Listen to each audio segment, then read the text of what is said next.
We're sorry about that lack of audio so far in this one, but we will be giving you the rest of the call here. Quiet game so far as Vincent Reyes looking to take advantage of the power play. Leo Fried, though, has the response. Can you find Miguel, please? Yikes. Oh, he's right there. He's right there. Miguel, we don't have audio. No. As long as Oh, it's working now, Ethan. I just heard it. Yeah, it's going to be a delay. Yeah, we're good. I fixed it. You never turn that on. Well, anyways, we're back at it right here. DME is pressuring Cole over there in the corner. Gets him out of bounds. Cole falls. Kansas City is going to inbound it and pass to Kaylin Johnson. She's going to run it out. A little bit of a weird hit right there. Yeah, I think they might have said that Leo Fried made contact a little too early. Oh, no, just high. Just high. Oh, that's better for Fried because early could have been a much bigger problem. Kaylin Johnson, we saw in her first action yesterday, laid someone out and immediately got a red card in the Charlotte KC game 1. So this time the foul goes her way. Again, we apologize for that audio start. Very, very quiet game 1 here. Everyone looking a little sloppy. Oh, my Lord. Big beat there by Shrina Shah, yes. And that's turned over to New York right there. Yeah. White ball call from LeCompte. Justin Cole is going to come back up with it. Yeah, we were talking before our audio picked up that, we've got some bad weather in the forecast. But right now it's just kind of a cool, maybe slightly windy day. But everyone has come out playing a little bit sloppy, which contributed to this low-scoring game. It is starting to sprinkle a little bit here, though. Yeah. I felt it on my arms for a second there. Yeah, and now, because we've now had KC fail on a beater power play after K went out, and now they need to go pretty quickly or they're going to fail to score on a chaser power play as well. And they also had the earlier one on the Lindsay Morella. So against 3 power plays so far, we have yet to see a goal from the Stampede. Kaylin Johnson looking to change that, but Helvaja shuts the door. Reyes, though, a big dodge beat. There we Reyes go. finally puts KC on the board. 9 up at 1, 7 minutes into game 1. Yeah, it turns out they just needed 4 chasers in front of them to get a goal. Yeah, for sure. But yeah, it seems like New York's kind of had all the answers. KC has brought out this 2-2 defense, kind of daring New York to take some shots in this kind of windy, wet day. And so far, New York has not been able to hit them. It was just one nice connection from Leo Fried to Justin Cole that got the job done. Yeah, definitely. And you know what? I do think that Kansas City's looked a lot cleaner than New York, but I mean, it's a tie game at almost 8 minutes in. Yeah. Molly Potter now in for the first time, getting it over to Frank Minson. Minson to Coda Swarren over there. Shakti Coda Swarren. But Lauren Smith, who has just been a force on those hoops all game so far, a couple of hits, and that time just knocks down that pass. Team's going to fall on top of it, and it's another stop here. Still 1-1. Yeah, I think Smith has been putting on a defensive clinic this entire weekend, just laying hits, getting blocks, interceptions, you name it. I mean, even before I feel like she was the complete player she is today, and obviously a USNT player, I thought her defense was always the standout thing early on. She's so physical. She's always in the right spot. And it's clean hits for the most part, too. Jackson Herdade has the ball up top. Kaylin Johnson now is going to have it again. Takes a beat from Kay. Pressing high. Frank Minson's going to get this one loose. Frank's going to look to run. Lauren Smith will be in front of him, but he does cut around. Has passing options. Finds Coda Swarren. Coda Swarren puts it through New York back out in front 2-1. There we go. And it's so far both of New York's goals were in the midst of chaos, I'd say. Let's see if Kansas City can fight that a little bit. Yeah, but the tricky part is obviously that now, Kay and Shah are in the game. Kay is the de facto #1 in this beater core. Probably one of the de facto #1s we will see on this pitch in the beater game all day. Agreed. And he's able to create the chaos in that one. Another long beat there. But you do have the Jekyll and the Hyde with Kay. Obviously did go to the box for a foul as well, which in part led almost to that KC goal. So that's going to be an important thing to follow all day long. Because he is so vital to this New York team. As Coda Swarren hits the lane, flies one well over Frank Minson's head. Frank Minson's not the tallest chaser, but I'm not sure he was in the tall chaser in that pass either. Yeah, it's kind of a double-edged sword right there. You see that they're in 2-2. You want to take that shot, but if the ball's a little bit wet, sometimes you're not going to be hitting there, right? For sure. And to kind of go back to your TK comment, de facto #1, but he was the 3rd beater in for New York, and I think that obviously that's by design. I think that's really interesting. Yeah, first time we are seeing Ryan Mejio on a pitch this weekend. Wasn't available for the team yesterday. Had some requirements elsewhere, but we'll be playing all day. Saw him run in with his suitcase about an hour before game time. Coda Warren, I don't know how he got a hand on that one. Yeah. But now looking to run in transition again. Shan Hong is in the way. And a late throw. So that was a good call, I thought, by the AR Alex Amadal there. That pass was late, so a huge play by Ong there because I think it was going to be a goal the other way. 100% it was. Yeah, Ong just in a good spot there to the point where Coda Warren didn't even realize he was there at first. For sure. Very unfortunate for Coda Warren. That's 2 turnovers in a row by him. 10 minutes in, 2-1 in favor of the Titans. We got DME back in a white instead of a green this time. Yeah, Mejio and DME, 2 of the most dangerous scorers around. But Lauren Smith wants to do her part, but it was a big block there. I think it was a combined block, a little bit of Coda Warren, a little bit of Anna Blanchfield. Yeah. And then TK cleans it up afterwards. They both got there. That was an interesting look right there. And New York's coming up with speed. Pass across to Minson. Yep, and Minson back to Coda Warren. Hard. Popped by Ryan Mejio. Second defense in, and he wanted all the smoke. Mejio just used all the energy he didn't have to use yesterday on that hit. What a hit stick. Wow. Leo Freed not happy. Wanted some kind of call on that, but yeah, you're right. C-stick right into that one. Goodness gracious. That made me flinch a little bit. Smith has the ball on the left side here. She's going to probe the defense. Yeah, it seems like they're daring Smith to be the driver and taking away the other drivers, and Smith hasn't been able to do it. DME there gets one, though, and just pops it right on through past Molly Potter, knotted up at 2. Momentum's starting to swing a little bit towards KC. Yeah, definitely. I mean, when you make a hit like that, it's tough. You know, Coda Warren probably wants to get it back, but he's on hoops. He can't make that hit back, right? And so your momentum's going to be there. Everyone's cheering. Everyone's hype. You just made it, really athletic play. Yeah, teams now getting down a little bit deeper into their beater depth on both sides. Potter hits the lane. Mejio, though, was there. Donna Freo is able to keep it alive. Anna Blanchfield's in the lane. DME steps up to her. All the way across to Minson. What a dime from Anna Blanchfield. And a nice finish by Minson. Wow.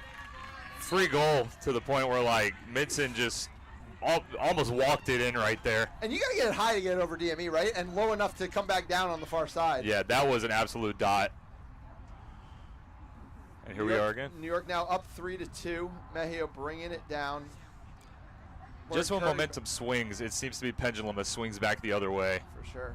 I mean, these are 2 evenly balanced teams for sure. Looks like they're going to go for a hammer on this left side, or at least go for the look. Nice. They end up clearing out the beater instead. Cleary's now looking to attack Barnes. It's no dodgeball. Not a situation you want to be in against Ryan Mejio, I can tell you that. Definitely we're all not. up at 3. Yeah, that hammer on the left side was good, and it was kind of telegraphed the entire time, but they did a good job of just pulling the defense back to the right side. Potter just ran out in front of her entire team. KC had switched back into a hoop zone there, so I'm not sure what she was seeing. Either way, she's going to slow it down. No harm done. Probably just creating a little bit of pressure for KC. Yeah. And against this Potter Donna Freo line, not surprised they're back in hoops. These are shooters galore. Yeah, absolutely. Beat there by Cleary. Cleary's really starting to make a number here. Donna Freo tried to go through DME. And not popped. To be. He gets a hand on his arm, but Mejio is just the better athlete right there. Pushes him off. But stops a potential fast offense. Yeah, it just feels like KC has a little bit more athleticism on the pitch right now. I wonder if New York's considering going back to that Cole Freed line because DME and Mejio are just the biggest, are just the players making the difference on the field right now. Yeah, definitely. I think both of these teams, though, are thinking about how many more games they might have this day, though. For sure, yeah. I mean, we've seen so many teams that the team who plays the tougher semifinal can't get it done in the final. Yes, definitely. Ooh. Mejio tried to get over to Bitsy Archibald there. Colin Gaines had the beat. Curry's going to throw back their only dodgeball to Cleary. Good call there by Curry. I mean, New York looked ahead and they saw there was none. They were moving with a little bit of speed and, of course, had to slow down because of that dodgeball. Barnes walking it in. Nivas Jairam, who started a beater just to do the run-up, now playing the first quad ball minutes in the green headband. Yeah, this is kind of like their young line, I think, that they were playing yesterday. Outside of Potter, I believe it was Blanchfield yesterday. And Donna Freo just goes right through the defense there. The young player out of BU. And I think that's going to be a turnover? That was a... Oh, I think it was never touched by a keeper. Yeah. So it was never actually restarted. A little bit of a weird situation. Yeah. D'Onofrio makes contact right there. Not technically legal, but not enough to draw a card, of course. And so we're back with the ball in Kansas City's hands now. Mejio now has it in the lane. Over to DME. Oh, DME misses the shot. You don't see that one very often. Nope. Now it's Kaylin Johnson. She can't go over Kona. battle for the ball, and Nivash Jairam comes up with it. Yeah, Jairam gets there quickly. Yeah, DME wants that one back. He was unmarked 3 feet from the hoop, and I could have scored probably in multiple hoops there, to be honest. Yeah, I thought he was going to go for the medium, but he decided to go for the tall. Christian Barnes subbing out. Yeah, Max Semigrin in the game now. Molly Potter with the ball in the back corner. A lot of space for Donofrio again. Potter goes high. Oh. Mejio, this might be trouble for New York. Oh, Great beat by Semigrin, but DME now just has a one-on-one against Oh. Jairam does enough. Huge play there by Jairam. that is a great stop. DME might be like a top 3 the one-on-one player in the entire sport. That beat by, I believe it was Semigrin, caused enough pressure on Mejio to get a slightly bad pass. DME still got there, but Jairam just had enough time to get back in the play and play defense there. Great job by Jairam. And Jairam, no stranger to huge moments in MLQ semifinals, possibly one of the biggest ones of all time, sending this exact New York team home in a semifinal when he was playing for Chicago. Although I miss those days. That was a fun year. Kona with the ball on the wing. She's going to probe the Taking on defense. Archibald. Shot, though, knocked down by Kaylin Johnson. Man, a lot of passes and shots getting knocked down here. Just people getting their hands up into the passing lane on a lot of these. Yeah, and then DME finally subs out after what was a very long shift. He was probably in there for 10 minutes straight, I would guess. Usami's going to come in, and it's going to be Reyes joining him. Yeah, a little bit of a smaller line here for New York. I think putting Usami's shooting ability in is a great move here by the Kansas City sideline. Yeah, we get the Young Himmelman pair in the beating game for the first time. Addie was actually in for like one possession earlier, but first time we're seeing both of them. Yes. Pass across to Kaylin Johnson. Oh, she almost got that one to go. Not really the pass she wanted there from Reyes. It was a floated pass into a lot of traffic. Impressive that Johnson even got that close to the hoop. Yeah, I agree. I don't think that was the move, to be completely honest and here. I think Semigrin is going to make a mistake here. Yeah, a little bit weird there. They were trying to call for advantage because it was behind. Or at least it looked like they were calling advantage. Lecomte could not see that ref behind him. Yeah, I'm not sure what happened. Didn't really catch it. Both of us did look over there, but I think Semigrin knows it's him. But yeah, we were talking earlier as, this rain kind of starts to make its way onto the field. It's been about 10 years since we've played an MLQ Championship Day 2 in the rain. That was down in League City, and that was the last time that League City, now Houston, made a semifinal. They took on Austin, and they played a 71-minute game, which I don't think we'll be getting another one of today. That was back in the days where you had to catch a flag runner to win a game, and in the mud, I think the Seekers were just not able to set themselves enough. Yeah. So I'm sure slippery ground is making you even more tired too. Yeah, and Austin ended up losing that final to Boston probably because they had just played a 71-minute semifinal. Yeah, definitely. Himmelman beats out Freed, and Addie Himmelman beats out Lee. Evan, that's going to be Lauren Smith's ball. Wow. Stop there for KC. Good job by the young beater sibling duo. Yeah, I was shouting out yesterday. Addie Himmelman's 19 years old, and she's playing huge minutes for a title contender. It's just incredible to think of. Obviously had a great season at Mizzou as well. Yeah, that is amazing by Himmelman for sure. Huge hit there by Mike Lee. Pass goes across to Usami. Usami floats on. Leo Freed just never letting that one pass. Now will New York have a chance to go? Max Semigrin's back in the game, attacks Addie Himmelman, but she's able to keep her ball. Himmelman is very poised against these New York beaters who are putting a lot of pressure on her, no doubt because of her young age. That's what I'm saying. Her composure, she plays all their flag runner and pitch minutes too, which is the hardest thing to do as a beater. It's really, really impressive. Yeah. Lee with the ball over to Aslihan. Pump fake, gets raised in the air. Yep. Mike Lee now back to Leo Freed. Leo Freed, though, eats a beat from Himmelman. Another not easy thing to do, beat Leo Freed point blank. He didn't know whether to go for the block or the shot there. They read that like a book. That ball was already in his way before that even happened. Or before it even could get to Freed, sorry. Yeah, we're about 18 minutes in here. New York just a 4-3 lead. Going to be a low-scoring one. It's going to matter a lot, this flag runner game, in a few minutes. Definitely. Yeah, I mean, I haven't kept an eye on the score in a little bit here, but good point there. 40-30, kind of crazy from these two teams. Yeah. I think they're really used to kind of turning it into a track meet, just getting a lot of high-scoring games here. Everyone's being asked to play half court. Nobody's allowing transition, and I think both teams are struggling in that. Whether you want to say the way the other team's playing defense, the weather, etc., the sloppiness of early morning games, but yeah, a low-scoring affair to be sure. Definitely. Miles Zimmerman beats out Semigrin there. Riley Usami in the lane. Riley Usami knocks it down. We're all knotted up at 4. What hoop did he even shoot that on? It was middle hoop. I think Leo Freed felt like he had to go low and make the hit, which I feel like is never the move against Riley Usami. I think you always just stand up on Riley Usami. That was so many of the hoops. So much was happening on either side. I didn't expect it to go to the top hoop there. For sure. 4-4 the score here. I mean, at least they're keeping it knotted up. It keeps feeling like New York's getting the momentum, but Kansas City just keeps canceling it out. Pressure on Freed. Yeah, beating him out is probably the right move. And Morella has the ball up top, but it is a hoop zone, so she would have to drive. Gets over to Lee. Lee slashing. Can't get that one to go. Unfortunate by Lee, but New York does keep control over here, and there's only about 25 seconds left before flag runner on pitch. Yeah, unless Herdade really motors this, have to assume this is going to be the last possession of game 1. Oh, yeah, definitely. Head coach Lauren Smith asking for the ball. You can tell that's definitely what she's going to be trying to make happen. And you can see as she's wiping her hands off, the rain starting to play an effect here. Definitely. I mean, I'm going to go ahead and assume that Kansas City is going to be going for control here. You know, that's what they're going to be trying to focus on, I'm sure. Because now they essentially have a limited time to make that happen. Well, I'll be honest. If Riley Usami sees a shooting lane, Riley Usami's going to shoot. You can't stop it. That is a good point. Herdade, though, has the ball in the corner.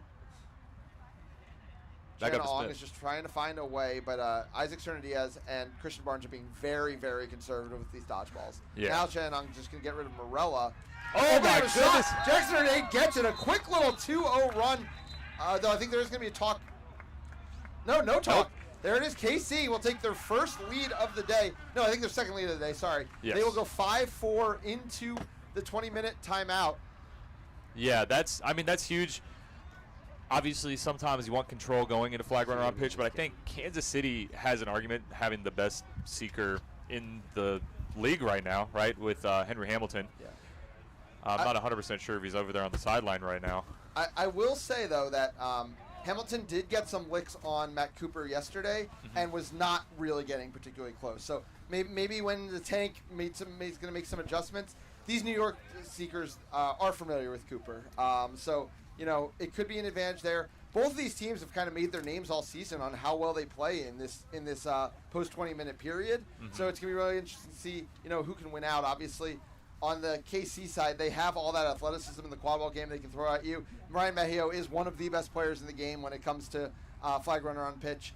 You have that DME energy as well. You have Lauren Smith's physicality, Kaylin Johnson's physicality. So, you know, a lot that this KC team can rely on, but also on the other side, obviously a ton of talent in the quad ball game, you know, and physicality as well. So this is the period I was so interested in seeing because we've been talking up both these teams so high. And the other kind of team I think a lot of people are considering a title favorite in Chicago hasn't been as good in these post-20 minute periods. These teams have been very good, so it's going to be interesting to see who can be the better one when it counts and get that very valuable Game 1 win that gives you a little bit of leeway, you know, in a couple hours when Game 2 comes around. Yeah, that is a good point on Chicago. A little bit of a sneak peek there potentially for the future games today.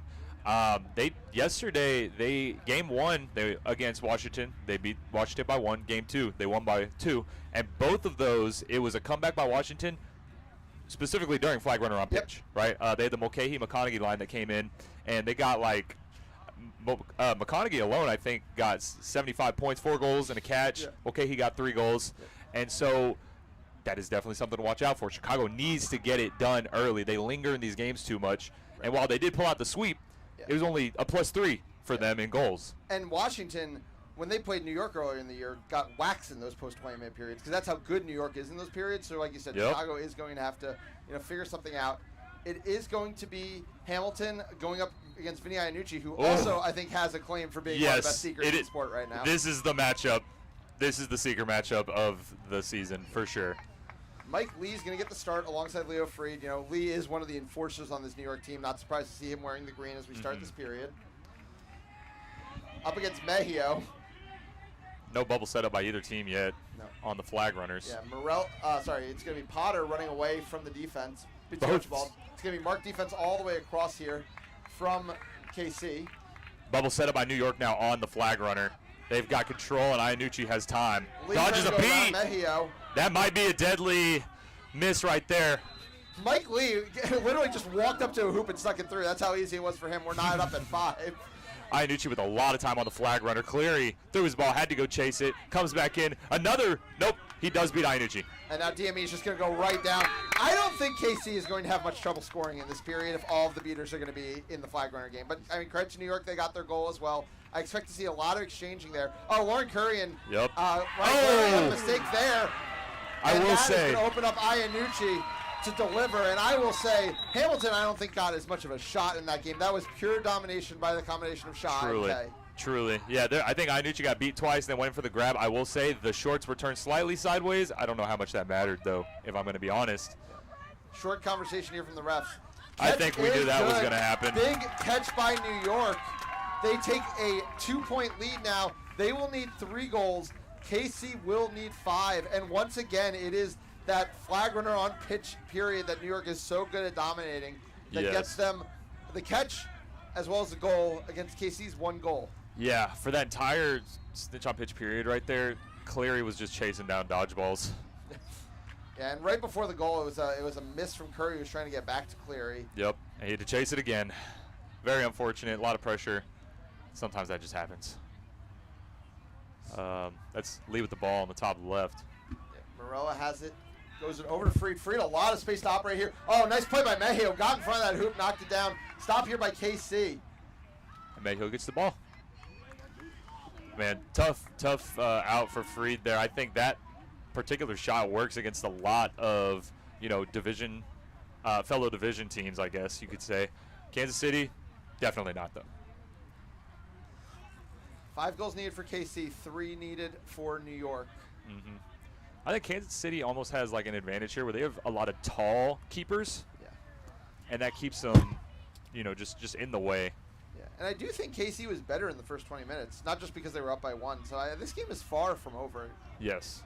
Well, this looked a lot less sloppy than New York did. Okay, a big beat on Cleary there. DME shot goes wide. Smith can't make the tackle. Kay beat out of nowhere. Lauren Smith's going to keep it alive, though. Her only option, though, is Archibald, I believe. Oh, I think she may get bailed out here by a Potter hit, unless there's a call somewhere else. Yeah, a little bit of weird contact there. That was from behind. Got it. Yeah, that is a huge bailout that Molly Potter gave Smith because Smith was almost out of options. Yeah, well, Mercick Ellis, I believe, is back in from tagging in. He is. I am not convinced that was where he was when the play was stopped, though. Yeah, that's quadball, though, right? That is quadball. Smith getting pressured. They have control right here. Good, really smart by Smith because Shaw chose not to pressure her right away. Now she does. Now it's a turnover, and now they want to run. Morella going fast, going to Lee. Lee puts it through. Missed beat by Curry. Lee got a little bit lucky there on that one. Curry's going to take a sub. Very unfortunate. In the right spot, makes the right beat, just does not hit it. Yeah, and I'm not surprised to see Cleary coming off here because I think one thing that KC is going to need to understand and adjust is that Cleary cannot handle this State K matchup right now. Yeah, we saw it in definitely. 5-1 pitch, and we saw it in those couple of possessions. Yeah, I'm kind of surprised they kept that beater pair in. Yeah. Not that there's not talent there, but they were just getting their lunch ate by Kay, and it was Shaw. Yeah. That beater matchup did not go in Kansas City's favor. No. Yeah, now, KC's really going to need to find something in a hurry. New York just needing two goals here to walk away with game 1. But really, I think KC also needs to focus on, what adjustments can we try out here that can, start to, work more into game 2. Don't want to keep shouting out your series from yesterday because obviously you think it's but you guys, even as you were losing the end of that game 1, started making a couple adjustments that got you where you need to be for game 2. So that's an important thing I think KC can be looking to do in this timeout. Figure some things out, make sure you're ready. Because like we said, I think they played a very good 20 minutes. It was just the last, probably 3 minutes of game time since the 20-minute timeout that's just been all New York. Yeah, well, definitely. And to kind of, not to argue with that point, obviously New York gets the catch, right, and that works out for them. But it's still tied in quad ball points, right? So the unfortunate part is Kansas City is doing things right. They just didn't get that catch, right? Because like you said earlier, New York was just so freaking dominant on the SOP part. Yeah. We're getting back up, started again here. I'm not sure how bad it's raining right now. Based on the sound I'm hearing out of the tent, I think it's starting to rain quite a bit. Definitely. We just got confirmation from our camera operator who is also feeling it. And here we go. Let's see, Kansas City is on offense here. Might be a little bit harder to make adjustments now that the ball is more wet. Their beaters get subbed, but New York obviously keeps theirs in. You got to ride the hot hand. Let's see how much the wet rain affects the dodgeballs, though. Yeah, DME over to Mejio. You can already tell the passes are getting a little bit lower because of the rain. Mejio in the lane. Oh. Goes over the top. DME. Was that? Yeah. So I think Freed blocked on the okay side, and Mike Lee blocked on the side, and keepers allowed to block it. Great read by both of them. If either one of them is there, it's getting blocked, and both of them were there. Yeah. Control over to Kansas City now. And that's kind of what we've seen, right, from New York's defense. It just feels like they're always in the right spot around these hoops right now. They've made so many blocks. Definitely. K pressuring a little bit. Himmelman ready for the recycle. Yep, recycle's there. Dodgeball way out. New York's got none right now. But Kansas City isn't really looking to press that much. They're going to beat Freed. And now the press is happening. Goes across to Potter. And Addie Himmelman's just going to be beat out. Is she going to be able to? She is able to keep the ball from Shaw. And DME is trying to get to that one, but Freed gets there first. Freed is way off room and keeps playing. I think he got pulled off room by DME, though. Either way, DME does end up with it. Yes, great defense there. I mean, just two of like the most explosive players in quad ball were right there in each other's face. Yeah. Love to see that. DME's got the ball. He's going to move it up a little bit slowly here. Still 95-60. And two pretty hungry players, too. I mean, both have gotten a little far from a championship at this point. It's been a couple years for both of them. Yeah, definitely. I think it. Oh.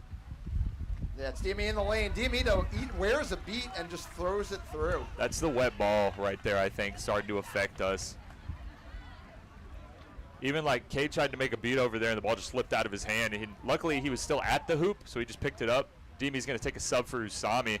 Putting in a shooter right here is an interesting choice. But, I mean, you could keep that tall hoop open if they're not going to be shooting it either. Morello's going to be probing the defense. Get that over to Justin Cole on the left side. A little bit of pressure from Ong. Back to Morella. Morella has it in the lane. The top hoop was open, but obviously hard to shoot in this weather. Yes, a lot of pressure by Usami. Is this a 2-2 zone again? It is effectively now. Yeah.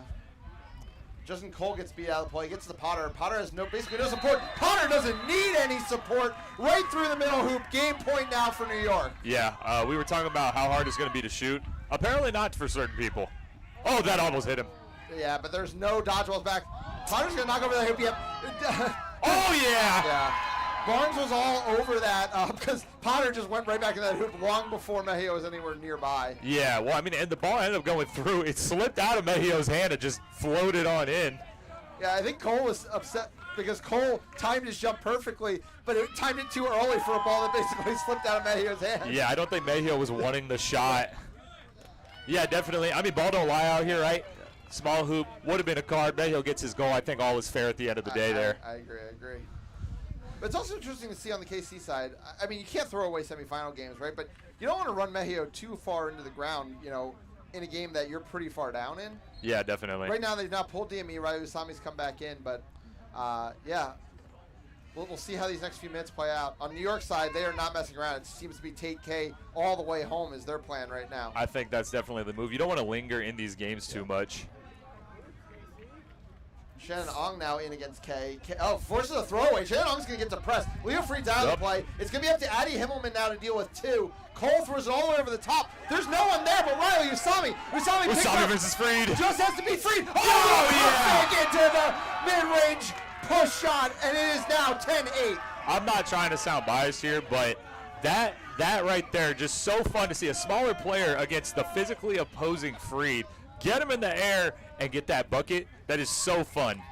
But it's also like how much everyone has to respect Riley Usami shooting the ball. Even in the rain. Even in the rain. Even from probably outside the keeper zone. Still got Freed to bite because that's how Usami plays. Yeah, and I mean, honestly, I would jump if I was Freed too. You definitely want to go for that.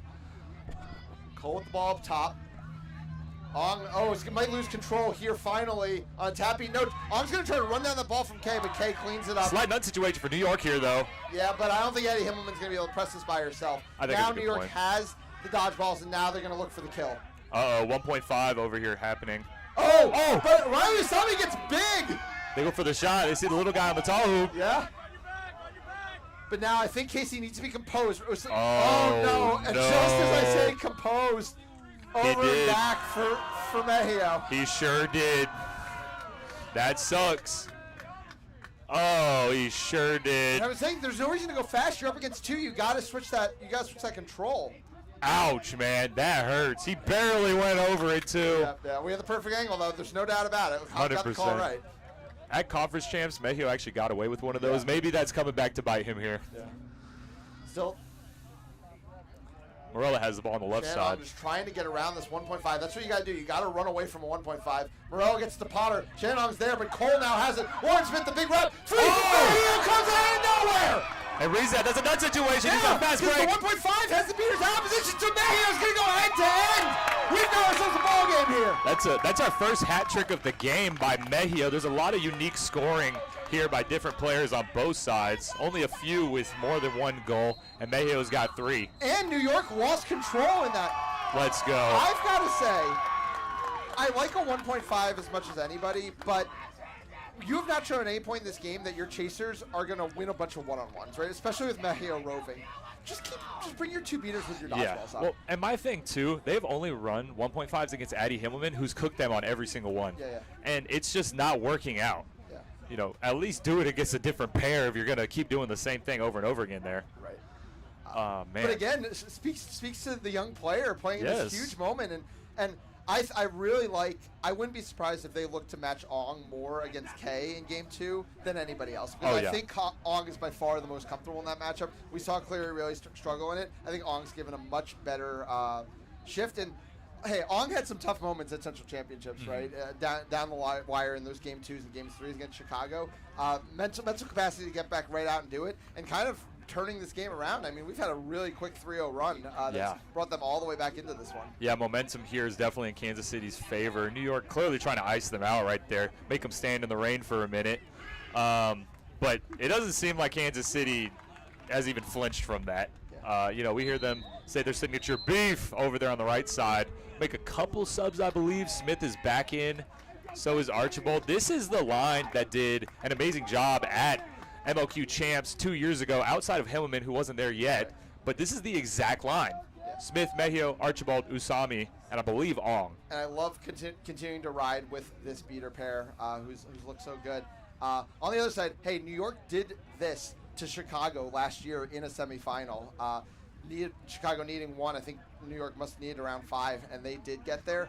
Justin Cole, ironically, on the losing side of that one. He wasn't he? Now on the New York side, trying. Hopefully that's not playing in his head too much as he walks this ball down. I'll be honest, he heard you say that. He looked over here. So we'll see what happens from there. I mean, obviously that said, like Cole, Morel, Potter, Freed, it's just Team USA up and down the board for New York. These are experienced players whose mental has been tested many a time. Yeah, definitely. Morella's bringing the ball up on Mejio. Isolating Mejio is important. There's a lot of space around those hoops right now, especially that middle hoop. Justin Cole bobbles. Usami's going to come out. Mejio's going to pressure this pass. Is there a call for the comp? No. No call. That's kind of crazy. And now Casey's considering running. Mejio's going to keep it in bounds. The other refs definitely saw it. The AR wants the call. We're going to have to talk about it. I'm with Banis all the way on that. I think the only argument we can make is Morella didn't really follow through a kick. She more just stuck out a foot, and it is going to be no call from the head ref. I mean, I'm not going to lie. What you said did happen. Yeah. She did not follow through with the kick. Right now, Kansas City has more goals in the game than New York. They've been playing better half courts. They're not trying to go for as many fast breaks. They have, maybe 2 or 3? I mean, I think Mejio has been the best quad ball player in this game, and that's been the difference. Yeah, definitely. On offense and defense, to his credit. Oh no! That was. But hey, and a big transition beat there from Jason Rosenberg. All the dodgeballs are on the ground. Usami's got to slow down Cole. Who's going to slow down Freed? Mejio with that Mejio! And are they going to say it was too early? If it's too early, it's a red card. Oh man, let's see what happens here. Oh, it's a turnover to Kansas City. Ryan Mejio is just everywhere on this pitch right now. Wow. Incredible by Mejio. It's because Freed came off room during the hit and then passed it. Yep. Wow. And I can't tell if there's a no, I think Jason Rosenberg's back. I don't think they're going to be able to transition. Yeah, dodgeball control with New York, and both dodgeballs coming back. You know, Kansas City has some of the best players in the league that don't have a win yet in either of the leagues, I guess. Two of those are Mejio and Reyes. Mejio is just putting out a name for himself here. He always has, but he's showing you, I'm going to be the better player because I want this win. Yeah, I don't think he got enough credit for his Minneapolis season last year, and obviously showing up huge for KC here. Yeah, definitely. What a hit on Leo Free, one of the most solid players in the sport. Yeah. Usami's not going to shoot twice. That's the issue that got them in Central Championship. He got 2 shot happy against Hoop Zone. Yes. Oh, no. Long's able to maintain Lucky the break one there. dodgeball. Mejio's coming back in now. Usami's going to probe the defense. See what happens Can't there. shoot here. Like, Usami has to do something else. That's why I'm wondering if they might go to D at some point instead of Usami. Yeah. That pair between Mejio and... It's a hammer. Oh, pass to Smith. No. Oh, that's incredible from Molly Potter, who had been hit with a hammer on that play, getting back to her hoop and dissuading that shot from Smith. Not a bad look from Kansas City, if we're being honest. That works on almost every other team in the country. Yeah. Molly Potter is just like that, though. She is. And So New York remains on next goal against one dodgeball. This time they will bring both dodgeballs up. Rosenberg working on Himmelman. Has across to Cole. Cole just has to beat Smith. Oh, Cole man. does it. Cole says, I will not have a repeat of last year. New York takes the game 110-95. They get outscored in the quad ball game, but it doesn't matter. A win is a win. that was something else. And did you see the celebration by Cole, the penguin slide? So fun. Oh, sounds like there is a New York hate squad over here on our right. Yeah. Love to hear that sometimes. Yeah, but hey, I mean, I think that game lived up to it. We saw stars being stars. Definitely. A low-scoring first half, but I mean, nothing but excitement in that second half. I'll be looking forward to Game 2 of this series. We're going to throw it to a quick break. We'll be back in just a few minutes with semifinal 2. Chicago Prowl, Boston Forge coming right up. Absolutely. Adios.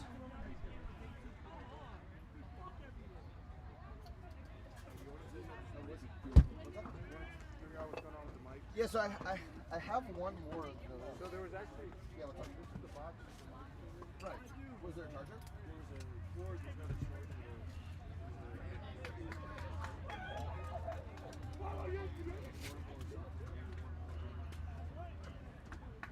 This I do have a portable. I replaced the battery.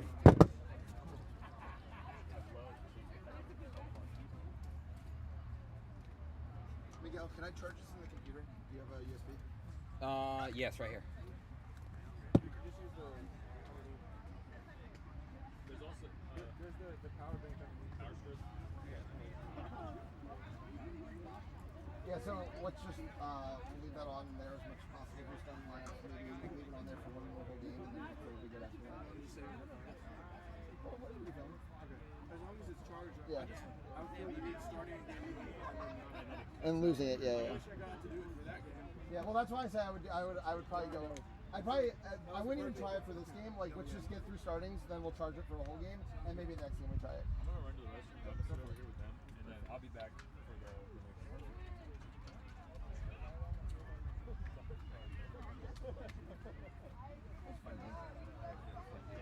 Mejio was laying hits.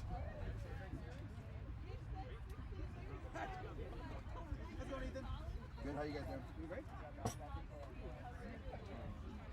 what did you say? We're not going to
Yep. All right, cool.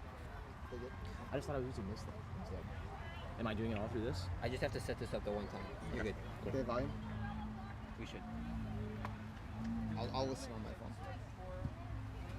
MLQ Championships. This is day 2 here in Lancaster, Pennsylvania.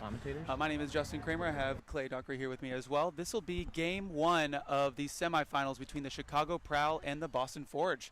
This is a great game. I'm looking forward to it. We have the teams lined up for the start here. Looks like we're getting ready to get going here.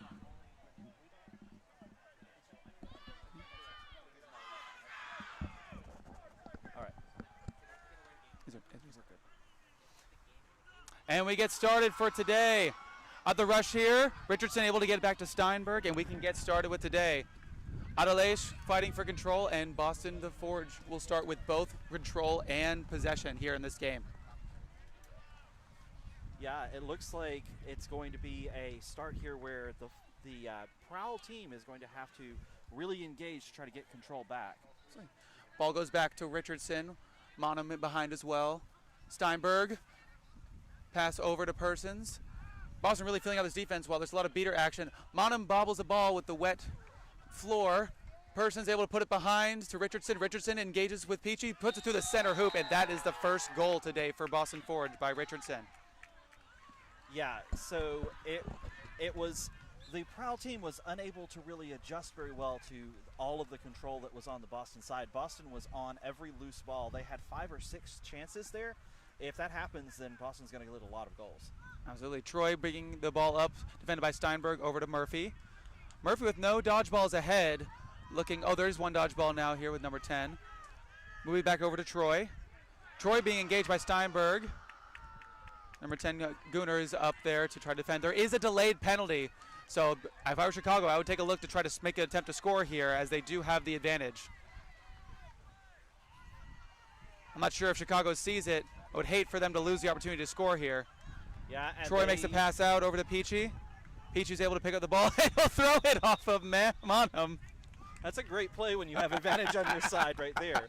That's smart. You see that in basketball quite frequently, but it's good to bring that to quad ball too. As you're going out of bounds, throwing the ball off of an opposing player. Absolutely.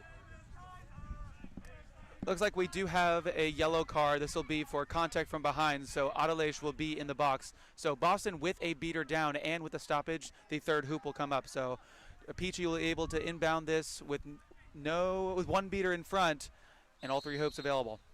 Peachy passes up to Murphy, intercepted. Tremple's able to get rid of the ball. Murphy able to recover. Great move there by Chicago. Walters in, goes to try to beat number 10, Gunnar. We have Peachy passing over to Troy, just a little bit too high, but still Chicago able to keep possession. You can definitely see the impact of not having a second beater here for Boston. Yeah. Troy goes to the center and dunks through the center hoop. Yeah, that was certainly a good chance there based on that penalty, and Chicago was able to convert, although it was really touch and go for a while there. Luckily, Kennedy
Steinberg goes back to Schwartz. Schwartz being engaged, passes back over to Tremple. We need umbrella. Tremple getting forward, not really having much pressure. I can figure that out. Persons, the pass behind, it is swatted up, but Tremple Schwartz able to pick it up. Schwartz able to put it through. Fantastic job. So a tipped pass, but Schwartz able to recover. No immediate beater threat, so Schwartz is able to power through and dunk it in. And now we have a quick rush. the other way from Chicago. That's Parcham. Parcham able to get it over to Zach. Zach passes it over, and we get the finish there. That is by number 27, Fantozzi.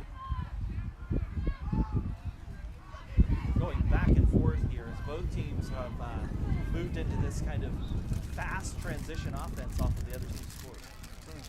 Steinberg will pass it off. And we'll see Sam come in here. Magner will go to the right side, giving the ball to Monum. A little high pass over to Flathers. Flathers back over to Monum. Good thing Flathers able to recover. Monum bringing up the quad ball, looking at options. Sees Magner on the right. Magner staying close to the end line, but being closely engaged there. Unfortunately, moving it back. Oh, Lance Bay able to recover there. Monum takes the quad ball up here. That was a good kick pass from Magner over to the back. Definitely with the wet environment, trying to use whatever you can to pass around. Back over to long pass over to Magner. Magner back up to Monum. Monum with the shot, pass over to Bay. Unfortunately, just goes a little bit high. That was a rocket pass by Monum and a quick shot by Bay, but unfortunately the middle hoop's a little bit too high on that. Yeah, that's what you like to see. They moved the ball around a lot. They got a good look at the ball from both sides. The shot that could have gone in on the pass shot and then the shot that could have gone in on the shot. Unfortunately, they do not come away with the score. So it looks like we had a stoppage just because for the ball going over the reset line. Zach starting with the head of steam. No beaters in front. When there's like a stoppage. Matt Brown defending. Zach being wrapped up by Flathers, but able to escape. That was a bludger was on the ground. Zach looking through a pass, and oh, looks like it did not go through the center hoop there. We have a quick stoppage. The goal ref coming through. I believe goal ref might be saying this ball did go through. That was a similar situation to the other side where both balls had an opportunity to go through. And it's if this second shot is low, then that's going to even that out.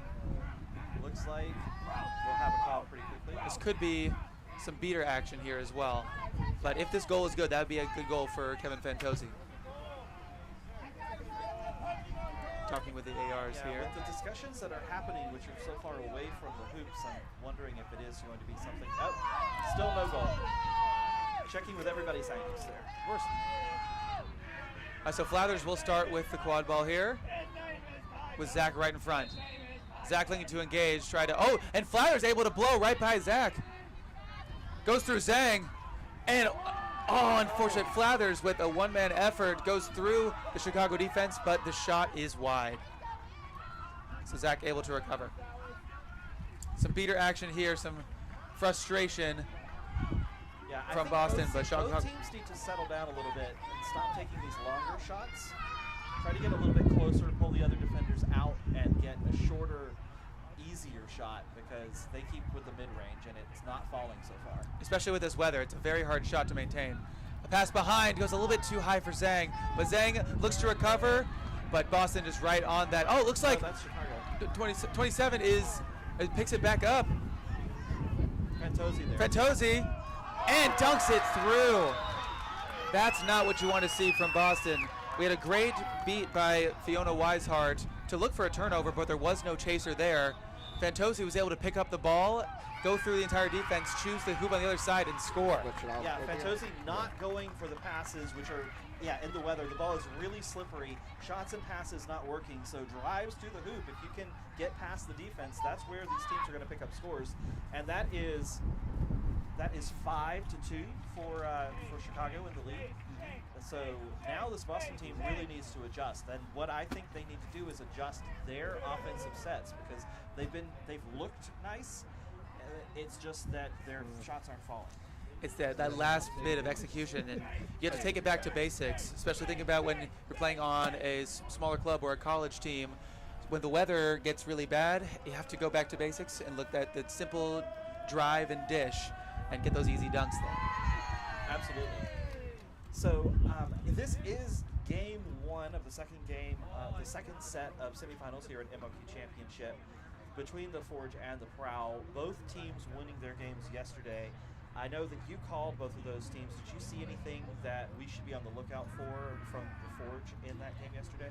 So definitely with the Forge, they played up against San Antonio, and they really dominated that first game, especially because of the shorter roster that San Antonio has brought to this championships. But one thing that Boston was able to do is really read a lot of the strengths of San Antonio, taking advantage and subbing constantly. So this is a Boston team that has strength throughout all their lines. I know that some teams might want to focus certain people on certain lines, but what I've seen from Boston is a more fluid roster, a lot of team chemistry there. And I feel like we've already seen that in this game. I feel like they've gone through a lot of player names in just the 8 minutes that we've been out here. Whoa. Yeah, rain came for us. And of course, another factor here, not just the rain, but the wind as well. That's probably why a lot of those shots are not falling. Yes. You can hone a perfect shot, but it's not like in basketball where you have that perfect three-pointer. There's wind at play here and weather, so it's very difficult to hone in that shot. So trying to stick with those shorter passes and those dunks, a little bit of hero ball is what it's sometimes called to, whether positive or negative, is what is kind of needed here. Yeah, I mean, I really like the idea of pulling the defenders away from their spots, which is going to take a few passes, and then going all the way, stepping into the hoop.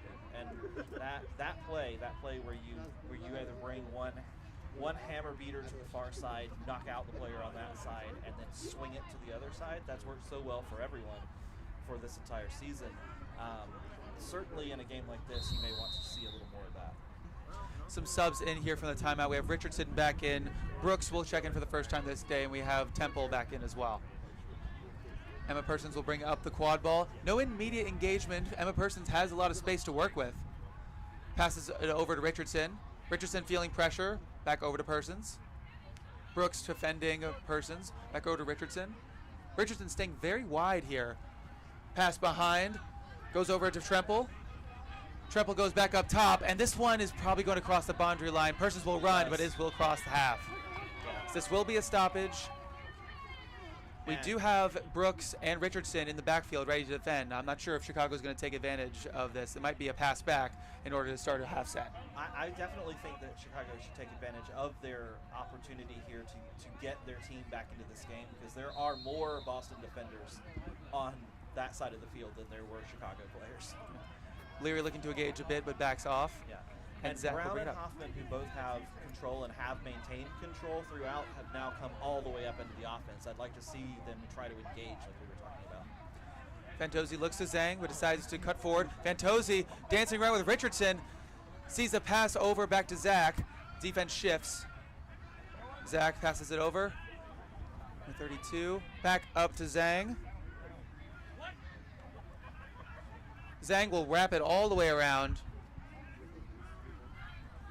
Has Parcham on the right if needed.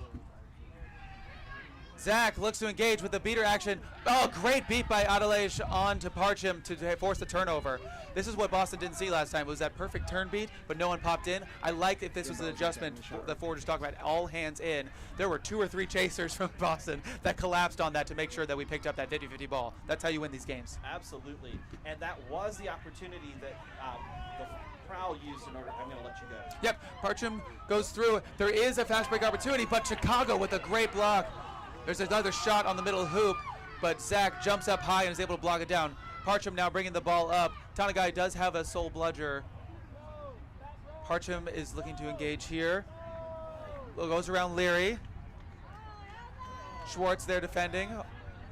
Over to Fantozzi. Fantozzi has the middle hoop, but shoots a little bit too low. Richardson able to easily defend. There is a dive for the quad ball there. There will be a penalty. This might be an illegal dive onto Boston. I know that a lot of the players were calling all that out. Yeah, there's a lot of things happening over there on the far side. I just wanted to point out Matt Brown has subbed out, which is time that could open up an opportunity for Boston in the dodgeball game with the other players, because Matt Brown is consistently one of the best players in the league. It is Tad Walters back in. Tad Walters has served 2-game suspension. He's back eligible for this game and the rest of the games in the series. So there is more depth at that position for the Prowl, but it is a difference. Looks like Fantozzi might get a back to hoops here. That's a short conversation there, not a card for a possible illegal dive. I'm not sure if that was the call there, but Fantozzi will be back to hoops. Persons passes it behind, looks for an option. We have Leary in the corner, back over to Persons. Schwartz has an option as well, back over to Leary. Leary being engaged by Fantozzi. Schwartz, unfortunately, does not get the chance to get that pass. That's that slippery ball with that long pass. Leary still engaging there to try to slow down the Chicago offense. And Leary might get a card here. Is that what? Nope, the AR is moving over this way. Yeah, I like the chances that Boston is taking, trying, again, as we were saying, to pull those defenders away from the hoops, but those passes are too long. So they need to crispen it up. They need to be able to get shorter passes, and they do need to get their beaters involved. In the last play, when Brown and Hoffman engaged, they both threw their bludger and their dodgeball, and both of them got the dodgeball before the Boston player got to the dodgeball. Leary will be in the box for behind the back contact. We love the aggressive move to try to slow down a potential fast break, but not sure if that would have been worth it to get that card there. So Leary will serve the 2 minutes unless Chicago scores. Murphy has the quad ball up top, passes over to Troy. Troy being engaged by Richardson, releases it over to Melton. Melton back up top to Murphy. Richardson engaging very closely, looks for the wrap, but Kennedy able to escape. Murphy now being defended by Ostra. Osho goes for the 1.5. Oh, there's a shot on the small hoop, but the hoop does go down. Unfortunate. It looks like there was an attempt to either move Persons out of the way or beat Persons, but it results in the medium hoop being knocked down, so Kennedy Murphy ends up shooting at nothing. Yeah, and that ball was right on line. That hoop was in the right spot. It looked like really unfortunate. It's hard to make those shots in the wind, but from our angle, it looked like it would have been a nice shot if the hoop had still been there. We have Smiley in for the first time today, bringing up the quad ball. They still are. Oh, looks like we are back to full strength for Boston. Steinberg with the behind the back pass to try to keep it alive. This will go over the line though, and will be a turnover to Chicago. Melton will be given the ball. We do have Gunnar straight in front, but I do not know if Gunnar is off broom or not, but there is a dodgeball straight in front. But Gunnar is on broom, but Tad Walters right there. Melton will look to engage, spins around, is wrapped up by Steinberg, will release to Murphy. Let's see if the Chasers can help back out here over with Chicago. Chicago will go back to a half set here. So Murphy look at options. There is no one behind for Chicago.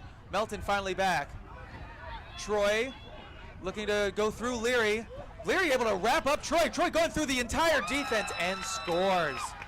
That was a lot of physicality there from Troy. Not a whole lot that can be done, but that was really, really great attempting at a wrap. Hillman having the dodgeball, but trying to focus on getting control back for Boston. It does result in a goal for Chicago. Steinberg will bring up the quad ball on the right-hand side. Boston really looking to try to make a change here as they are down 4 goals. Looks like Amelia Wink has come in to try to bust up that control at the dodgeball side. Smiley will release over to Monum. Monum kicks the ball away to avoid the beat. Steinberg looking to try to save the ball. It will go out of bounds though. There seemed to be a whistle before the out of bounds. Oh, this must have crossed the boundary line. So it will be a turnover. It was definitely a turnover either way. I think that there was also no one here to really get to it, so there were a lot of potential problems.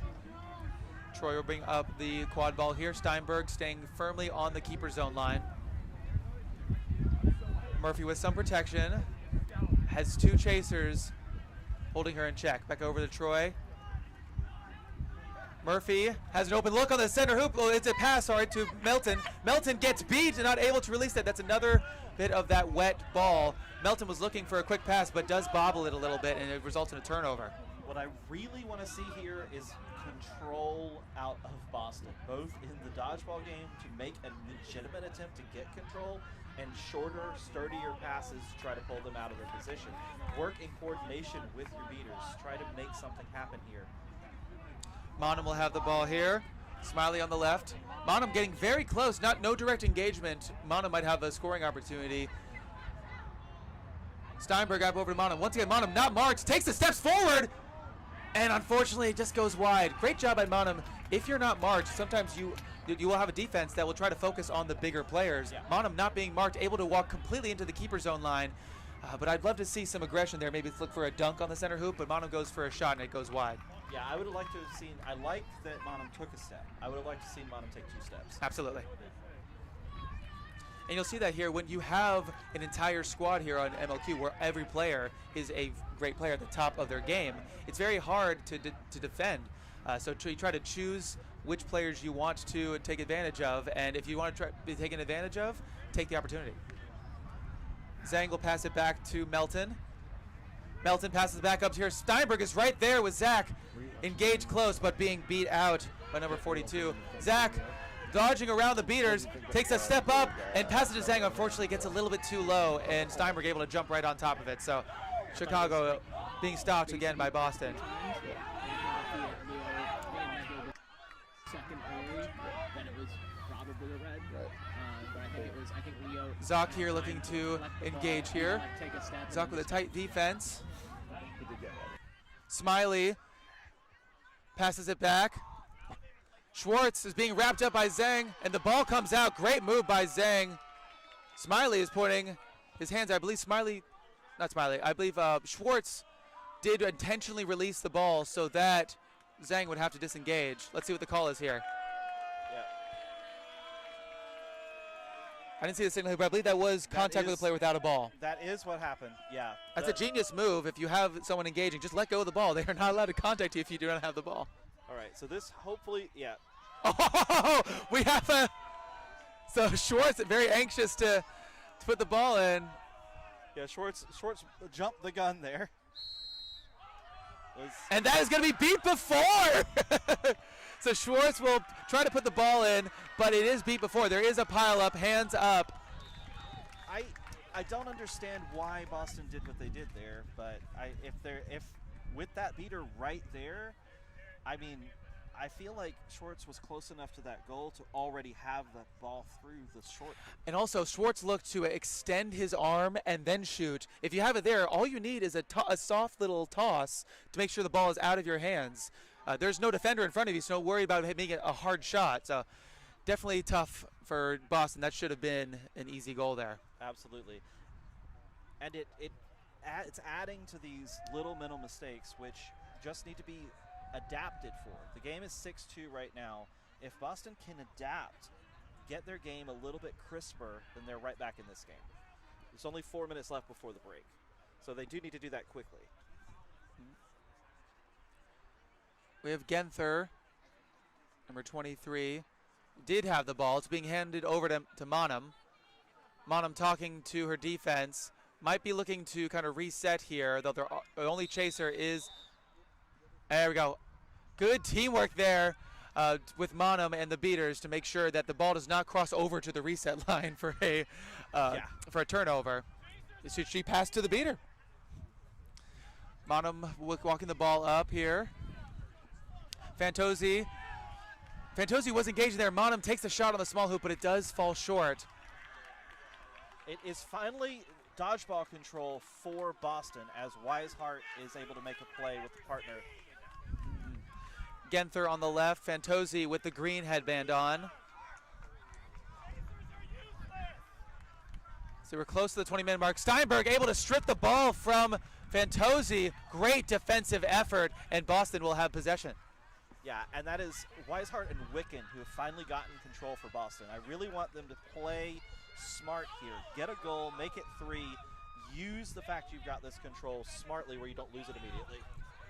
Manum, that's another short shot. Great block there by the keeper, number 27, Fantozzi. Fantozzi sticks his hand completely through the hoop and is able to block that shot. So Boston still without a goal in many minutes. Fantozzi over to Zoc. Zoc being taking a little bit of room using beaters as protection. We have Magner and Steinberg defending. Zoc over to Fantozzi.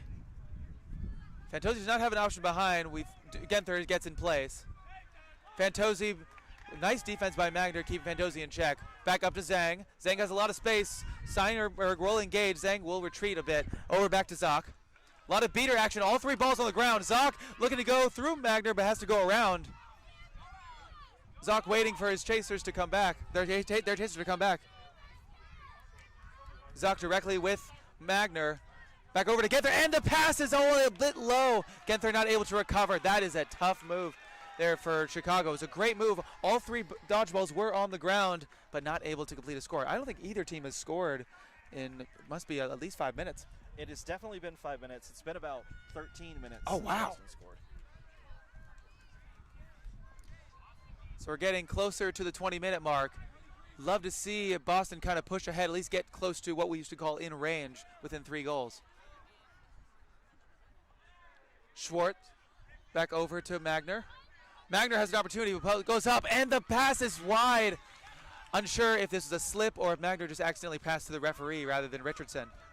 A lot of turnovers over the boundary line for this game. That is the 4th. That is the 4th boundary turnover from Boston. There's a scuffle over here with Turiker and with Weishart after the stoppage of play. So Amanda Dallas looking to reset everybody to make sure it was the way it was before the stoppage. All right, so, it's just DeMuth and Weishart are now in, and Boston has been able to maintain that dodgeball control throughout the last 3 plays. So they're doing a good job on this defensive side with this set and with these 2 dodgeballs in it, but they really need to translate that to the offensive side. It was a bad pass from Partram to Zoc, but luckily it was in the corner and there is no threat around, so Chicago able to recover. Zoc engaged very close to Richardson. Looks like it's going to be back and forth between Partram. Oh, it's a great block there. Wow, so Schwartz able to jump up and block that ball there. Sorry, that was Ethan Dillon. And a turnover there. Looks like Zoc just swiped the ball right from the Boston chaser. Yeah, that was a different type of turnover. That was the hustle turnover on the Chicago side, and it looks like they've brought Matt Brown back into the game.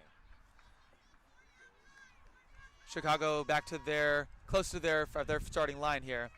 Kennedy Murphy will bring up the ball on the right-hand side, directing her defense. Yeah, I'm really interested in this Brown-Hoffman pairing to try to break this control that Boston's had for about the past 5 minutes. So Murphy switching the field.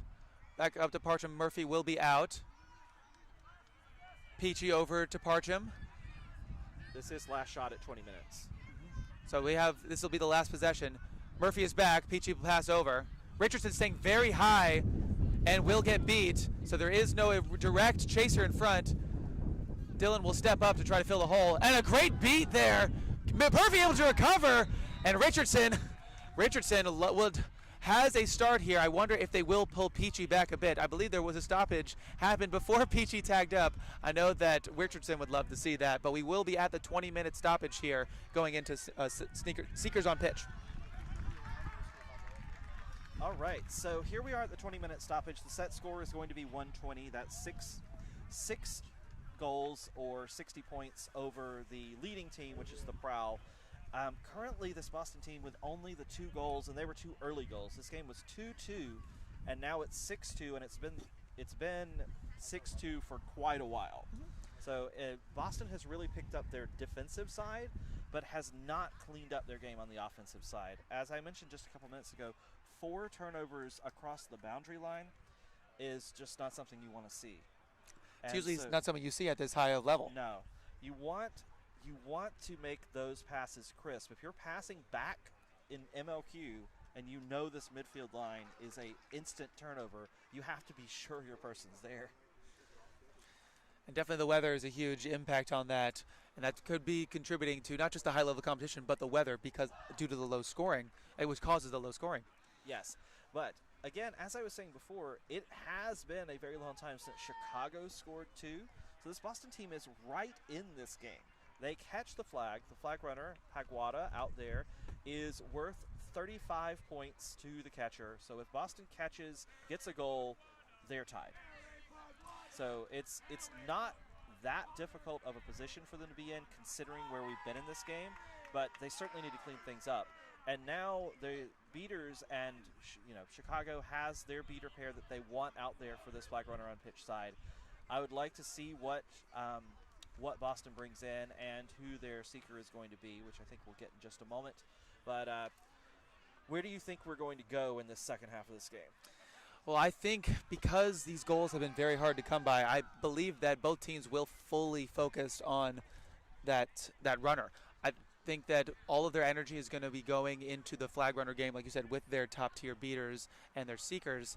So I'm interested to see what this game is going to look like without beaters in the quad ball game, because we've had difficulties due to the difficulty of passing and shooting, but typically without beaters in the game for the quad ball session of the seeker floor, you'll see a lot more driving, a lot more quick dishes and dunks. So I think we might get a lot of goals here without the beaters in play, as the teams will be encouraged, not just because of the weather, but also due to the format, to dunk more and to have those short passes.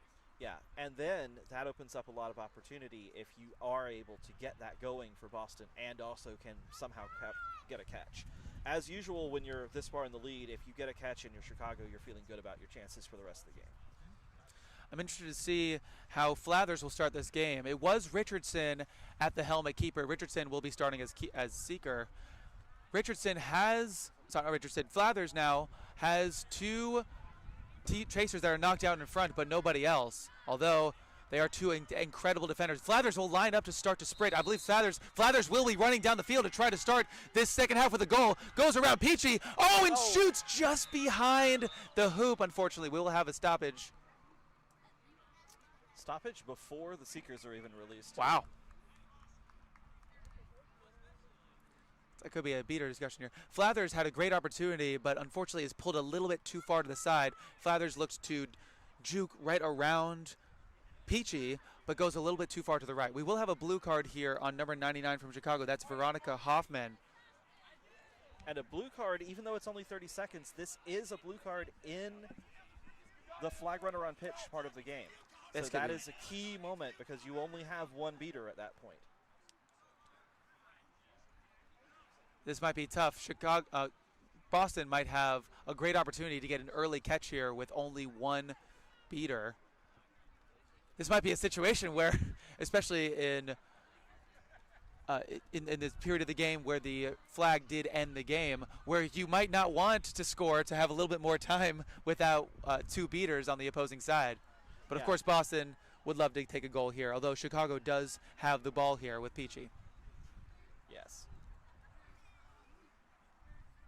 Yeah, certainly in this case, I mean, with as long as it's been since Chicago got a goal, if they did have an opportunity here, I think they'd have to take it. But especially since the flag runner is pretty strong and you're not guaranteed to get 30 seconds worth of time to make a catch happen.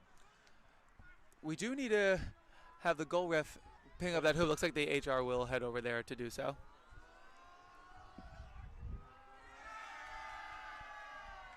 So like you said, seekers have not even been released yet. Doesn't feel like the second half has started, but we've already had a card and an almost goal. All right, so they have to be getting out relatively quickly. Here they come. So Richardson will have a lot of time, although Matt Brown still in, will beat Richardson. Troy goes out of the keeper zone. Engaged by Steinberg over to Murphy. And it is Walters who is seeking for Chicago. A pass over to Troy and a quick beat, able to prevent a goal there. Peachy not giving up, is able to get the ball out, but Flathers able to recover. So Flathers will start to walk up the ball. Richardson got a very close hand in there, being called to the sidelines for a sub. They're going to bring in Tremple for seeker. Tremple had, I believe, 2 catches yesterday. Yeah, Tremple is what I would call their primary seeker, so this will be an interesting look. On the quad ball side, Steinberg pass to Flathers. A lot of good defense here. Flathers looks for the pass. Number 34 goes around, passes it over to Steinberg. Steinberg loses the head cap. It still keeps going, passes it back over. Steinberg, without their cap, will move it around back over to Flathers. Back up. We're moving around, and looks like that Troy is able to recover. So a lot of motion over with Boston, but unfortunately Boston not able to get a goal there. Tad Walters now engaged with the flag runner. Goes more defensive as Tremple will arrive. Tad Walters not going to risk the 50-50 here with Tremple, one of Boston's best seekers. So Tad Walters a lot of time with the runner now. On the quad ball side, Zoc has Flathers. If Flathers tries to engage, Zoc goes past behind to Peachy. Peachy with a lot of defenders in front. Steinberg engages. Zoc passes it over. Yeah, both of the seekers had a moment there, but now both are cleared out. And Peachy will finally clear the long scoring drought for both teams as Chicago increases their lead. New seeker here. Oh, very close there. Ostra has a lot of time here. The seeker had the long arm, almost gets it. The hand was right above where the Velcro was. Ostra might have an opportunity to get a catch here if they get some time alone with the seeker, with the snitch. I've really liked both of those looks from Ostra. Ostra with the long arms has gotten 2 really close shots and almost a third just then. Eli Fighter is in for Boston at seeker, but has not had a chance to get engaged with the runner with the beating power of Chicago. Matt Brown not giving Eli Fighter any opportunities. Ostra puts the arm in, not able to catch. Back on the quad ball side, Steinberg going through 3 chasers, but finally brought to the ground. Looks like we'll have a stoppage here. There will be a yellow card. This must be on a Chicago defender. This will be on Troy. Contact from behind.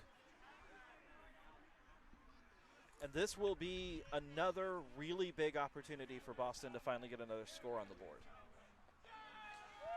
Depending on where the ball is restarted, Steinberg might have a very easy opportunity to place the ball in the hoop. And an opportunity that was given to Boston a bit ago, but was not able to be captured.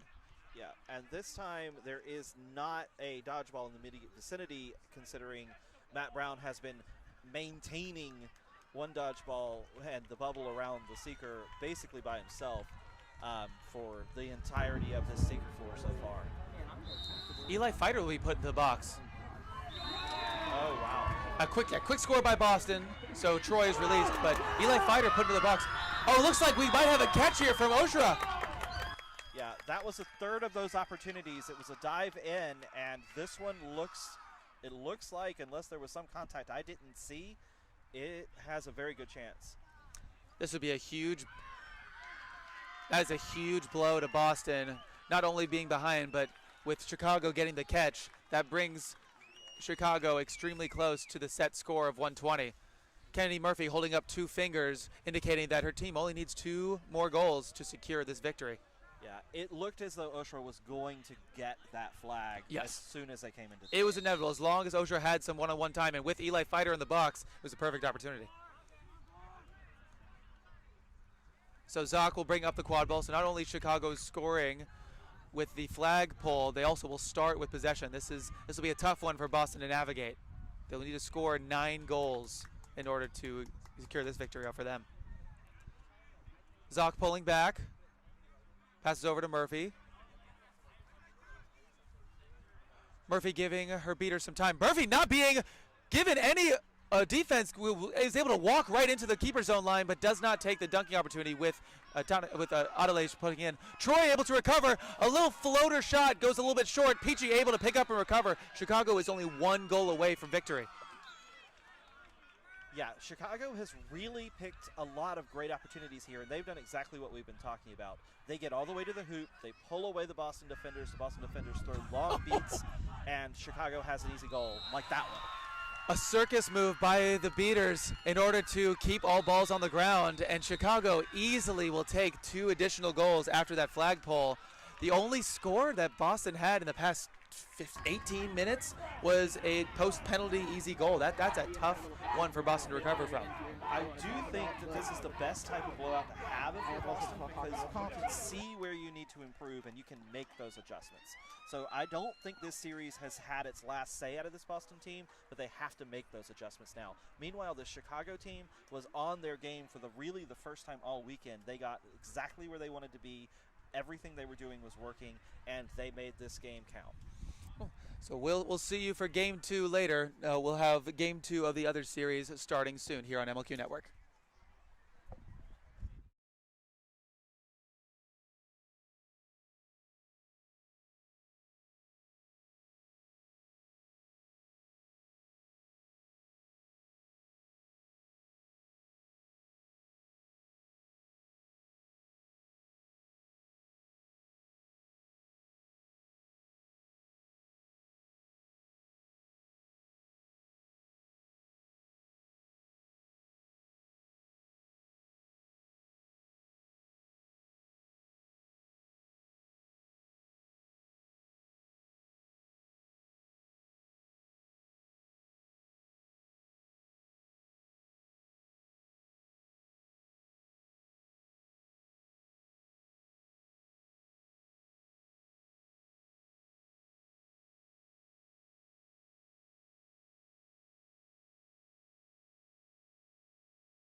And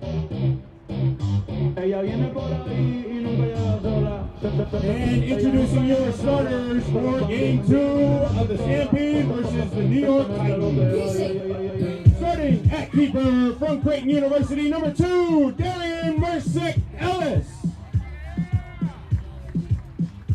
Starting at chaser from Creighton University, number 12, Riley Usami. Starting at chaser from Mizzou, number 1, Lauren Smith. Starting at chaser from Creighton, number 22, Vinci Archibald. Starting at beater from Cal, number 11, Shannon Hall. And starting at beater from Creighton, number 51, Lauren Curry.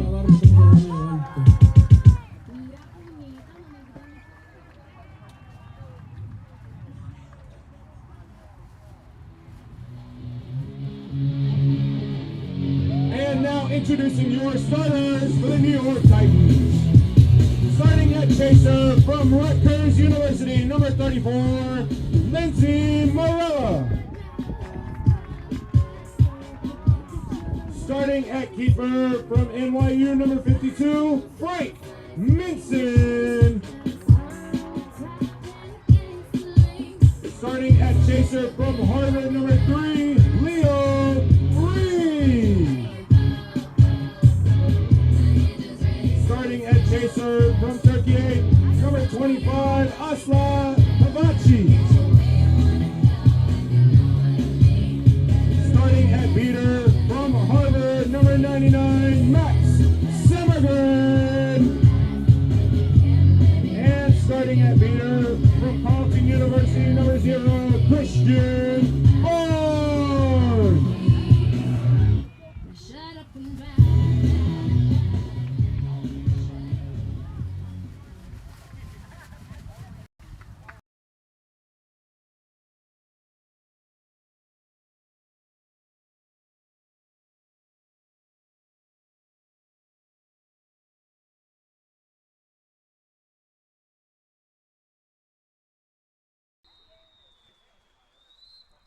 Hello and welcome back to Lancaster, PA, here at the Spooky Nook Athletics Complex.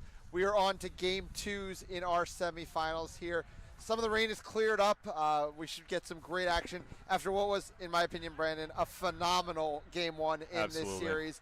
It's now do or die for this young KC team, this number 1 in the Fast Break News preseason rankings KC team. This never been to a finals or a semifinals before. Wow. KC team. Up against this New York team that has become such a stalwart power. Brandon, what do you think KC needs to do to flip the script here in Game 2? Shoot, I mean, I think they did almost everything right in Game 1. It's just they've got to make some sort of adjustment during snitch on pitch. They got absolutely cooked by New York's beaters, and that catch for Iannucci came after only 3 times back to the hoops. Yeah, it was TK and Trina Shaw, the beaters there. They won't be the starters. We'll get through that in a second. Frank Minson, Riley Usami ran the brooms up. Lauren Curry was able to clean up Minson, but was not able to do the same with Freed. They chose to prioritize not even dodgeball control because New York's going to come away with everything, dodgeballs and quad balls. That's a bit of the Max Semmergren effect they had. Max in as a face-off get-off, one of the speediest players in the sport. Yes. To come away with control. Yeah, definitely. A little bit of pressure over here by Rosenberg, trying to create a none situation early. Yeah, for and New York. Morella's going to take it, and Morella goes right over Lauren Smith. Smith's defense was a big part of Game 1 for KC, but Lindsay Morella's had just about enough of that. Scoring gets opened a lot earlier here in Game 2 than we saw in Game 1. Yeah, definitely. Let's see if Kansas City can take it back to them, because I think both of us agreed Kansas City looked like the better overall half-court team last game, but New York was just, swallowing up a few of those passes a little bit early. Yeah, and DME missed a couple sitters also early in that game. He's back in the green headband here. Mejio took the green for a lot of Game 1. Ryan Cleary's looking to set up on Jason Rosenberg, takes a beat. Isaac Diaz tried to protect everything. Riley Usami rips a shot. So Southpaw gets his first goal of the game. We're tied up at 1. Wow. I mean, it was weird because I knew exactly what he wanted to do, but I don't know what anyone could have done to stop that. No, I mean, Cole came flying through the hoop, really did his best, but not to be. Ball in Cole's hands on the left here. Yeah, Curry gets the ball out of Rosenberg's hand, the dodgeball, but Rosenberg's able to recover. Just a bit of a smirk there from Curry. Azlihan shoots, goes wide. Morella's going to recover. Cole's going to set it up. Honestly, kind of lucky that it went wide there. Otherwise, it might have been intercepted by Riley Usami. Yeah. Beats in time there on Morello, but that's going to get the dodgeball out of the play. Oh! Helvaja tries to shoot. Leo Freed has the loose ball, gets through. Usami puts it through. New York back in front 2-1. No shortage of scoring here early. Usami just a little bit too small to tackle the force that is Leo Freed there. And Freed got just a head full of oh no, that was bad. Oh no. Somehow for the second time in this series, Casey has had a completely unpressured over and back at the halfway line. Oh, goodness gracious, that sucks. You could, and even Chris LeCompte even kind of gave him a moment to see if he was gonna actually do the illegal reset, but oh man, that sucks. You hate to see that, and that's just a wet ball. Yeah, it was Mejio in game 1 during the comeback. That was just with his feet. It's DME losing the ball there. Man. And now New York looking to extend. This first line's kind of cooking right now on offense. And it's Cole in the lane. Cole considers a shot. Rusami's going to jump onto that hoop. Now it's just going to be Morella in the well. Vaja has it behind. Freed's going to slow it down. Yeah, Kansas City really hasn't had their first offense yet, if we're going to be honest. They had a quick shot and score, but they haven't had to play any real quad ball yet, besides on defense. Yeah, Freed's just going to walk it in through the well, say, if you're not going to step to me, gets over to Vaja. I think that beat did get them. Yeah. Cole's going to follow up, though. Rebound puts it through. And New York is 3 for 3 on the offensive end. They seem to fix some things because I believe they only had 5 goals in 20 minutes in game 1. They've already got 3 in 3 minutes here in game 2. This is so tough. There is maybe a conversation? I think if anything, it was, did Helvaja even begin the motion of that shot before the beat? Yeah. If so, then Justin Cole would have never been able to follow up with that offensive rebound. Well, it's one of those things, like the pass shot option almost right there. Smith has the ball over here on the top of the left. Yeah, and once again, it's this Cleary-Curry beater pair that's struggling to get control against New York. We saw them kind of get dominated, as you mentioned, in that flag runner on pitch scenario. Now trying to do a little bit more here. Lawrence Smith has the ball up top. It's Usami behind. You know he wants to shoot. This time, though, Helvaja sitting on it, makes the deflection. Good read. Yeah, back to kind of talking about their beaters a little bit. Obviously, we hyped up Channon Ong and Addie Himmelman a lot during that first game. I can only imagine they're just trying to save Channon to play against Tate K, though. Yeah, because they've been bringing Tate in third, which just kind of shows how deep this New York team can run. Yep. It's going to be Cole with the ball in the wing. Mejio now into the game for DME. Morella in the lane. Ooh. Morella shoots just wide. Helvaja is able to clean up the feet. No. Nakasha says it goes behind. And KC gets its first stop of the game over 4 minutes in. Yeah, good pressure by Usami there. Hops off the hoop, pressures Morella, and she wants the shot under that pressure, and it goes high because of it. And here is that second pair you were talking about, Ong and Himmelman now in. We also get Mejio in as well. Yep. Still the pair of Jason Rosenberg and Isaac Cerna Diaz in for New York. Pass goes behind to Usami. Usami's been living in that space. That time, though, floats a pass in the direction of Mejio. Lindsey Morello needs every bit of that jump to get a hand on it, but now it's New York in transition. Now it's Justin Cole in the lane. Addie Himmelman misses the beat, but Mejio, who at this point I think is just a shark in the water on defense, you can tell that New York players are getting a little scared when Mejio's within 5 feet. Definitely. Yeah, that was a little bit of a weird, shot / I think Justin Cole just didn't want to get hit. Yeah, to be honest with you. Yeah. You can tell he was mad at himself for it, but you know what? Staying alive versus maybe getting a goal. For sure. Smith's going to send it behind to Vincent Reyes, who's now checked in for Usami. They try that same pass to Mejio. Oh, no. Lindsey Morella knows it's coming at this point. Yeah. Morella's got the read on Mejio. I think if you want to play that play, you got to always set up a hammer on Mejio's side. Yeah. I think they've still yet to have control, haven't they? Yeah, now Tate K and Trina Shaw back in the game. New York's beaters doing the work. This is, definitely a lot of pressure on Kansas City right now. New York kind of has a cushion, and it's interesting because they play way better when they're just comfortable, and they are in a comfortable position right now. Yeah. They have not subbed out their starting quad ball line, though. They're going on 6 minutes here. This is true. Freed wide open. Freed that was a miss. That was a miss.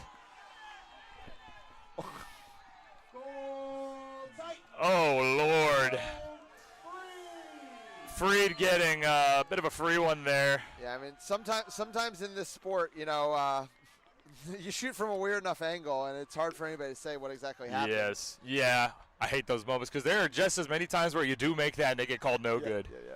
But here we are. Oh, Oh, and there's Lord. a shot attempt there from Smith, and that time it's Helvaja jumping in the way again. Justin Cole's running in transition. Yeah, off to the races, but Shannon Hung, one catch, but still can't get to Cole in time. It is raining Titans right now. yeah. I'm not going to lie, Cole looked more fearless on that one. Mejia was in front of him, but he just trusted his beaters to get there. Yeah, and KC has to call timeout. It's a 7-minute shift from the starting quad ball line of the New York Titans, and they absolutely take it to KC 5-1, and the Titans are in complete control right now. Yeah, they definitely are. I mean, that you got to be kind of happy for Cole there because he got his get back right. That's what he was doing on that original play where he got a little bit spooked by Ryan Mejia, and he got that goal back there. Yeah, and now we'll see, can KC, scrap back a bit, as New York goes a little bit more into its depth. But, honestly, I think New York's depth has been battle-tested all season, played well. If anything, it was in the first game as the first line that didn't have it on that first shift. Yeah. Was not able to score the goals, and that has not been the problem this time around. And, for a New York team who obviously has championship aspirations, and the real risk of, we've got this tough semifinal draw, we don't want to come out too tired. I mean, if they can just keep running away with this game, they're going to put themselves in great shape for a possible finals run. Yeah, definitely. The only worry I have is if they go ahead too far and get tired too quick, at what point do we worry about them lingering? But this is their first line, right? They still have fresh legs all the way back down the roster. So I'm not too worried about that. But control is actually in Kansas City's hands for the first time. That long catch, which was so sweet, he just couldn't quite get the beat off on Justin Cole, but it was at least enough to get his team control. I didn't even notice the catch. Yeah. I thought it was a beat on him. So Kay led that break and took an exchange with Shannon, and Shannon caught it and almost made the beat on Justin on top of it, but couldn't quite pull it off. Gotcha. Well, even if you lose control there, you're traded for a goal, right? Yeah, for sure, but now it's up to KC to do something with this control. Definitely. Mejia to Smith. Yep. Mejio's pressured by Minson. Uh-oh, wet ball. Yeah, tough to... second line, quad ball line now fully in for New York. It's not raining anymore, but obviously there's plenty of dampness on the turf. Yeah. Smith tries a shot, goes wide. Vincent Reyes recovers. Zooms one all the way up top. Misses the target. Probably not the move there. And I will say, it has felt a bit of the game plan on the New York side is to they've been kind of daring Lauren Smith to beat them a lot of these two games. And so far, she has not been able to deliver that shot or that dunk that is being asked of her in order for this defense to have to make any adjustments. And I'm interested to see if we do see kind of KJ get back into that role soon. Yeah, definitely. Molly Potter, ball up top. Shannon on with a bunch of pump fakes right there. Potter takes the space, trips. Yeah, ground got her there. Control back to New York. Cole Warren on the wing. Cole Warren gets lit up by Ryan Mejia. Frank Minson almost somehow put the ball through the hoop. I have no idea what happened there. Either way, Mejia does end with it. And it's another giant stop from Ryan Mejia. That was so clean by Mejia right there. And by the way, I mentioned that New York got control. No, it was a beat on Shaw, and now control is back in Kansas City's hands once again. Yeah. They did just enough with their one dodgeball they had for a few seconds to make New York kind of scramble. And Kansas City is probably one of the best teams at doing that. Yeah, KJ is now in this game playing behind, though. Lauren Smith still playing on top. KJ, though, her first touch also goes awry. And it's KC that just is, after we said New York was the sloppy team in game one, KC's been the sloppy team in game two. Yeah, definitely. And I wonder how much of it is just the pressure of being behind 4 goals right now. You're just trying to do all those crazy things to try and catch up, and it's just not working.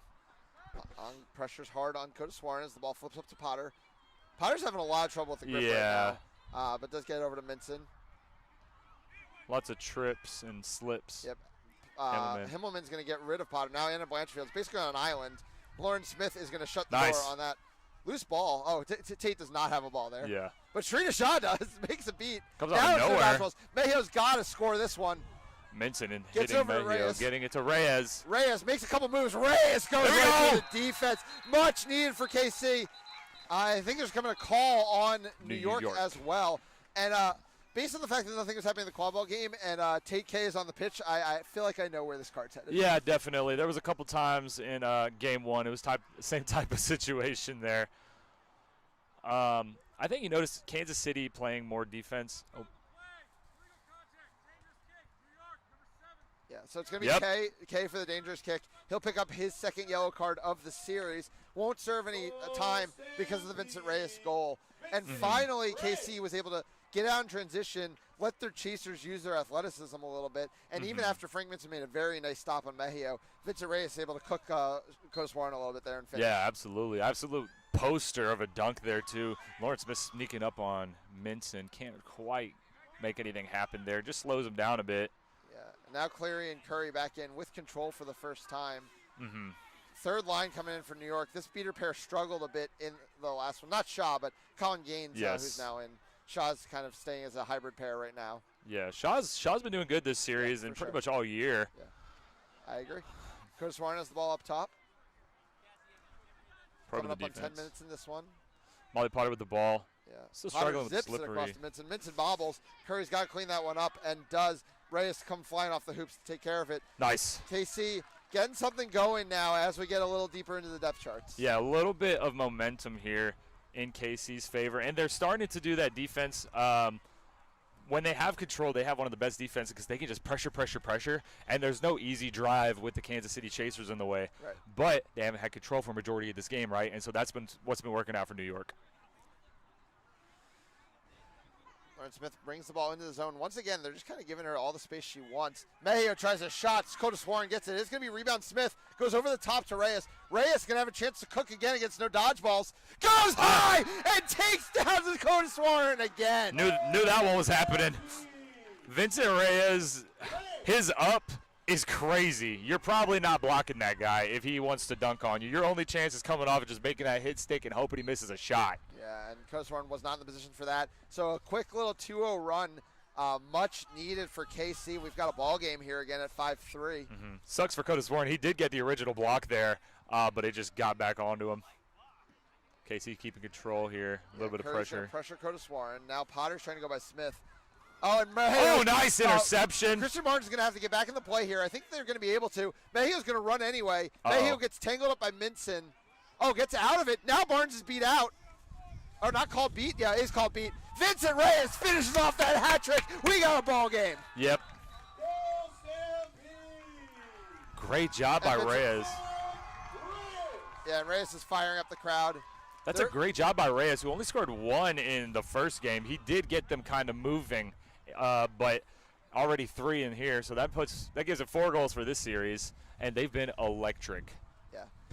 Yeah, and also credit to Mejio because you can get in a lot of danger there on a fast break like that if you don't beat the quad ball player because then the beater can get on you. Yes. Mejio was able to get out of that Frank Minson wrap enough to get the pass. They're going to say no good on that goal. Beat before the pass on Mejio. Interesting. That's unfortunate. Big call. I will say I think you could tell Mejio was looking for his beaters to get ahead of him to beat Christian Barnes so he could take the drive. I think that Cleary had to throw back. He ended up all the way back by Potter. He actually, I think, cleared Potter on that play. Curry was on Curtis Warren all the way in the back corner. So there's no world where his beaters could get out in front of him on that play. Yeah, absolutely. And so, like you said, good job staying poised and just making sure that he doesn't run into the beater. Right. This is a lot of young players in for New York, beaters and Jairam chasers. In. Kona as well. Yeah, this is the all-youth but Molly Potter line that they've been kind of running as their third line. Potter kind of stays in for 2 whole lines. Oh my Lord! Mejio's gone. Just has to be Christian Barnes' beat. Mejio is just so fast. Beat. It is good. Mejio puts it through. Well, we're in that situation now where it's like, ball don't lie. I'm going to get my bucket now that we didn't get earlier, right? Yeah. There's no worse feeling than your ball carrier getting hit at the top because of throw on a beater. It just happened to clip the chaser. Absolutely, it's just almost always a goal when that happens. Yes. Well, and even Molly Potter looked down like, oh, man. Yeah, exactly. But, yeah, now we're back on offense. First beater pair back in here. Yeah, that beater, that beat that went by Potter and hit her did end up turning over dodgeball control. So Casey, who went on the 3-0 run while having it, now doesn't have it any longer. D'Onofrio gets it back to Potter. Potter rips a shot. Was having a little trouble with her handles for a lot of this shift. No issues there. Figured it out. Definitely tough break for Kansas City there. They lose control, instantly get scored on. I think it kind of shows how heavily they rely on control. For sure. I'm not going to lie, though. This pair is the one that isn't able to get control, right? I think you put Ong and Himmelman back in, get control, then you can put this pair back in with control. This has been a long shift. Also, Miles Himmelman did play a few minutes in the first game. I thought was perfectly solid. Could also take a quick shift in here if they're trying to save Ong for flag runner and pitch. Though there are 8 minutes left in the period. Lord. Lauren Smith just lets that one go. Just too many unforced errors from KC in this game. And D'Onofrio, who's always looking to run, going to get back there. Good. I don't know if the call was beat before or if D'Onofrio just missed. He might have missed. How fired up KC is, I think Cleary must have made that beat. Yeah, and a great pressure by Lauren Smith. Just slowed him down a little bit. Very important. And that got the stop there. Good job by Cleary, calling for a well-deserved sub now here on this next offense. Yeah, we'll see who the next player in is. Shannon Ong is just standing very ready on the sideline. Vincent Reyes is going to keep that live. Mm-hmm. Draws the beat, Reyes does. Goes to Mejio. KJ was trying to clear out Potter on the near hoop, and instead it's going to slow down. Vincent Reyes is going to get back in the play after being beat. Mm-hmm. Jairam's, once again, going to let Lauren Smith operate. Oh, bad pass right there. Yeah, Vincent Reyes is able to clean it up, though. Now the press comes. No, he's back to stop Mejio. Oh, that beat, I think, clipped him. Good job by Mejio. Yep. It did clip him, I think. Yes. That is a good recovery from, I believe it was Rosenberg, because he got himself out of position. It's always risky to pressure with your only dodgeball when Mejio's on the field, but is able to recover. Honestly, Casey kind of caught a lucky break there because look at where the quad ball ended up landing. Or are they going to hand it over? Bring it back, yeah. I mean, you're still not in a bad spot to get back on defense.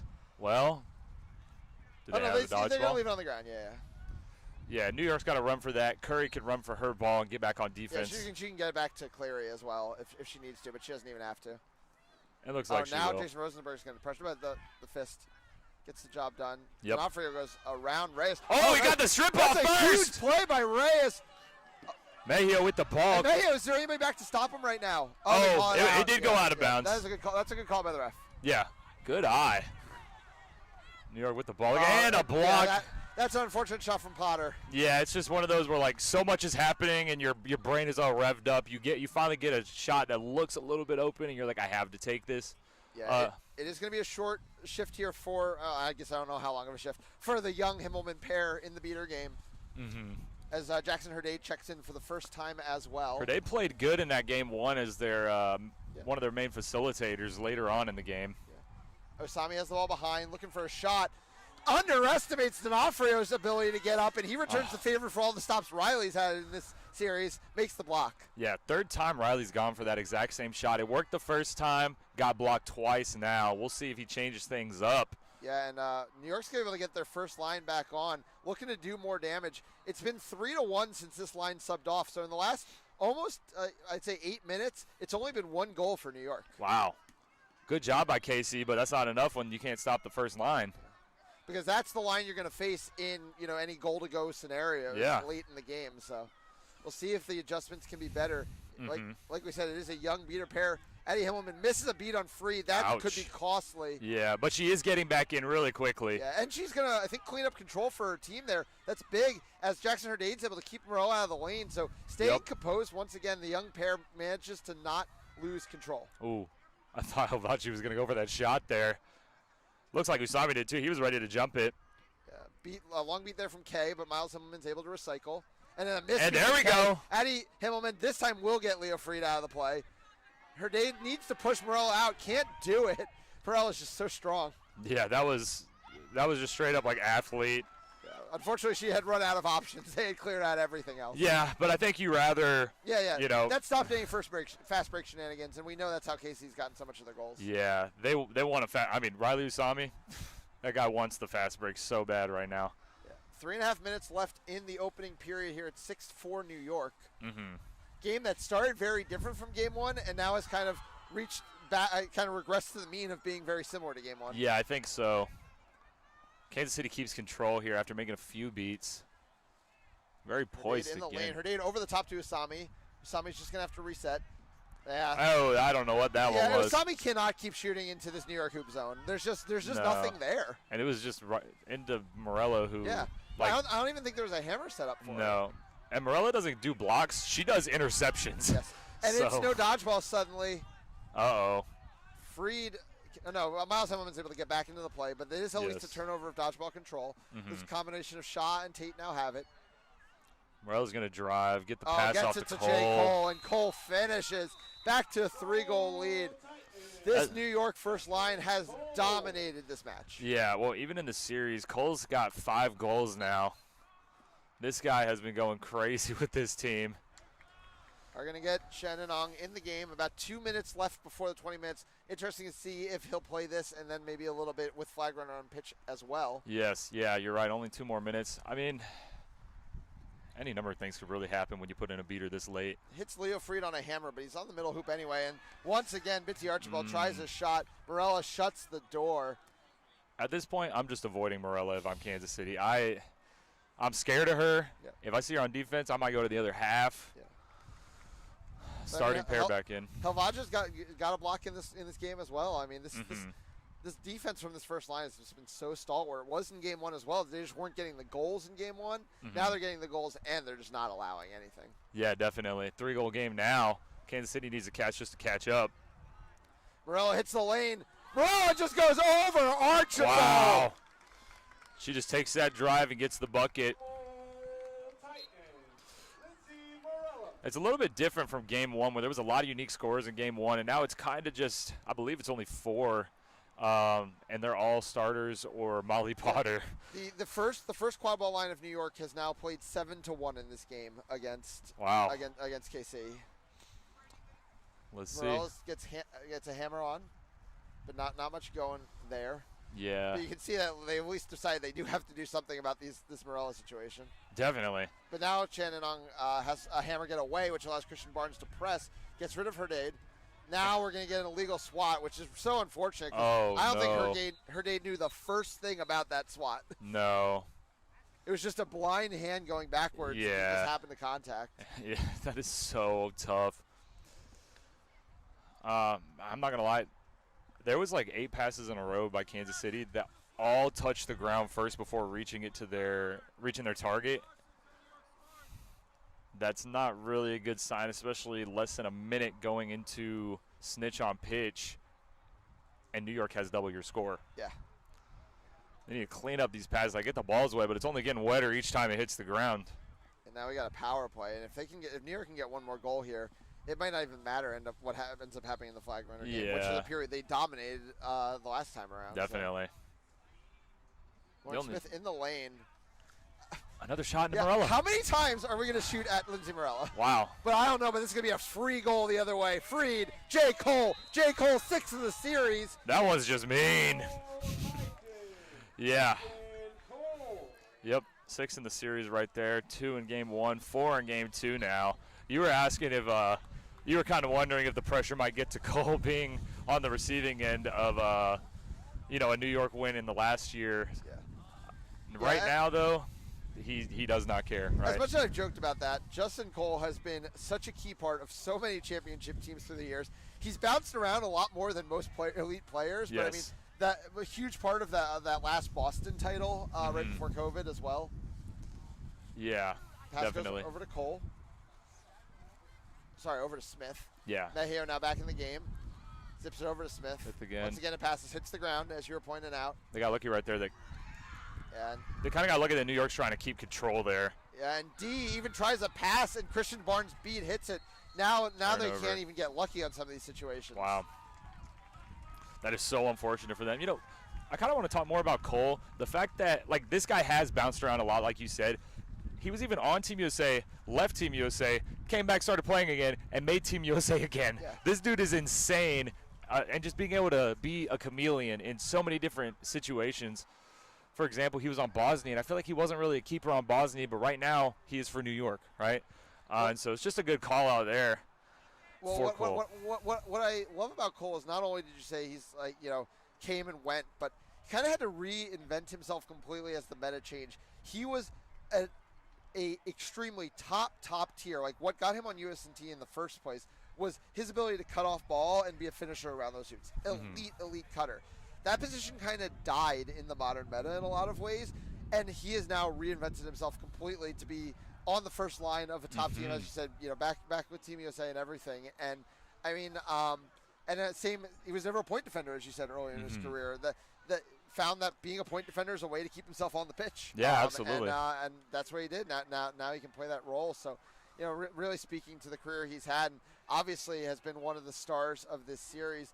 But, I think also Morella, who's a name that is, it can feel boring to talk about at times, but I mean, has been so stalwart in this program. And in a game where, I mean, how many times have we talked about the mistakes the KC young players have made? I can't think of a step Morella has taken wrong the entire game. Even if she's not the scorer on every game and the distributor, she's doing the little things. She probably has 5 defensive stops already in this game. And that's what matters. 8-1 for this first line so far in this game. Let's see, who do we have in for Kansas City now? We've got DME on, Archibald, Smith. Where's their keeper at? I think still in the box? Yeah. No, Mejia's just coming. Gotcha. Right and they are going to run back the Curry-Cleary line against Kay and Shaw for flag runner on pitch. And that's kind of begs the question. You have a head coach who, Lauren Smith probably played, 16 minutes in this game already? Yes. It's a lot harder to make the adjustments on the pitch. When you're playing, absolutely. I feel like you can't really see what's going wrong. Mike Lee, has he played at all this game so far? No. He is their flag runner on pitch player because he kind of brings the hits in the way that a Mejia does. Yes. So that it has kind of become the role of Mike Lee within this program. Hamilton finally gets his first shot. Can't make much out of it. Lee goes going through it. DME does go high, backs out of it. Nice job there. And then Mejia's going to pick off the pass. One-on-one right here between. Leo Freed. Yeah, can Freed return the favor from last game? No. Mejia just puts him in the mixer. That was, I'm not going to lie. Again, love Freed. I said it last game. But when he gets cooked sometimes, you see even gods bleed, right? And that's fun. Yeah. Iannucci getting a lot of time. Kenny deliver the death blow. Oh, my goodness. Oh, so close. Yeah.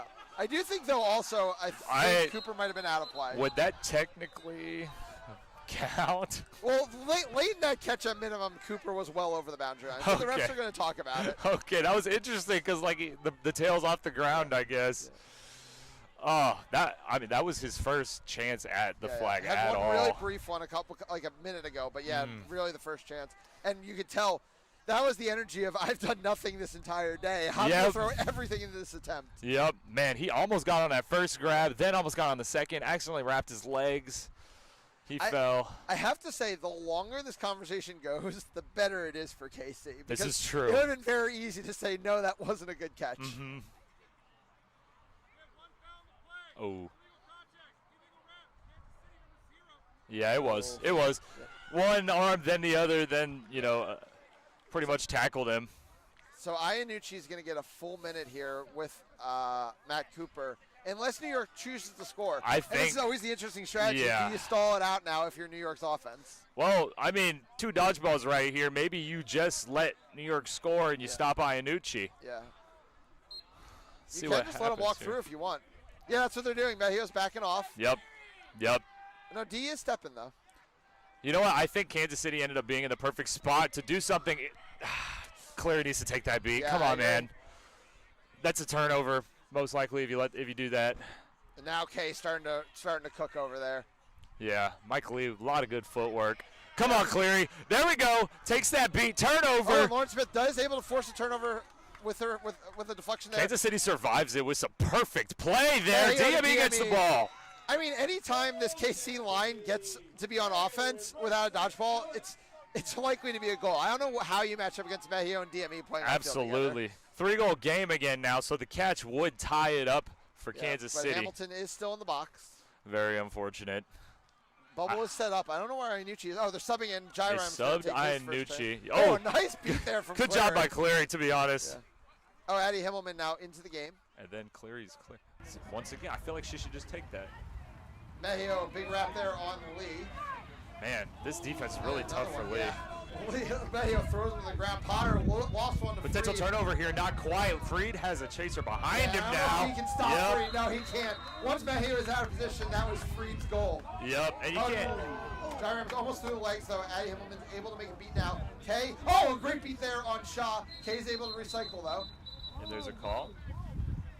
You know, I just want to go back to that defense there. Mejio made the right move. Freed just got there first. Yeah. It's so unfortunate where, like, if you get that ball, you probably get a goal, but he if has you to don't, go for it. I don't think you yeah. can stand behind Freed and let him pick it up. Yeah. I think the move is fine. It's just it's such a double-edged sword because you probably get a goal, but if you don't get there, he probably gets a goal, right? And so it's just for all of DME's talents, the one thing he's not like an A+ at is probably one-on-ones against really elite drivers. yeah. Kansas City 11. Is that Shannon Ong? I think it is. Yep. Whatever happened, I did not even look at for a second. Yeah. So. Yeah, I didn't catch the call either. Addie Hillman. Addie Hillman just distraught about the situation. She's going to have to really work here. Yeah. Well, let's see. Shannon. Is Sharina Shaw going to get that dodgeball to her? Addie Hillman has a second here to try to make an exchange with Kay. Let's see what she decides to do that. The exchange isn't really I guess maybe it gets you Hamilton gets a shot, right? Yeah. Oh, they're going to say it happened before the goal. Oh. So lucky break for KC. Yeah, nothing happens because it's a blue card, so it can't stack. And all that's going to happen is Shannon's going to be off brim. Yeah. Really a lucky break right there for Kansas City. Especially because Shannon tags in 2 seconds because he's so fast. Yeah, Jairam's going to get another chance here. Nice. Jairam. Good job for Shannon by Himmelman. Mejio now trying to go by Cole. Nice screen there for Smith. Oh, and it hits DME on the apex. Puts it through. There we go. Great goal by DME there. 2 in a row. Both assists by Mejio. Nice beat by Ong there. Clears out Jairam. I'm not going to lie. Oh, Ianucci's coming back in now. Okay, yep. A big play there by Ong. Shannon Ong has a moment. No, and Ong beat someone who was off pitch. Meanwhile, J. Cole is going to run through, put another one down. But is that a... Hamilton's going for it. Oh, it would have been so unfortunate if Hamilton caught it that time when we're just waiting for this foul to get called. Yeah, that would have sucked. But in that moment, was Hamilton getting close, you'd say? I wouldn't say that close. Gotcha. Definitely not as close as that earlier attempt. Mm-hmm. And Hamilton did struggle with Cooper as well yesterday. Yeah. Obviously, as these periods get longer, the advantages start to go to the seekers who get to have subs over the flag runner who does not have one. Yes. Yeah, there was one game. I think it was Detroit versus New York yesterday. I think it was at least Cooper survived a long time. Yep. So that's the foul we thought was coming on Shannon. Oh, Shannon's a lucky break again. Wow. New York. I bet New York is like, man, we shouldn't have scored. Yeah. Two blue cards for Shannon, and yet to serve a minute in the box. And once again, he's going to fly across that pitch, tag in, and get back in there. Hamilton makes a dive there. Hamilton's getting a little closer here. Colin Gaines now and does clear Hamilton. Yes. Ianucci's going to get a shot. Meanwhile, Freed's big hit by Freed on Mejio finally gets one. That's going to be a stop for. No, it's not going to be a stop. Oh, and a block right there. Oh, man. But Sharina Shaw's now going to be out of play for a second, so Hamilton's going to have a chance. Yeah. Cooper just biding his time. Oh, Hamilton tried to go the way I don't think Cooper's expecting. Got pretty close. Is going to get beat there. Hamilton's beat now. Hamilton's kind of looking a little tired, in my opinion, now. Gaines trying to hustle. It's going to be Drew Smith coming in. Uh-oh. Oh, Morella Too just easy. hooks on the wing there. Now a 5-goal lead for New York. That's a hat trick from Morella as well now. Colin Gaines tries to catch there, can't get it. So now Drew Smith's going to get his first attempts on. Come on, Drew. Oh, nice dive attempt, but can't get around. Oh, no. Addie Himmelman's running for her life. Yeah. So read the room. Yeah, I think that's a good move by her. And Ianucci with the catch.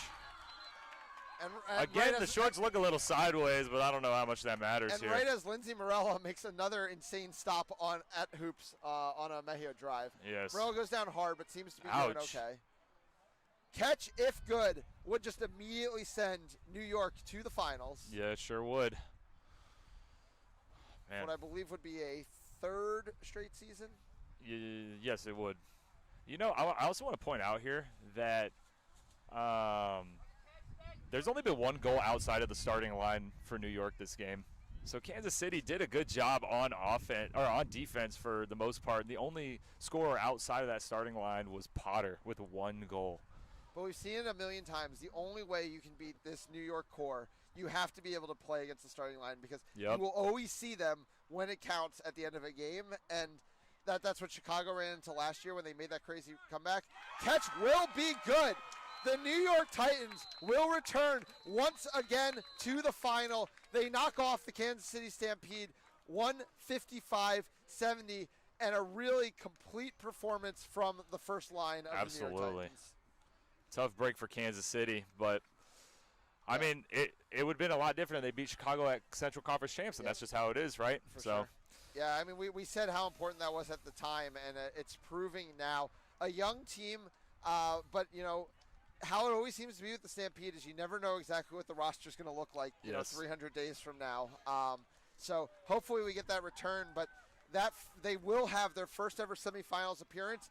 They're going to have to try again, though, if they want to make it to their first ever finals. Titans move on to MLQ Championship 2026 finals. Who will take them on? Will it be the Chicago Prow or the Boston Forge? Game 2 in that series coming up next.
Chicago Prowl and the Boston Forge. Your starters for the Chicago Prowl. Starting hit keeper from Illinois, number 50, Matthew Troy. Starting at chaser from Kansas, number 32, Andrew Parchim. Starting at chaser from Kansas, number 7, Anna Holmes. Starting at chaser from Loyola, Chicago, number 22, Kennedy Murphy. Starting at beater from Illinois, number 11, Ojas Turnikar. And starting at beater from Boston University, number 16, Noyes Ostra.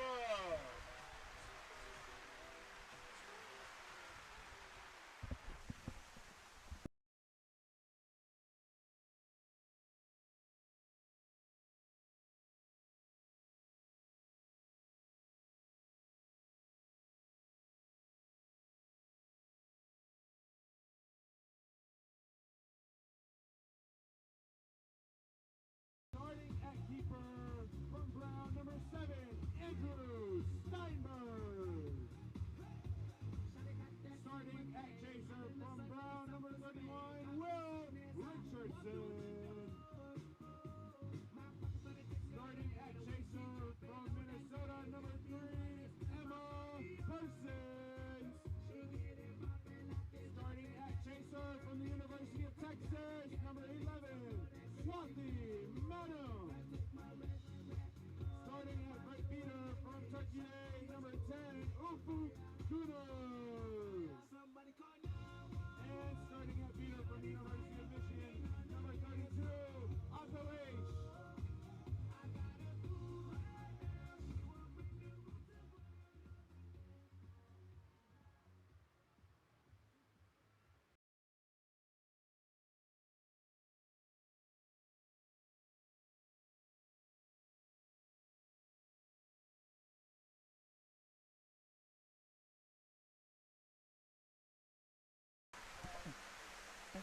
All right, welcome back to MLQ Championships Day 2. We have Game 2 of the semifinals between the Boston Forge and the Chicago Prowl. Chicago took Game 1, so if Chicago is able to win this game, they will move on to the finals to face the New York Titans. Boston, if they were a win, they will fight to go another game into Game 3. My name is Justin Kramer. I'm Clay Dockery, and we are excited to bring you this game in the pouring rain here in Lancaster, Pennsylvania. No lightning yet so far, so we will continue this game as we get started. Richardson heads it back to Steinberg, and Steinberg will straight into the defense. Richardson looks around. 3 defenders on 1 hoop there. Richardson decides to go elsewhere. Persons with the ball up top. All right. Definitely going to be a huge driving game. Shooting and passing will be almost near impossible with this heavy rain. Yes, and I'm hoping that this Boston team made some adjustments and they are able to do that, make shorter, crisper passes, and get up to the hoops. Pass over to Monum. Monum has Steinberg on the right-hand side, goes to them.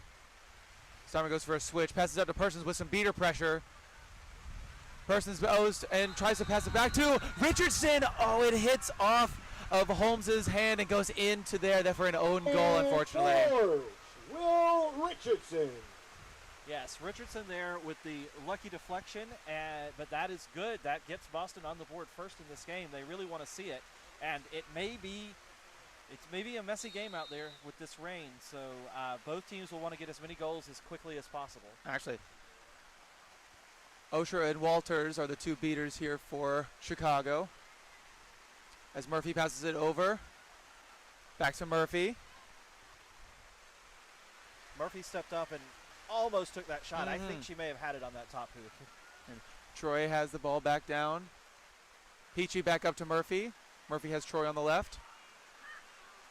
Murphy with the shot, and it does go wide for the center hoop. Yeah. Usually a shot that Murphy is able to make, but with the conditions this weather, here, it's going to be difficult for those mid-range shots.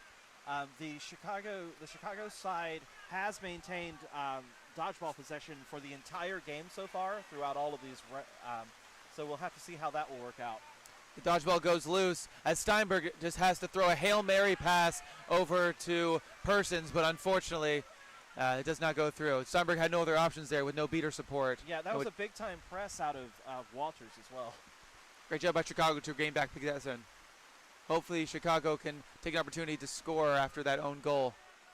Troy goes through the defense. Oh, Troy is called off broom, I believe, or beat. And has to give the ball. For some, unable to score, unfortunately. Yes. Persons will bring up the ball. They have Steinberg to the right. We'll go to them. Steinberg over to Tremple. Tremple going in. Has Jotman on the left. Some pressure here. Tad Walters throws the dodgeball away. Other dodgeball comes right through, and Tremple is stopped right in their tracks. Turnover. Peachy has the quad ball over to Troy. Troy will go through Steinberg. Steinberg able to bring them down. Yeah, that's a very nice tackle from Steinberg in the middle of the field, but it winds up back in the hands of Chicago player. With the chasers hesitant sometimes to take their usual shots, beaters have been controlling this game so far. Troy with the quad ball again. Back over to Murphy. Murphy has an opportunity here. Missed beat. Pass over to Peachy, and Chicago has their first goal of the day. Of the game. Ben Peachy. Yeah, that was really nice movement. Anna Holmes getting to that ball, then Murphy distributing out to Peachy. That was good work from Chicago, especially in this weather. Bit of a press from Chicago's beaters. Walters takes out two chasers. We have a beater support now. That's DeMuth is guarding Tremple. Yeah, and this is a lot of pressure on every series here from Walters. Walters moving way out, which does leave an opening if Boston gets past the pressure. Steinberg passes a long pass over to Persons. Persons being engaged with. Pulls back a bit. Holmes providing some great pressure. Holmes now in the point chaser position. It goes back to the hoops. And DeMuth Steinberg. missed a big beat there.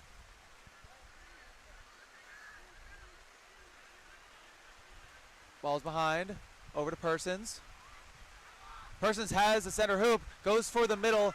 Tad Walters with the attempted block, and I believe it was that Tad Walters dodgeball that prevented that goal. Yes, that Fantastic. definitely knocked it offline. It looked like it was headed offline, but Tad Walters with the release on the dodgeball, it seems to have knocked it away from the goal. Definitely a signature move by Walters.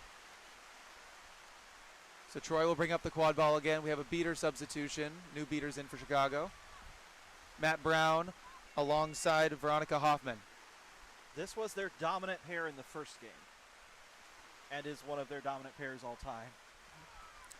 Pass back behind to Peachy. Peachy engaging with Persons, gets past them, goes through. Looks like pass to Troy, and Troy will able to put it through. Pro Matthew Troy. Yeah, Troy was not going to be denied there with the big body just barreling up to that top hoop, making sure that's how you need to play in this weather. And we have a issue with the hoop that's going to need to be repaired. I think both teams are playing pretty well, adjusting to this weather. Boston has adjusted some, I think, to what they were doing in the first game. At least so far, they haven't had some of the miscues that they had, and everything is a little bit messier. So if they're able to get another goal, tie it back up, of course it was 2-2 in the first game at this point, but I think if they get another goal, they're feeling pretty good about where they are in this game. Absolutely. It's like the hoop is being switched out, so we should be able to resume game momentarily. Yeah, I heard the connector crack on that one. Matt Troy, an unstoppable force, goes through the defense and through the hoop. Yes. Looks like we're going to resume play here.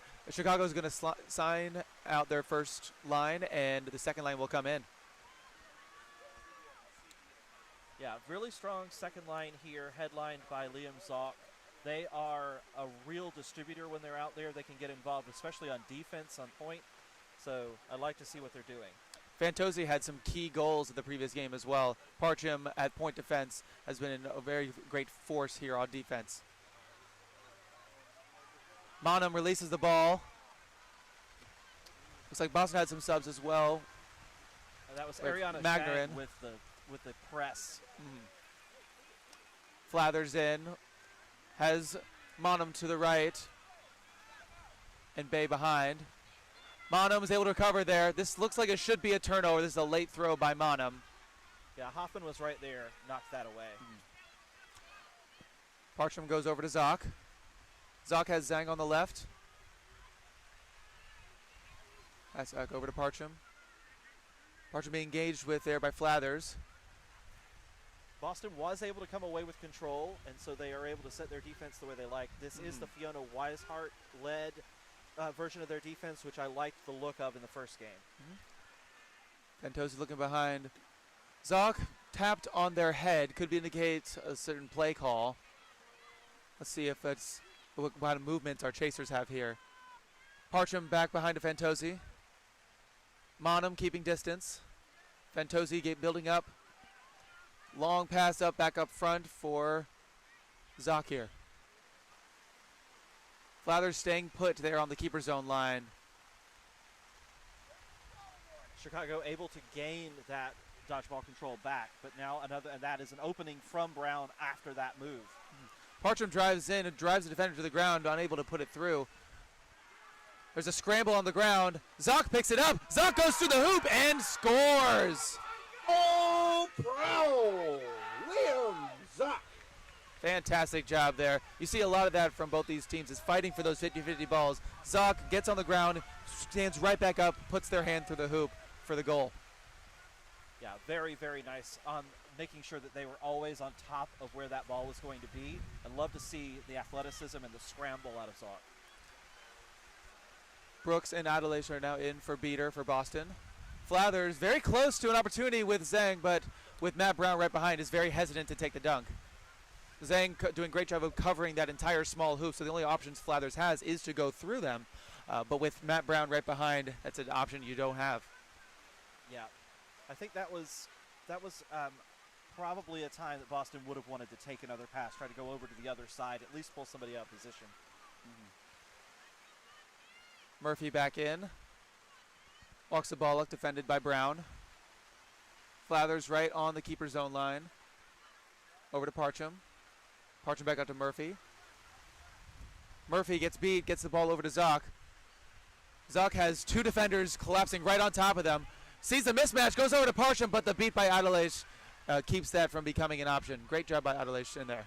Yeah, very clean play there from Boston. Adelaide making sure that that was not going to be another goal. Especially with Zoc with a huge scoring threat. The entire defense collapsed there. It was a great option to go over to Parcham, but Adelaide being able to do the quick turn beats to prevent the goal scorer from even taking a shot. Flathers goes behind. We have Magner. Magner directly marked by Kennedy. And Murphy able to force a bad pass. Oh, Zoc collapses on top of it. There is a bit of a fight by Bay, but Zoc comes up with it. Monum engages with Zoc. Zoc goes right through, past Matt Brown. Zoc is able to just walk into the keeper zone line.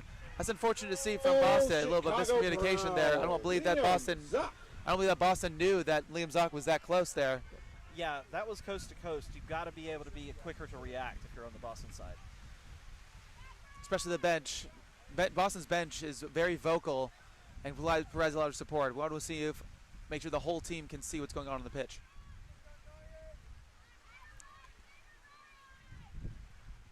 Leary goes over to Persons. Persons back in this game. Persons back over. Good. Gray with the quad ball. Back to Richardson. Richardson gets beat. There's a loose ball in the back. Looks like Chicago is able to recover. That is Genther. Genther recovers, hands the ball to Murphy. Murphy sees an opportunity, sprints forward, back over to Genther. Defense pops up. Genther sees the opportunity and goes around.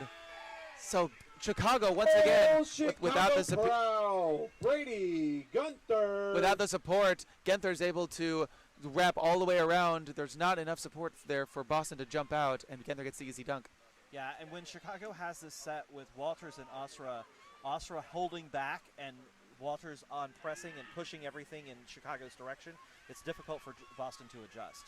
Genther making amazing plays on offense and defense, jumps up and tips the pass, so Murphy's able to recover, and that's another turnover in Chicago's favor.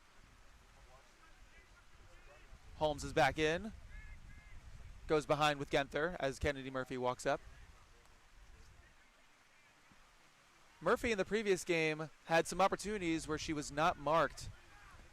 But looks like all defense is collapsing onto Murphy. Oh my goodness! Oh, so wow. Murphy takes a shot onto the center hoop. Goal, Chicago Pro. It is- Eddie Murphy. It is tipped by Jane Gray, but it barely goes and coasts into the goal. Yeah, that was off the top rim of the hoop and back down and in. Things are breaking Chicago's way. It's now also 6-1 in this game. We've seen, unfortunately, some mental mistakes from Boston. I'd love to see them kind of come back together. Maybe a timeout if they cannot get things to go their way. Pass back up to nobody.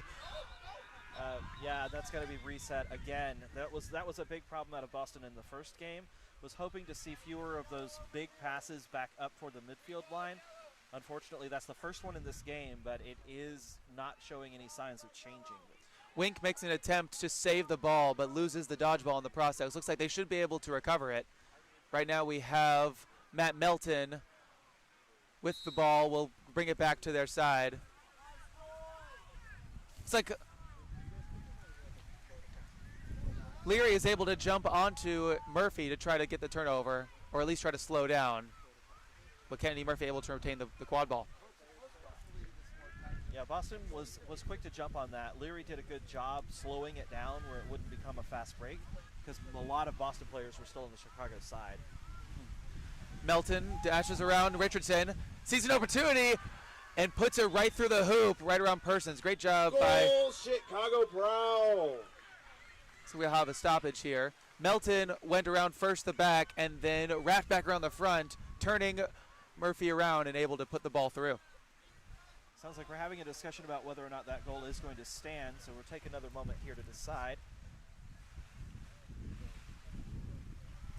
It's certainly difficult with the defense with two dodgeballs in it that Chicago's been doing, but especially when Walters plays far out, that is the type of move I'd like to see this Boston side try. Just really take it all the way to the hoop around a defender.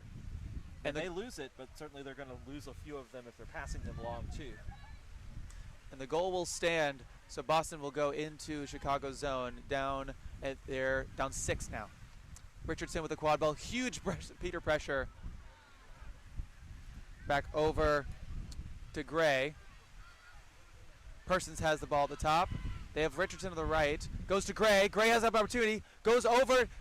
The shot is a little bit too high, unfortunately.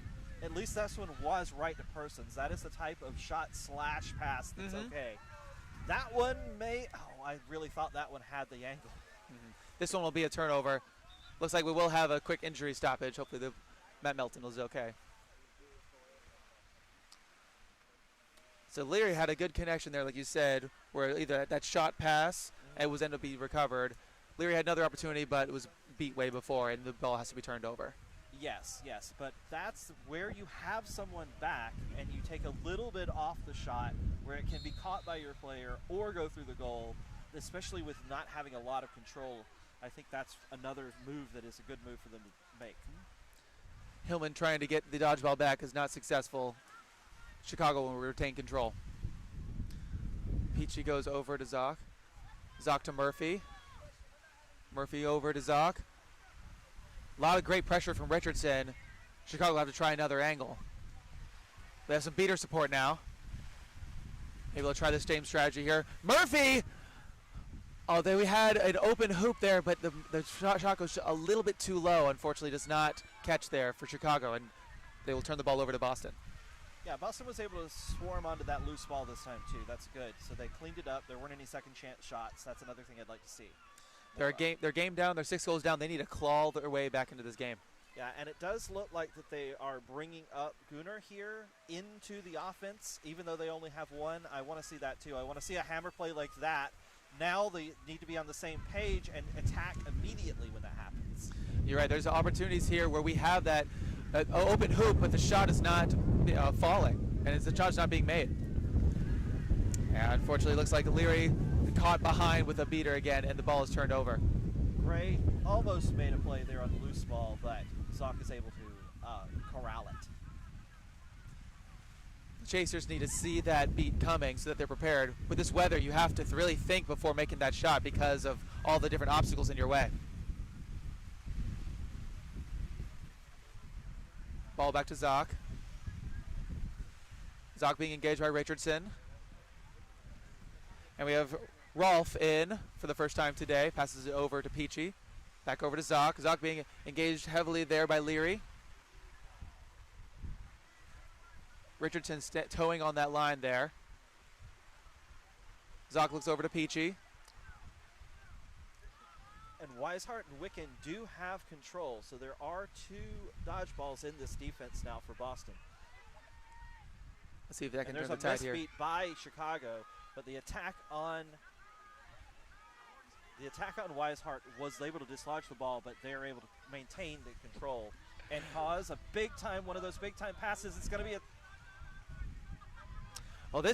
I thought that would have been a turnover there, just a stop play, that as the ball did cross over the boundary line, but Boston Forge. if the play was stopped, it would have been handed right over to Ryan Leary to still do that same thing and put the ball away. So no harm, no foul there. That was good. I was glad the referee didn't stop that, since that was advantage to Boston basically there on the turnover. We have Zock with Peachy, Steinberg defending, and a great block there by Gray to able to keep that from tipping into the middle hoop.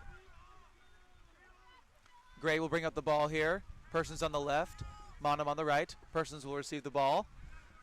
Steinberg unguarded all the way on the left-hand side as Chicago keeps that tight defense. Gray looks in, trying to look for an opportunity. Gray push out to the back, some beater pressure. Puts it up back to Persons. Persons goes to Monum. Peachy switches over. There's a shot into the medium hoop, and unfortunately does not fall. Recovered by Fantozzi and given over to Zock as Chicago will have another line sub. Murphy was out for just a few minutes. It comes right back.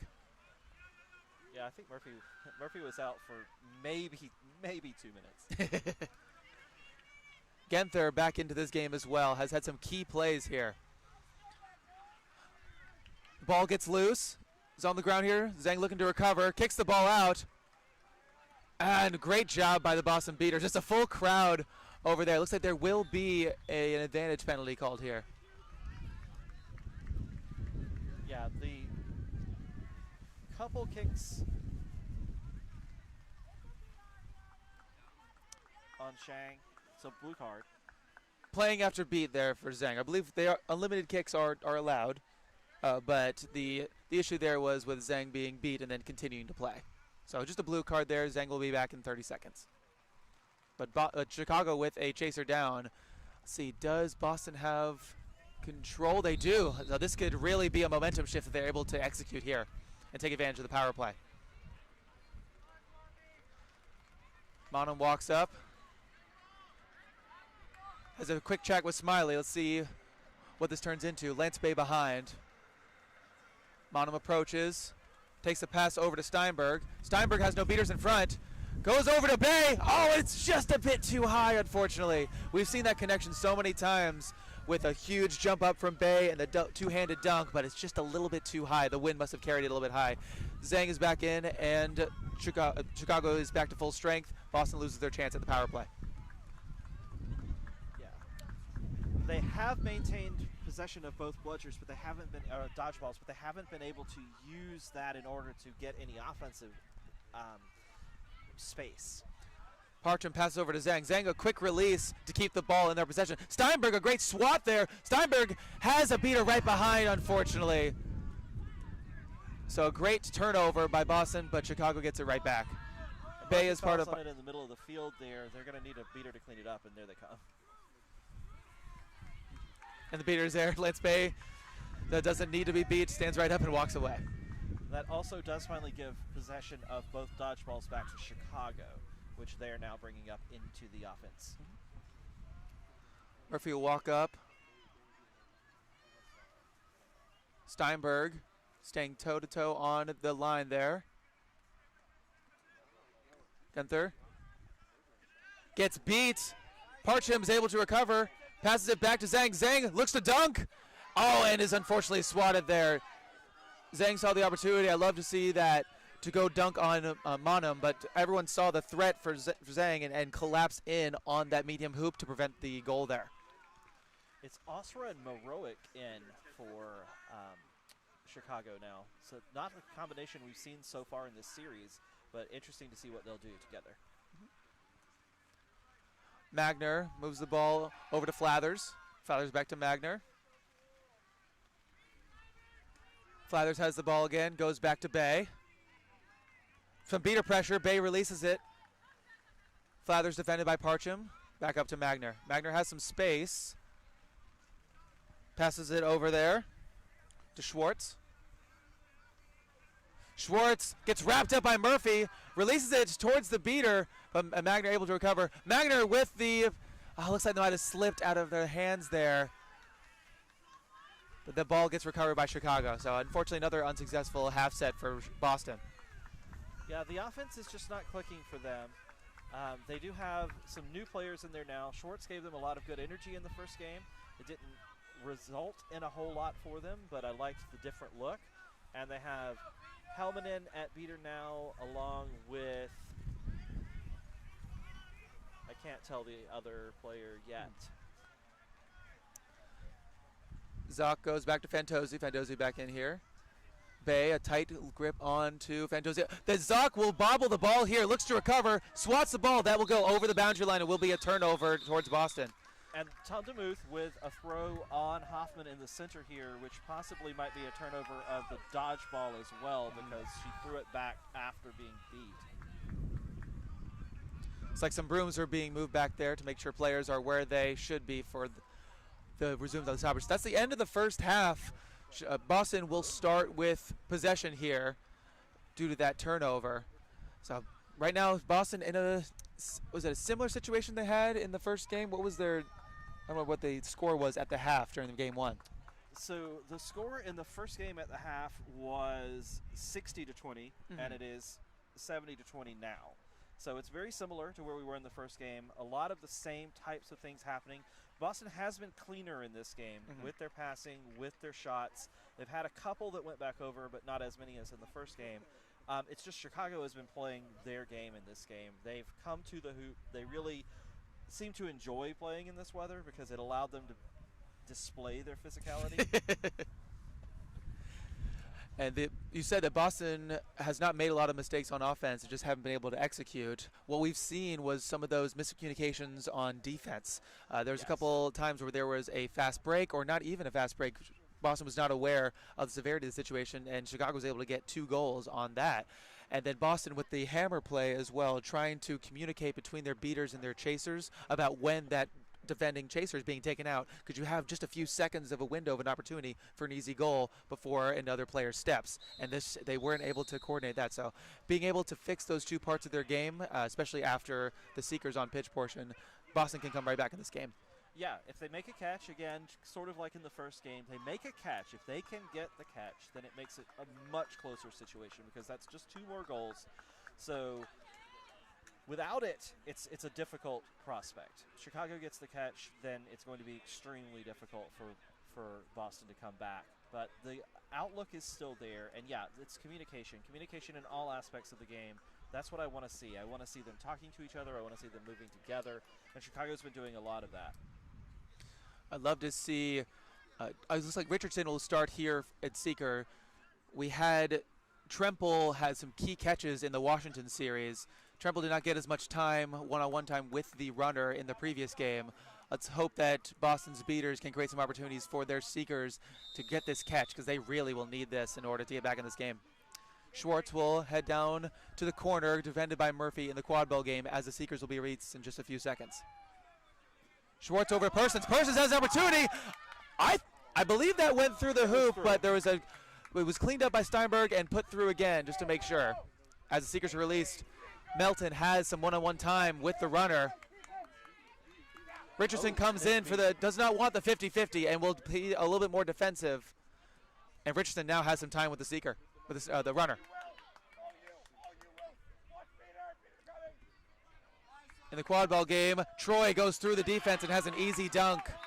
Chicago has their first goal in the second half. Chicago proud, Matthew Troy. Melton has a beater coming in.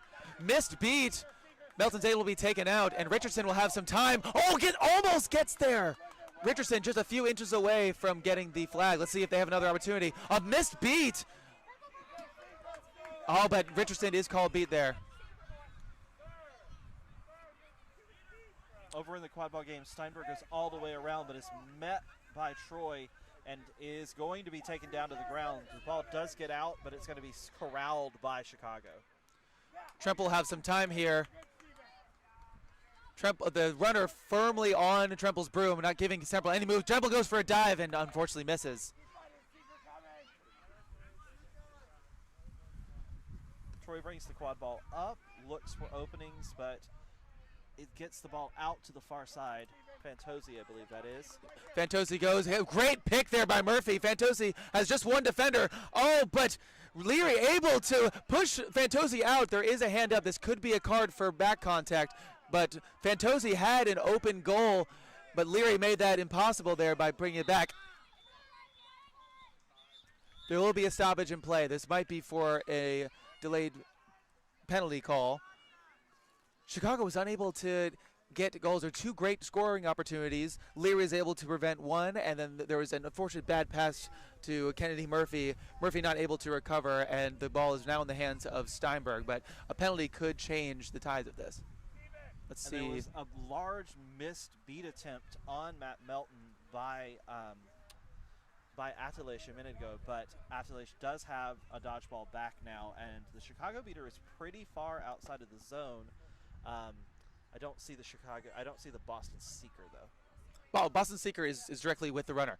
Oh, is that? Yeah, behind the referee. Tremple is behind the referee, yes. Yes. So both Melton and Tremple are right there, but Melton shouldn't be there much too longer as long as Adelaide will retain this dodgeball. Should give some Tremple some great one-on-one time. I haven't seen Tremple with some of those close calls that we saw in the previous games. I think Tremple's still trying to get their stride here. If they can't get a good catch, I would probably put Richardson back, and Richardson was very close a few of the attempts. Yes. Yeah, Jersey Pool I thought I saw. So Leary did a great job of preventing the goal. Unfortunately does have a card in order to do so. But Leary will be in the box for 1 minute with a yellow card for a Jersey Pool. Kennedy Murphy will start with the quad ball right on the plane, puts it right through with no contest. Chicago proud. Kennedy Murphy. Tremple unable to get some time there. Bounces right back. Is heading right over to the runner. Melton being kept out by the beaters. There's a 50-50 here. Tremple chose to defend.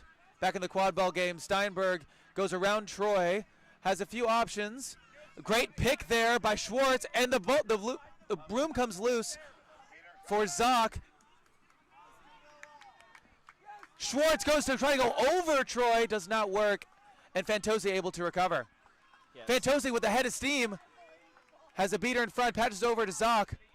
Zock has a couple of defenders in front, but is able to drive right through for the goal. Oh, so close here. Chicago proud. Liam. Right now we have Eli Fighter in. Eli Fighter was so close there with their fingers. Yeah, Fighters made 3 attempts and come close every time so far.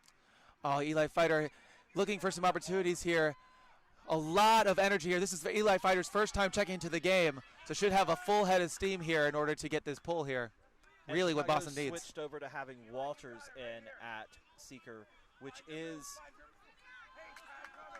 in a lot of positions, Walters plays a lot of defensive seeking, and they are getting rid of Walters as much as possible.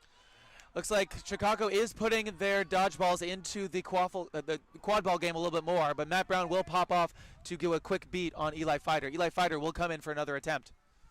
And I think that this penalty is going to be on Walters for an illegal swat.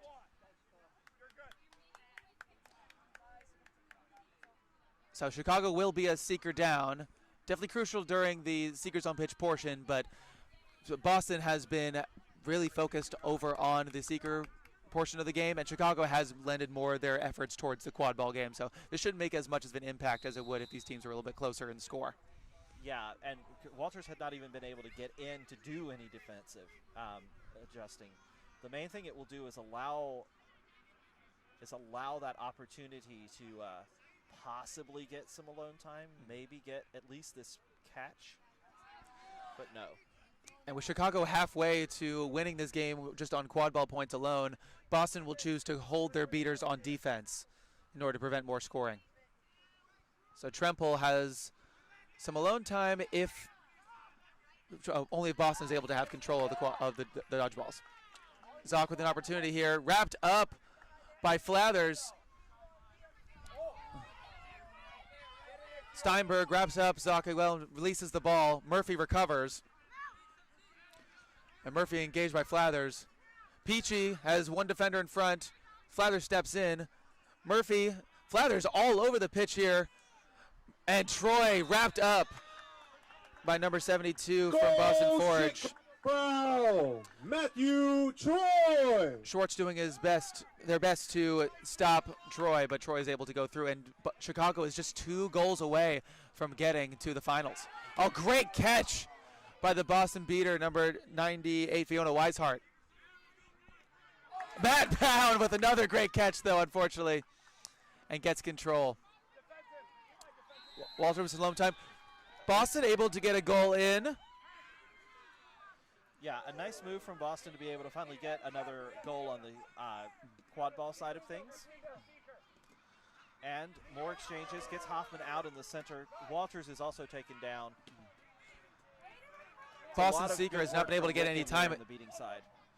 Eli Fighter has just about 10 seconds with the runner with only one attempt before having to be beat back.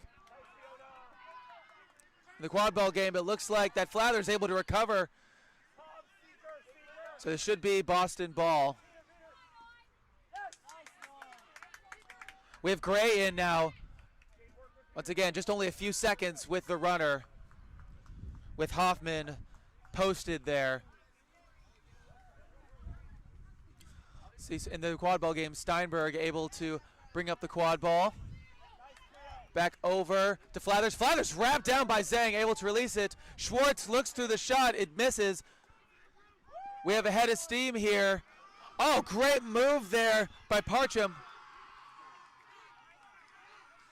We have a stoppage here. Parcham pushes the ball forward, is able to pick it up. This is going to be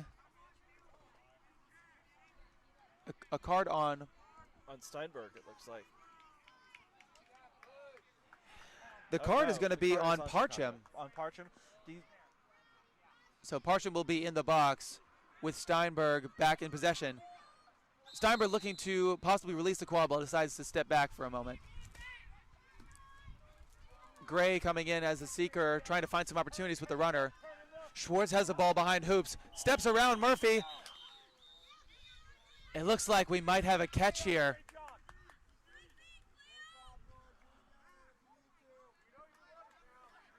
Osher, the seeker for Chicago, might have just caught for the win here. The ARs will have a discussion. If this catch is good, looks like the catch is no good. So play will continue. Boston will survive for another few minutes here. And Steinberg able to get the goal through. Cuts the deficit, but Boston really needs to get a catch here in order to get back in this game. A lot of exchanges in the beater game here. Gives a second to Gray, but that's not quite enough for that catch. Gray has some long arms and is able to wrap around, but is not able to get close here. Gray has some opportunities. Very close there to that pick there. I want to see Gray take some more opportunities. This is some key time right now. Gray has a lot of time here with the runner, unable to get a going. And Murphy went around and into the small hoop, and it looks like that goal is good, and that's going to put Chicago 1 goal away on just quad ball points. So we do have a player down here. Steinberg, hopefully they're okay. Yeah, so now a catch or 1 more goal will win the game for Chicago. Boston would really need a lot of things to break their way, but it would certainly start with actually getting the catch. And with Steinberg being all right, which I hope we will find out soon. Boston has had a few goals, but unfortunately has traded goals with Chicago. Yeah, at this point in the game, you can't trade goals. You definitely need to go on a run, and so it's 12-5. That's win, like I said, for Chicago. So it's a lot of defense that the Boston team will have to play, and then they'd need some lucky breaks as well. Unfortunately, we had Boston was kind of kept away from the runner as much as possible. But with Chicago pulling more of their beaters onto defense, it gave a lot of opportunities for some one-on-one time with the runner. But the Boston Seekers just not being able to find the holes there. There were a few close calls just inches away from pulling that flag, but we haven't seen a close call like that in quite some time. Yeah, much earlier when Fighter was out there in particular, it seemed like another shot or two might have gotten that pull. But after a while, things settled back down, and it's been a while since Boston's had a good opportunity. Absolutely. Richardson was only out there for just maybe under a minute before they subbed in for Tremple, but Richardson had some close calls as well. Richardson still has the yellow headband on. It would be technically the next Seeker back in the rotation unless they wanted to have Tremple go back in. Yep. Looks like Steinberg is able to walk up with only a little bit of assistance. That's always a good sign. Yeah. And now the referees are breaking up their huddle as well, so we are going to be able to get back started here. And the stoppage was after a Chicago goal, so Boston at least will start with possession of the quad ball. They can kind of control the pace of the game for offense, but if Boston's able to get a goal right here, hopefully they can launch it through the hoop to give them time to kind of reset their beaters and their chasers. What you would hate here is to see an amazing goal by Boston and then picked right back up by Chicago. You want to launch these balls within reason Yes. in order to give your team time to reset back on defense, because you need to be perfect on defense in order to win this game here and to avoid elimination. I see that Neomore Romaine is out at beater for Chicago now. I believe that may be the first time in the game they are in, and that's good speed and athleticism in the dodgeball game for Chicago. Will be brought up by Schwartz. Schwartz crosses half. Murphy goes to defend. Schwartz able to go behind. Schwartz with a big dunk on the medium hoop. Oh, Boston Forge, Matan Schwartz. Persons doing a great job of a high press here, hoping to see a mistake from Chicago, but none are seen, unfortunately. Peachy is able to cross half and get Chicago back onto their offensive set. Richardson is back in for Boston, has one beater to beat, has some beater support from Cook. And Richardson will have some time. Leaps! And Richardson with their first attempt back in this game. You saw Richardson had those holes early in the game, and Richardson leaps with a full extension of their body, is able to take the flag. I believe this should be a good catch. The ARs will discuss. It is a good catch for Boston. Yeah. There was no contact on that. Richardson just used pure speed, the leap toward the flag from about 7 feet away, but it was a great catch. Richardson completely horizontal, a few feet off the ground, and that cuts the lead. So Boston only behind by 3, but with Chicago with only 1 goal to go, Boston will really have to use this momentum to pull ahead in this game. Let's see what Parcham has here. Goes up to Murphy. For Chicago, it's all about getting this last goal. So I would see Chicago taking their time, finding a good opportunity, not giving up the ball back over to Boston. There's a beat. Oh, a great beat there by Boston. I believe that was through that dodgeball. It came in from behind a player. That might have been Thomas DeMuth with that great beat. Unfortunately, did not see where the dodgeball came from, but it went through traffic. It did hit Parcham right in the face. It would have been a card possibly in USQ, but an MLQ perfectly allowed. That gets the turnover that Boston really needed. Yes, Boston's going to need a turnover every time. Every that was time. a great way to get one. Catch, and then that play, now another score. Then Boston's really feeling good about where they are for this point in the game. And there it is. Schwartz with another dunk. Back-to-back goals. Boston Forge, Matan Schwartz. Boston with a huge bit of momentum here. I really hope that they can keep this going to get closer and closer in this game. Peachy's up top. Once again, Chicago only with 1 goal needed. Peachy passes it over to Zhang. Zhang back over to Peachy.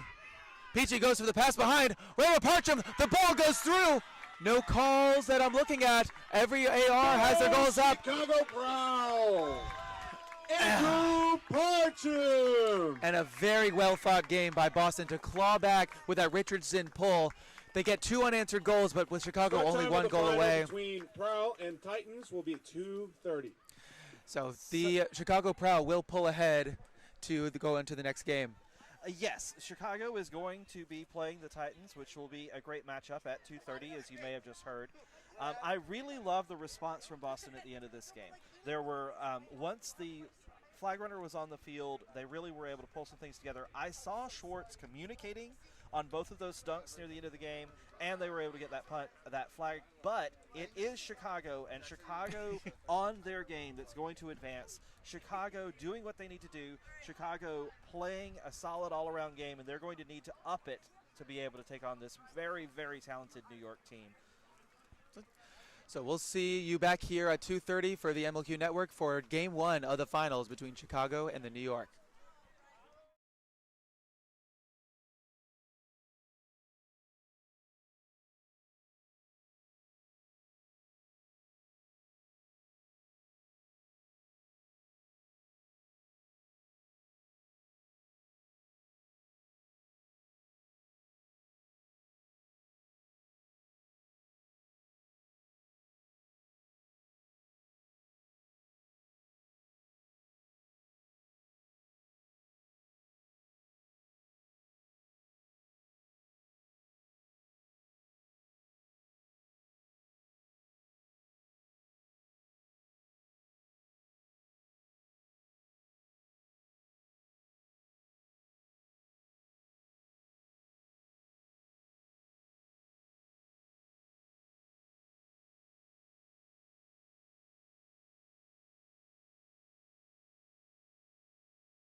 Yeah,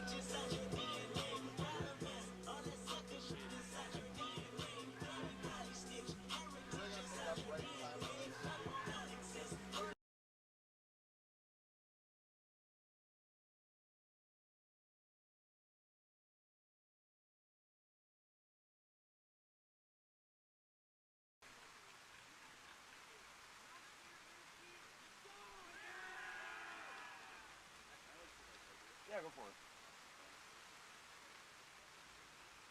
I am ready when you're at. As long as they will have go.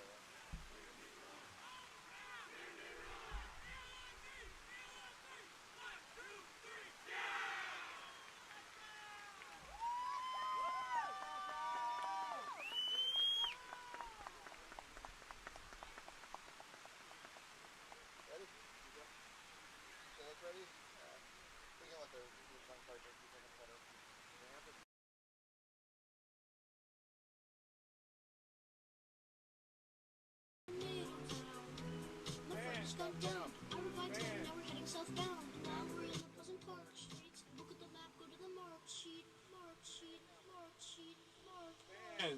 Fans, welcome to the 2026 MLQ Championships Finals, featuring the Chicago Prowl and the New York Titans. And your starters for the Chicago Prowl, starting at keeper from Kansas, number 31, Riley Andrews. Starting at chaser from Denning Elementary, Ben Peachy. Starting at chaser from Ball State, number 3, Liam Zock. Starting at chaser from Illini, number 8, Ariana Zhang. Starting at beater from Ball State, number 10, Matt Brown. And starting at beater from Illinois, number 99, Veronica Hoffman.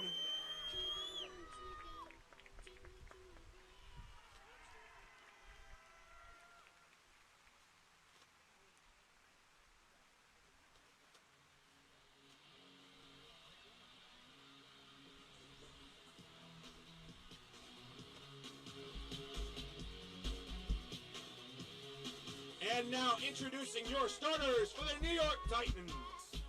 Starting at chaser from Rutgers, number 34, Lindsay Morella.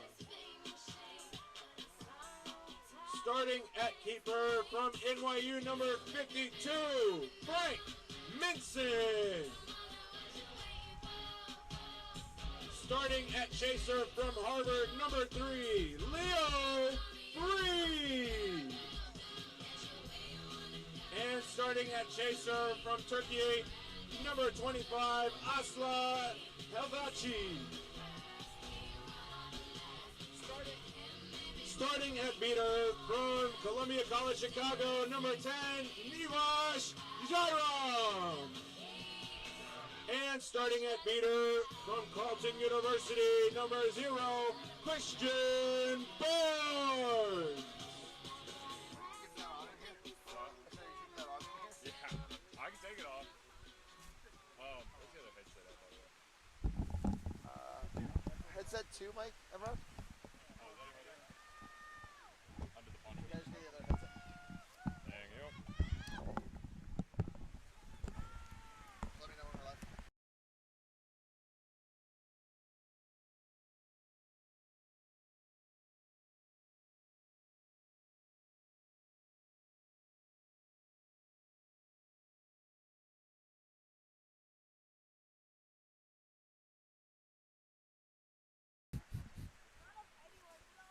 Hello and welcome back to Manheim, Pennsylvania at the Spooky Nook Athletic Complex. We have whittled down from 10 teams to 2, and now we will write the next chapter in what's becoming a historic rivalry in MLQ. You know, for a long time we had the Boston-Austin one. Now it is New York and Chicago. 3 years ago in the semifinals, Chicago, it was the miracle upset in Game 3, the Nivash Jairam goal. 1 year ago, it was the comeback in Game 3 for New York that put them through. And now One of these teams will become champions. Chicago possibly for the first time. New York looking for its second. We are off here at MLQ Championships 2026. Best 2 out of 3 on what has become quite a wet day here. And we will see who can weather the storm better. It's Leo Freed with the ball in hand. Justin Cole, Lindsey Morella. Now as it looks to drive, Ben Peachy shoots out, makes the block. Leo Freed tries to keep it alive with the foot, but Liam Zock will fall on it. Wow. And I'm going to bring Brandon in now. No, sorry, I'm not. Riley Andrews is looking to possibly run. And now I think we will slow it down and play a half court. Yeah, definitely. Keep it going, Ethan. I mean, that was a great intro. By all means, carry on. So it's going to be Ben Peachy in the back corner here.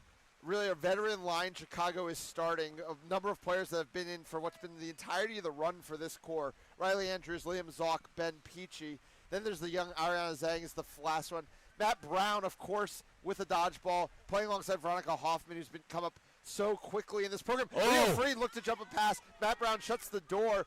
Justin Cole is headed to the box. Yeah, that was such a low reward, high risk play there. By It really was. Just to maybe get the ball and get tackled by Liam Zock, one of the better defenders. Exactly. That's tough. Well, actually, no, it's not. No, I'm glad you brought up Nivash Jairam, kind of getting him here 3 years ago, because in a way you could call this matchup Nivash's revenge game, right? He kind of got cut from Chicago / Boom Train. After hitting that goal to send them to that final, their first ever final. Yeah, and so Nivash doesn't have a ring, and part of that is Chicago cutting him right before they got there first. Boom Train, not Chicago. My apologies. I was going to say, Chicago's still looking for its first. We've now had, after San Antonio last year, as Liam Zock shoots one wide open middle hoop, takes advantage of the power play. Chicago on the board first. I'm really glad that Liam got to make that after being the one who got fouled, right? Yeah. And getting to reap the rewards of it. Yeah, for sure. Quick line change already. Yeah, with San Antonio winning last year, we've now had 4 franchises win an MLQ championship. Chicago could become the 5th, or New York could become only the 3rd ever to win multiple MLQ championships. Wow. History is being made regardless. It's true. Havaja has the ball in the lane, but ends up just passing it off to Morella. Isaac Cerna-Diaz and Jason Rosenberger, the beaters, in now for New York with control. Matt Brown sitting pretty conservative. He's faking some pump fakes onto both opposing beaters. Hoffman is on Rosenberg as Michael Lee and Lindsey Morella just circulate the ball. And it's a pass over the top. Justin Cole's going to be called no good. Riley Andrews running the other way. Justin Cole seems very confused in this play right now. Yeah. Ben Peachy looking to make it count, and Andrews is going to slow it down. Even the score table over there is confused. They gave him the goal. And Peachy now in the lane. Peachy shoots, fires, hits. Nice job by Peachy there. Oh, Chicago Brown, Ben Peachy. Yeah, we're going to have to figure out at some point. Chris Lecombe's not one to miss a whistle, so I assume it's not a goal yet. And they did take it away. Yeah. Yes. And, that Justin Cole foul ended up doing double damage because in order to circulate the green headband, which had, I believe, briefly gone to Leo Freed, they ended up having to sub Leo Freed out for an entire offense-defense, which they then proceeded not to score on. Now they don't have Justin Cole in the game again. Wow. And this first line had done so much work for them in that semifinal. So everything's kind of going the Chicago team's way. The Chicago team, who already had their baptism by rain in the semifinals while New York had to play a dry one. Now they're both playing in a very wet environment. Mike Lee gets wrapped up. Liam Zock pressures high on Lindsey Morella. Yeah, I was wondering why Cole was in with the white. I didn't even think about the fact that he got that card earlier. But no, you're right. And I think that it's just kind of discombobulating them a little bit. Not quite as poised right now. Freed floats one over the top to Lee, but the hoop near Lee is down at this point. It's still been consistent dodgeball control for New York, but to Chicago's credit, they have made it count despite that. Great defense by Zhang right there. Staying in front of Morella. Applying pressure there. Hoffman briefly had control, then does get beat. Matt Brown's not going to. Oh, no, they control back. do nope. keep it. Yep, not quite. Big play there by being turned over by an AR. Unfortunate. But, yeah, I'm surprised. We haven't seen any drop passes yet, even though it is really coming down now. 20-0 Chicago, almost 5 minutes in. Yeah, unfortunately, our break before the finals was kind of the dry window as Yeah. Rosenberg clears out Veronica Hoffman. Now Mike Lee's hitting the lane. Yes. Because when I tell you, I was standing out there 10 minutes ago and there was no rain. Yeah, I was sitting on the ground. Yep. Nice to drive. Yeah. Great drive by Lee with the assist from Morella. Yeah, Mike Lee was not.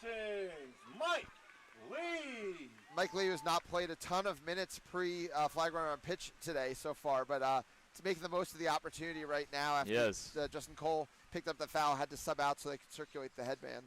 Well, and it might be helpful here because Lee is one of their better drivers, I think, and in the rain, that could work out in their favor. Yeah, I mean, as Matt Troy steps on the field for Chicago, we saw that exact thing in that semifinal. Yes. Just the ability to drive was so huge in Chicago's win over Boston. Mm-hmm. Kenny Murphy playing her first minutes of this one in the lane. No real shots available, and the veteran Murphy doing something that the Stampede couldn't stop doing, which was shooting at hoop zones. Yeah, definitely. Murphy's going to look to go through Morella. Oh! Morella Just got straight up higher. No. Wow. Yeah, Morella's defense all day today has been so key to what New York's been trying to do. It's just sometimes it's just easy. Wind, wind. You could see the direction of the wind because of the rain and the way it's moving. It totally just grabbed that ball. Yeah, I don't think. Like you said, I don't think Freed threw it back there. The wind just took it. And yeah, it's very unfortunate for Freed there. Yeah, it's the great equalizer weather. We all know that. Yes. Freed also a longtime user of gloves. You can't really use gloves in these conditions either. Troy looking to drive. Basically has. Yeah. And gets beat. Right. The problem with the heavy drives in the rain that usually work well is if there are beaters there's only so much you can do about it. Yeah, Tate exactly. cleaned that pretty easily. We now get Tad Walters and Noyce Alsra in the game for Chicago. Tate K with Trina Shaw for New York. It'll be interesting to see because K's been playing deeper in the rotation, how much we actually see K against Matt Brown, who are the kind of the two marquee beaters in this matchup. Yeah, for sure. Right now it is Walters looking for K. I think K got that beat off. Yeah, I heard it from here. You can see it change direction. Alsra, though, is still going to clean up. Oh! Baja, no. Matt Troy crashes the hoops and says no way. That was a great read by Troy there. I thought for sure it was going, and he got his hands all the way through, and he smacked it down. And this is looking a lot like Game 1 of the New York KC semifinal, where everyone's just kind of feeling things out. People are really – and with the added, amplification of this weather, which obviously makes things tend to be a little more sloppy. Yeah, definitely. It's just hard to keep throw a quad ball on the wet. Oh, pump fake goes awry. Yeah, speaking of that, Kenny Murphy over the top. Didn't quite. No, will be gathered. And this is still none. No, it's not. Sorry, my apologies. Shaw has one there. Yeah, I was going to say, Matt Troy did not act like there were none there at that moment. Yeah, Kay was chasing down that other one. Control stays with Chicago now. Murphy. Yep, Murphy. Nobody's stepping to her, and that's the thing. When you see Morella do that, suddenly they don't have to play Murphy as fair, which is important because Murphy is their distributor. Yeah, I think that is what and that's what New York did basically the whole time against Kansas City as well. Like they dared Lauren Smith to beat them, and she also struggled to. Freed with the ball, and yeah, like you pointed out, Freed has not been wearing gloves. He didn't in the semifinal matchup either because it was so wet. I can tell you, in his early days, we did a lot of experimenting with it. It was never better in the rain to be in the gloves. Yeah, definitely. But we do get that starting line fully in now with Cole and Freed in again. Great drive by Cole there for the third goal of their game. Just a second. It's going to knot up at 2. It was Chicago. My apologies. You're good. But yeah, and the first time we've seen Molly Potter playing with, and it's only going to be one possession because I think they are going to start transitioning lines. I was about to say, Molly Potter has specifically been kind of given the reins of those second and third lines and has not been playing as she historically has with Morella and Freed. Yes. But at least for one possession was there. But now we're seeing the transition. Minson in, Curtis Warren in, and Anna Blanchfield in as well. Liam Zock bobbles. It's the first rain drop we've seen. Liam Zock just takes it at Anna Blanchfield there. Really nice. Yeah, Zock does not care. Gets their second goal of the game, and that's 30 for New York. Yeah, but a quick response by Minson. Minson's so good at Titans, Molly Potter. So good at recognizing as a keeper those opportunities to pick it up and go after a goal. Yep. And I think that same for Potter. She just streaks as soon as she knows that there's going to be a turnover there. Yeah. So even if it's a score. Yep. All knotted up at 3 here, almost at the 10-minute mark. Dodgeball control is with Shaw and Kay now. Riley Andrews back in the game. Gets it to Kevin Fantozzi. First time we're seeing him. He started a lot of the day of the tournament, but the young player moves down the depth chart a bit. Gives Riley Andrews a few more minutes. Andrews in the lane, pops it up to nobody in particular. Fantozzi trying to track it down, but Molly Potter just does a nice job boxing out. Yeah, I mean, fair enough by Andrews. That's not a bad turnover to send it way back there, but it is still a fast break going this way. Yeah, Veronica Hoffman just getting into the game with the dodgeball now. Chicago, you can tell, is cutting their beater lines with Brown and Hoffman jumping right back in the game here. Their second shift already, pre-10 minutes. Ariana Zhang with another. Yep, also, yeah. Kind of just right back to the first line with just Fantozzi is kind of the adjustment Chicago's making here. Yep. They've got Zoc on hoops, on the tall hoop, which we don't actually see a lot of. Blanchfield in the lane, just gets stripped there by Andrews. Oh. Gonna pick up a card, though, actually. Yeah, that's really unfortunate for him. Truly, he really wasn't trying to make contact there. He's just going for the ball and then ran past her and accidentally kind of smacked her in the back of the head, it looked like. Yeah. Even Blanchfield was like, what? Yeah, I think Blanchfield just thought they lost possession of the ball there. Yeah, definitely. So a lot of options going to be available to her out of the stoppage. Yeah, let's see where are these beaters at. There's one right in front of her, Hoffman with a dodgeball, and control is in Chicago, New York's hands. Sorry. Oh, that was a lucky break for Fantozzi. Maybe not. He definitely came off briefly there. Good call by Chris Lecomte, but Zock's able to jump on it. But yeah, now we're starting to see those wet hands start to play a factor. I mean, Frank Vincent does not drop that pass very often, but he does Liam Zock on the prior possession. So yeah.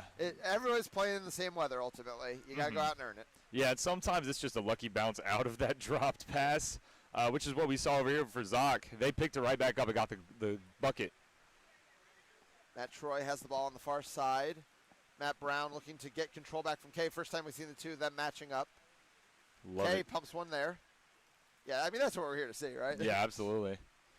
Probably the two best beaters of this tournament. Yeah, probably the two best in the league this year. I think it's hard to argue. Troy goes for a little bit of a stiff arm, which I don't see him doing a lot. Minson has had some great point defense, and not just sticking in front of people, making wraps. We saw in the semifinal, he made multiple hits on Ryan Mejio, stopped him in his tracks. Yeah, he is not an easy point defender to get past, and Liam Zock is playing him very respectfully right now. Oh, big play by Kay. Blows it up, and now Molly Potter's fast break for Potter. Wide open. New York gets its first lead of the final. They go up 4-3. Yep. Molly Potter. Potter's second goal there. Yeah, that was a weird situation where Kay totally missed the beat, but it made Troy flinch enough to where the ball just popped out of his hands. Yeah. A couple subs are in now for Chicago again. Ben Peachy's back on the field. Anna Holmes in as well. Yeah, her first minutes of this final. And now we've got Zock on the near side. Minson's just kind of working between the top two. Now it's Peachy in the back, up to Zock. Zock's going to have some room to operate. No, now Frank Minson's in the way. Frank Minson presses a little high, but that does get Take K out of position. Matt Brown looking to pounce, but can't do it. Wet ball again. It's going to be another potential fast break opportunity. Shakti Koswarn is running, has Frank Minson. Could have run into Veronica Hoffman there and tried. Now he does, but nothing happened. Yeah, there's more. She chose to go after him then instead of him choosing to go after her. Yeah, I think if he pushed at her, he might have been able to hit Frank Minson in transition. Instead, he's going to push now, do the same thing, but Matt Brown has a ball and his attacks out to Minson. Now Molly Potter, though, goes right around Anna Holmes. No good. Shot goes high. Blanchfield recovers. Barnes is beat. Matt Brown makes a play for control in the middle of the play and gets the job done, and there's going to be a call against New York. Wow. Wonder what happened. Yeah, missed shot for Potter there. Usually does not miss those. I mean, again, we've said it probably 100 times already since this game started. Wet ball, right? 13 minutes in, score is 40-30 in New York's favor right now. Yeah, and I mean, ultimately, we're all realistic with the fact that, this really does start to be a bit of a different sport, when the rain's coming down this hard. Absolutely, 100%, especially with the broom, and if you can't catch it with two hands, you're not catching it cleanly at all. Yep. And so. I'd love to see Joe Goulet test that theory, though. That is true.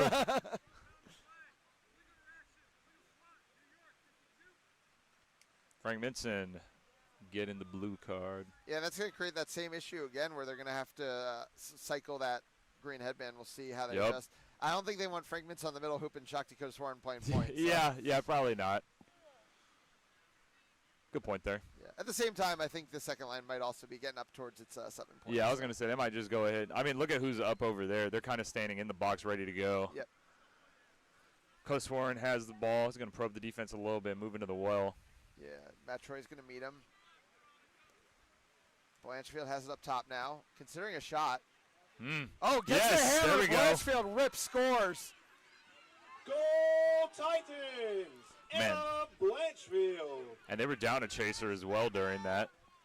Yeah, I mean, it was just nobody respected the shot, and then the hammer just works. Pass goes behind Liam Zox, looking to. Nice. Oh, Matt Troy just slammed Anna Blanchfield out of the way there. Wow, Liam Zox. That's a hat trick for Zoc already in this game. 4 goals, 3 of them being Zoc. Frank Minson wanted to run in transition so badly there and was begging Chris Lecopp to throw him the ball. But Frank Minson is not wearing a green headband, so Chris Lecopp would not throw him the ball. That's hilarious, actually. That is so funny. So Dakota Swartz got it, gets it over to Minson. Control good lies with New York right now. Yeah, and Tad Walter's back in the game. Oh, that was weird. Liam Zoc goes out hard on Coach Warren, gets a wrap. Big play there by Zoc. Nice! Yeah, that's the kind of fire that Chicago needed a little bit of out of a cold spell. Yeah, a little bit of it looks like an injury over there. Andrews wanted to run. Would that have been a good idea? I can't really tell. I believe Gaines threw a dodgeball.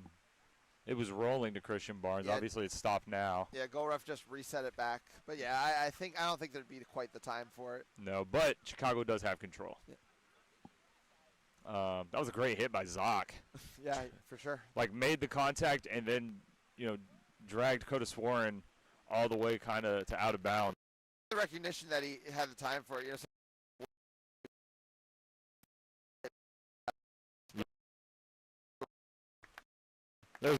Happened. The New York Chaser just held it, and I can't remember who made the contact, but they let go.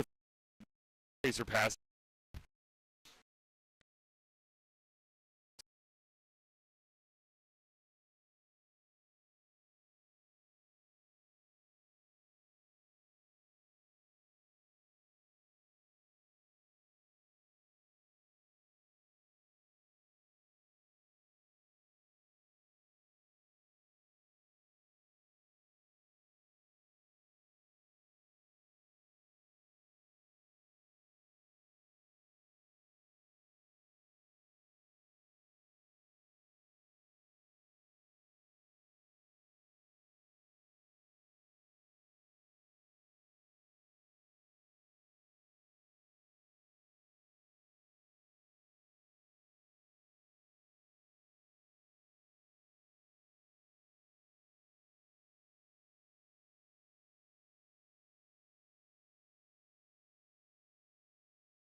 Hello, sorry about that audio delay.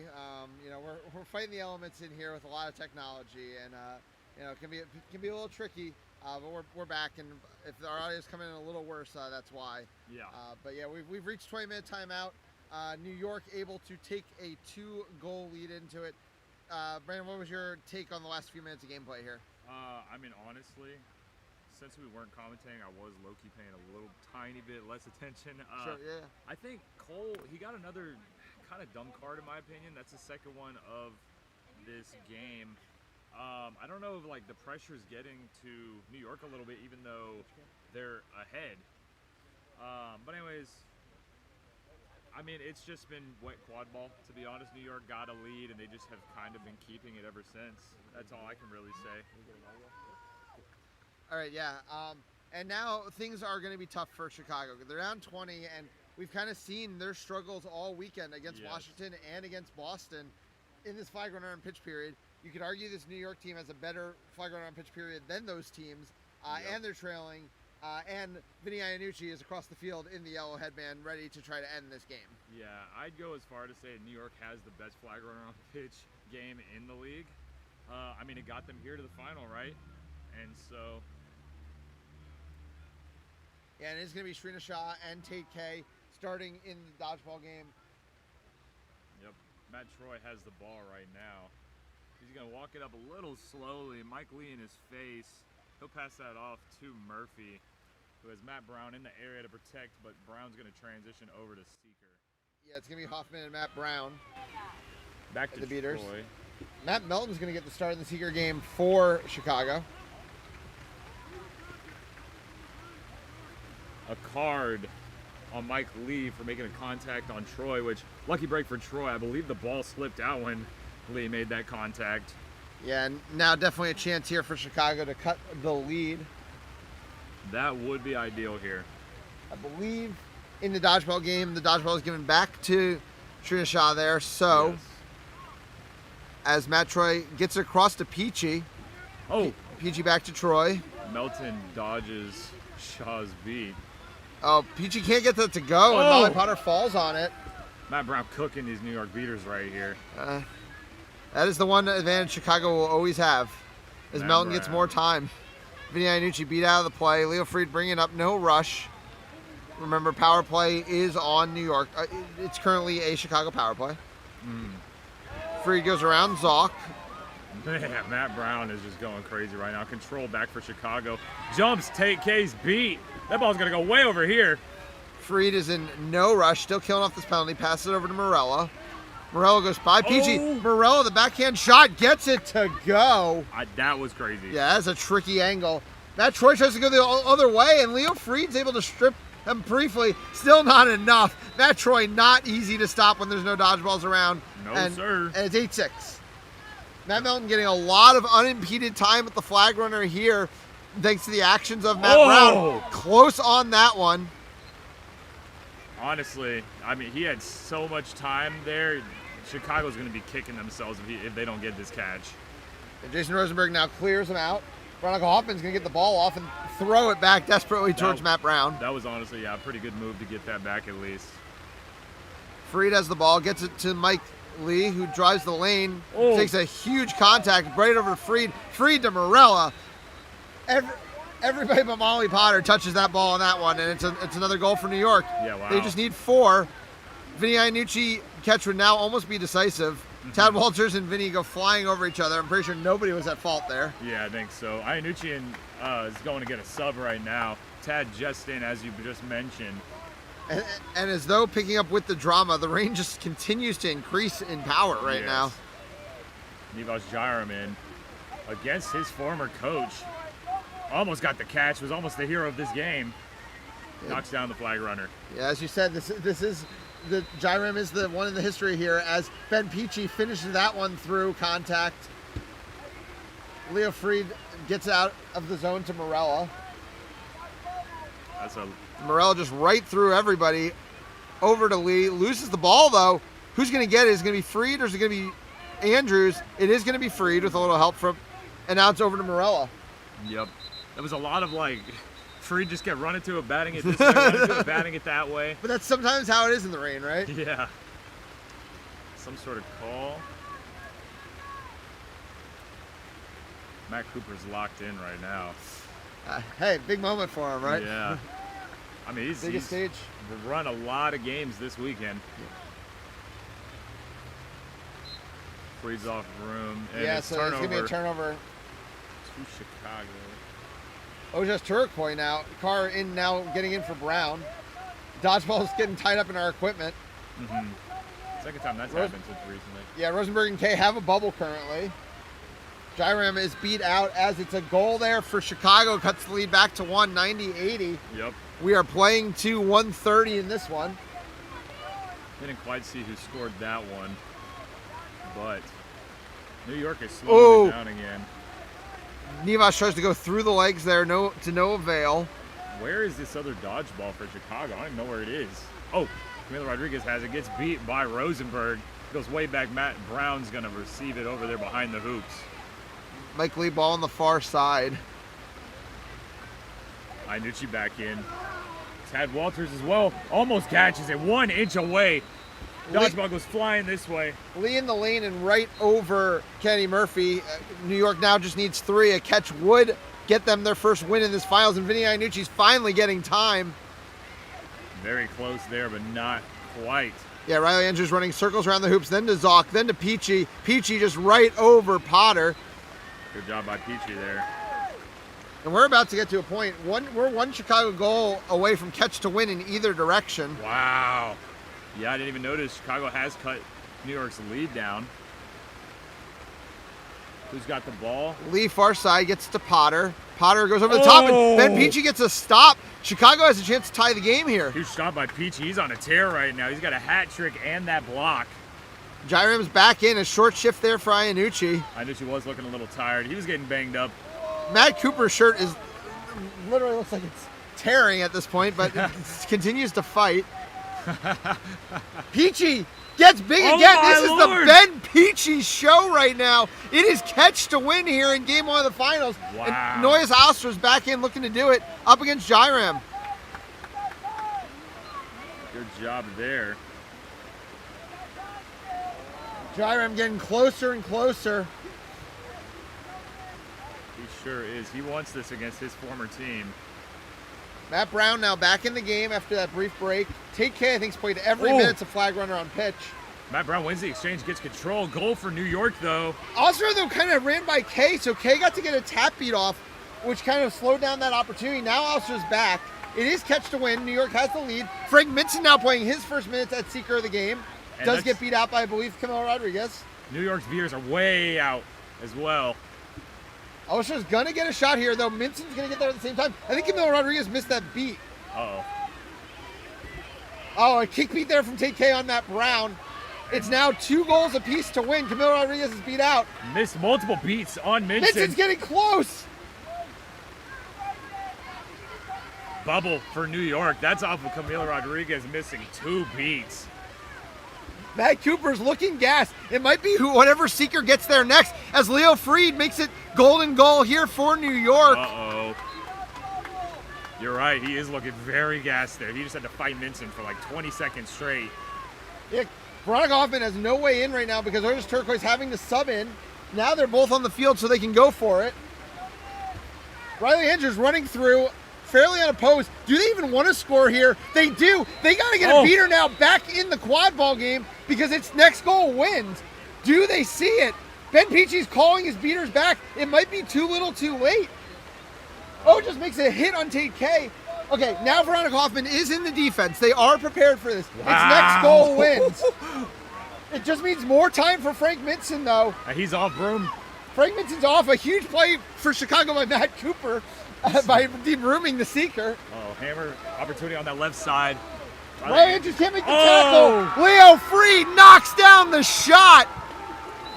It is good. New York It came down to it. Matt Cooper was uncatchable. The Wow. teams exchanged goals, but in the end, New York had just enough of a margin before the 20-minute timeout to come away with the golden goal and win game one of our finals, 130-120. It was a scrappy and wet game, but in the end, it belongs to the New York Titans. That was incredible by Cooper there, surviving the entire flag runner on pitch period. I'm not going to lie, I didn't expect it to go to golden goal. No, I don't know how Cooper did that. There were just so many times where the beaters weren't giving him that support. He fought him off again and again. Props to them. Wow. But also props to these teams for continuing to go at it, get those goals in these wet conditions.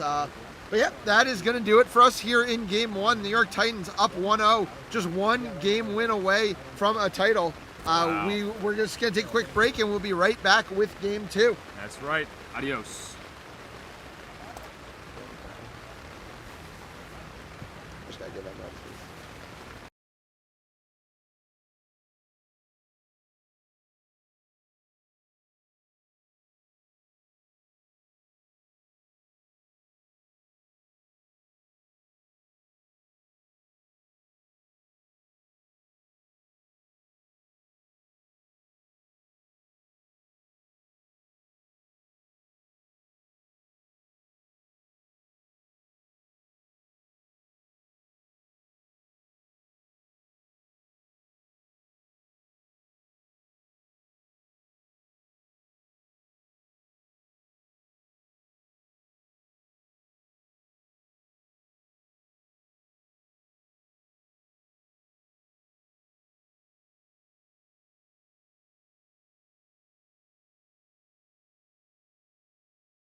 Hello and welcome back for Game 2 of the MLQ Championship Final. Game 1 in the rain came down to the very last play. Leo Fried hitting a shot over Liam Zock to get the 1-goal victory and put New York Titans 1 goal away from a title. Now, in drier conditions, we're going to get a Game 2, possibly a bit cleaner of a game, as we are off. Frank Vincent and Liam Zock both running for it. But in the end, it's Riley Andrews. Both teams kind of sent 2 people on that ball. Andrews has it. Now he's going to have to slow it down. That was interesting right there. Andrews actually stiff-armed Fried and got past him and keeps a hold of the ball. Yeah. Now Kenny Murphy's going to set up. Murphy did not start the last game. They started Ariana Zhang, but Murphy is one who likes to pull strings of his offense, but also I think someone whose skill set is definitely a little bit limited in really heavy rain. So now she'll be able to run the offense once again for the Prowl. Yeah, I think you're right. Part of her offense is like always having the potential of a shot, and when it was raining and they weren't falling, New York just didn't care. Yep. Kenny Murphy pitches it back to Peachy, who had a really good Game 1, over to Andrews. There's a hammer on Lindsey Morel, but Andrews not in a position to shoot. Matt Brown is now in the game after Ojas Turcoy did the run-up. Peachy now in the lane, over the top to Kenny Murphy. Lindsey Morel was kind of hiding behind that hoop on the far side. Now she's in position. Peachy gets pressured by Jairam. Uh-oh. Riley Andrews able to come up with it. Leo Fried's beat out. Wow! Oh, Riley Andrews hits the floater. A made shot. We didn't see many of those in Game 1. And Chicago's got the lead for the second straight game, actually. That was a great moment for a shot. Injury on the left side over here. Yeah, Christian Barnes going down a little hard.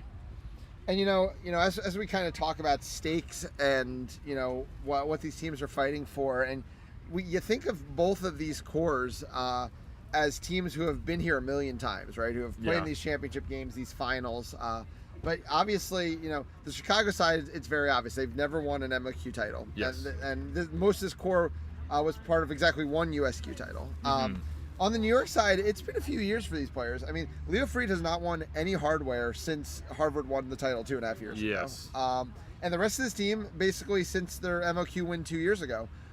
So they are looking to kind of, get back to those heights, heights that, at times they've struggled to get to. And that pressure can start to weigh. And I don't know if it weighed in that Game 1 in what was kind of just a scrappy, messy game. But, in the end, Chicago, who'd struggled so much in the flag runner and pitch period all tournament so far, was able to hang with New York, obviously with some help from Matt Cooper's flag running. But, we'll see. I feel like it's going to be so hard for these teams to get apart from each other. Yeah. That's a lot of time how these championships just kind of play out, especially as these teams are getting gassed. We can look past a couple of them, like maybe a couple of those Austin ones where it wasn't quite as tight. But or 2 years ago, this same exact matchup, but New York was just way better. Oh that was a bloodbath for sure for Chicago. But I mean this has become, as we talked about, the marquee matchup of modern MLQ. Yes. We had Boston Austin for all those years, and now we get New York Chicago basically every single tournament. And if you want to call it the Jairam Bowl or not, he's definitely has his part to play. But a lot of these players have had their moments. Those because as much as that moment belongs to Jairam, it also belongs to Tate K, who missed that beat in that moment, who is now the most important player on this New York beater core. That's a good point. And had a very, very good Game 1 in this tournament, looking to kind of right old wrongs. Yeah, definitely. No, that is a good shout out right there. Tate aiming at Jairam and missing that beat. Jairam eliminated him 3 years ago, and there they are together now. Both coaching, if I'm not mistaken, for this New York team. This is New York's 5th time making it to the finals. They have one championship before this. Chicago's 3rd time to the finals, and none for them. So a lot of heartbreak in the finals for sure for both of these teams in the past. I mean, New York's heartbreak goes all the way back to the very first final. They faced Boston, and in that first game, their seeker had the flag in hand to win the game, and controversially, it did get called off. Boston went on to catch in that game. They won Game 2, started their early dynasty in MLQ, and it took New York from that moment, basically a decade to finally win that first one. Yeah, for sure. And now we are often playing. Christian Barnes was able to walk off with a little bit of help from some teammates. Yes. But we'll sub out. Leo Freed getting pressed by Veronica Hoffman. Nice press there. And really nice start to this game so far from Chicago. Yeah, absolutely. I want to give Leo his flowers there. Choosing to just turn it over on that side and not send it back up top for a potential fast break. That's championship pedigree right there. For sure. Kenny Murphy's going to slow it down up top. It is control with Chicago. It's something they didn't have much of early in game one. Mm-hmm. Oh, and just as I say it, Jason Rosenberg just takes it right off of Hoffman. Shot's knocked down, goes wide. Leo Freed looking to run. Has just Peachy and Murphy to beat. Oh, just kind of gets around. Oh, and Kenny Murphy reads the pass so nicely. Wow. It would have been really easy for both Murphy and Peachy to sit on Freed, and then Morello would have been wide open.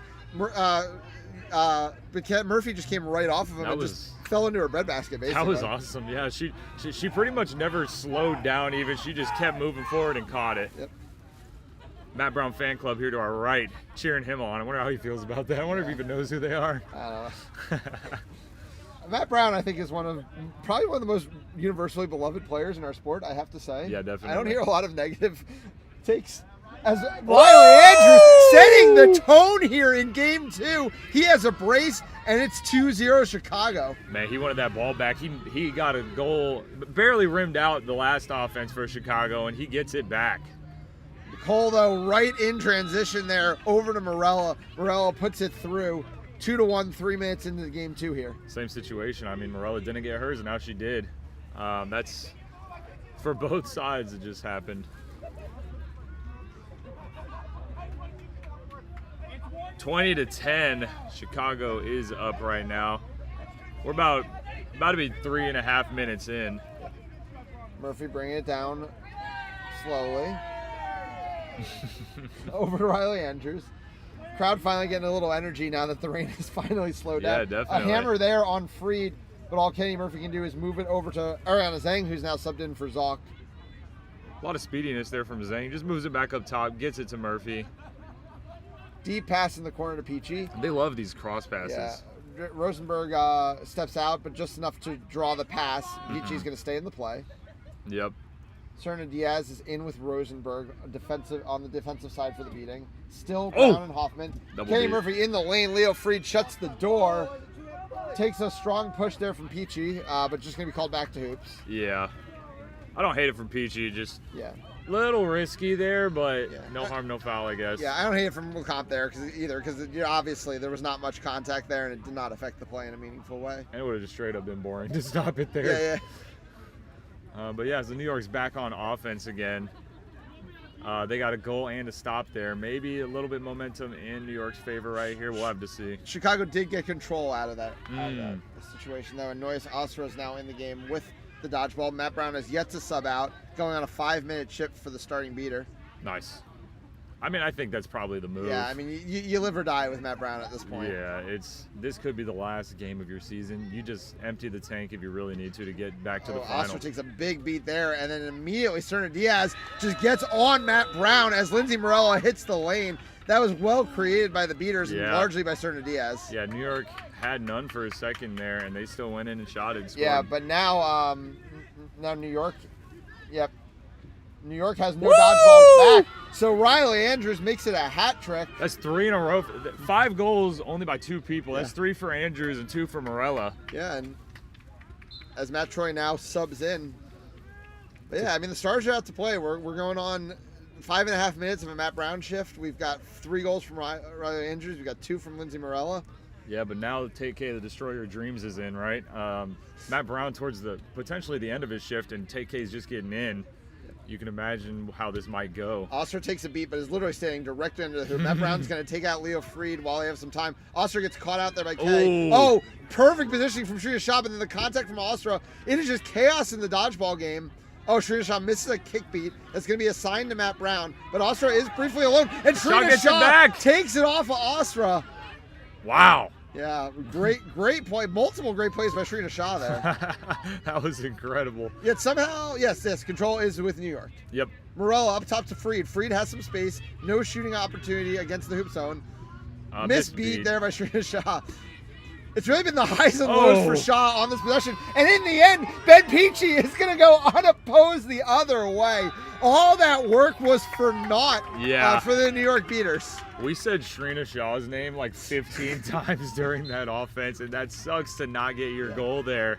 Yeah, that one offense could have been a novel. Wow. Good eye by Troy. Pressure right in front of him. Throws it up in the air to Peachy, who's just streaking ahead. Yeah, so Matt Brown does finally sub out of this game. Tad Walters is now in with Osra. Kay and Shaw did end up with control at the end of that sequence. Yes. Potter gets it across to Anna Blanchfield. That beat hit a teammate. So now Potter's in the lane. Uh-oh. Zach D'Onofrio, the sidearm rip isn't good. Anna Blanchfield's just going to reset it. Yeah, rims out. Good positioning by Blanchfield to get the ball back on offense for them. Yeah, love that low sidearm shot, though, from the lefty. Ball goes over to Minson. To Potter. They want Potter to shoot this. Yeah, Good Blanchfield pressure was also by setting up for Murphy. a cut. Whoa! Ben And a block. Peachy shuts it down. He's had a lot of blocks this series so far. Now, Ben Peachy's had a great series, no doubt about that. And once again, though, just ball goes back to New York. Keeping this offense alive for them. There's a potential hammer over here on that medium hoop. Potter rips. Potter goes high. Yeah. We've seen that now twice from Potter in this series. Goal no good. Yep. Yeah. So Chicago's suddenly sitting on a little 2-goal lead here. Yeah. It's a weird situation there for Potter, I think, because it's like, dude, guys, nothing we're doing is actually working right here, but it's keeping you alive on offense. Sometimes you just got to keep a hold of the ball, to be honest. We're about 8 minutes in now. 40-20, Chicago's favor here. Yeah, Kenny Murphy, who I don't think has subbed out of the game either so far, walking it down. Nope. Control lies back with to Peachy. New York. Peachy to Troy. Troy over to Murphy. Murphy's not going to have any shooting lanes right now. Now she's looking to drive. Does she go by Potter? They say the shot went wide and D'Onofrio's on top of it. Yes. Yeah, it's the second time Murphy's tried something like that. The first time Morella definitively shut the door. This time Potter maybe only just changed up the direction, but did enough. Yes. Tough break for them. They do trade control over to Chicago. Tough situation. I mean, you could tell both teams are a lot more comfortable right now since it is still sprinkling, but it's not raining nearly as hard or sideways anymore. For sure. I mean, we saw that reset Leo Fried through in game 1 where the ball blew about 10 feet right. Yeah. Oh, misbeat by K. Potter in the lane again. Once again, Peachy shutting the door. Wow, good job. Oh, and JK, a big catch. Catch with the broom. Did he get beat by that Ted? No, he did not.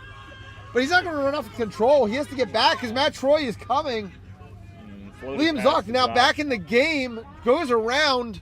Yep. Shoots, scores. Chicago 5-2. Frank Minson looking for the response goal. Zock gets to the front, but Frank Minson falls right out of it. That is the Frank Minson special, end-to-end right after a goal. All that work he did, I just made it up in 3 seconds. You know, a lesser player than Frank Minson tries to stop and get the call and complain to the refs. He said, no, I want my bucket now. Good job right there by Minson. Gets out of it, and Zock is a hard tackle to shake. I believe Murphy finally takes a sub. Anna Holmes is now in the game. Matt Troy walking the ball up. And Matt Brown's back in as well. Andrew Parcham. Yeah, Chicago's not messing around here. I mean, that was I believe a 6.5 minute shift for Matt Brown, and now he's back in 3.5 minutes later. Yeah. I mean, it's working out in their favor so far. Yeah. 10 minutes in, you're up by 2. Troy has the ball on the near side. Control in Chicago's favor. Brown goes hard there, but bobbles, and Frank Minson is on top of it. Frank Minson, kind of that burst of energy I feel like this New York team's been needing for the last 5 minutes of this game. Absolutely agreed. But also worth noting that, you know, there's struggles a little bit in the mid line there. Shakti Kodaswaran is a key part of that second line. We're assuming he might be done for the day after taking that injury in game 1. Super tough. And now we've got the third beater line of New York against the top beater line of Chicago. That's a big opportunity for Chicago, who's already in the lead. Anna Blanchard's able to keep that play alive. Molly Potter, we'll call that one a pass. Justin Cole comes down with it. Not a bad look by Minson right there. A little bit of a low pass. I'm surprised New York ended up recovering the ball. Cole in the lane, but doesn't have a lot of options. It's literally just Frank Minson in a corner. Yeah, that was a little weird. Minson didn't really give Cole anything there while Cole drove to his left. Yeah, this is feeling a little bit like when KC was playing New York, where KC just kept shooting shots in their hoop zone, which is usually something New York's above. But we've seen so many shots just get knocked down by Peachy at this point. Yeah, definitely. 3 in this game, probably 4 in the last one. But at least there's shots on the tall hoop and not just in the hands. Yeah, Justin Lindsay Morel's hands over and over again. Yeah. Yeah. Liam Zock with the ball.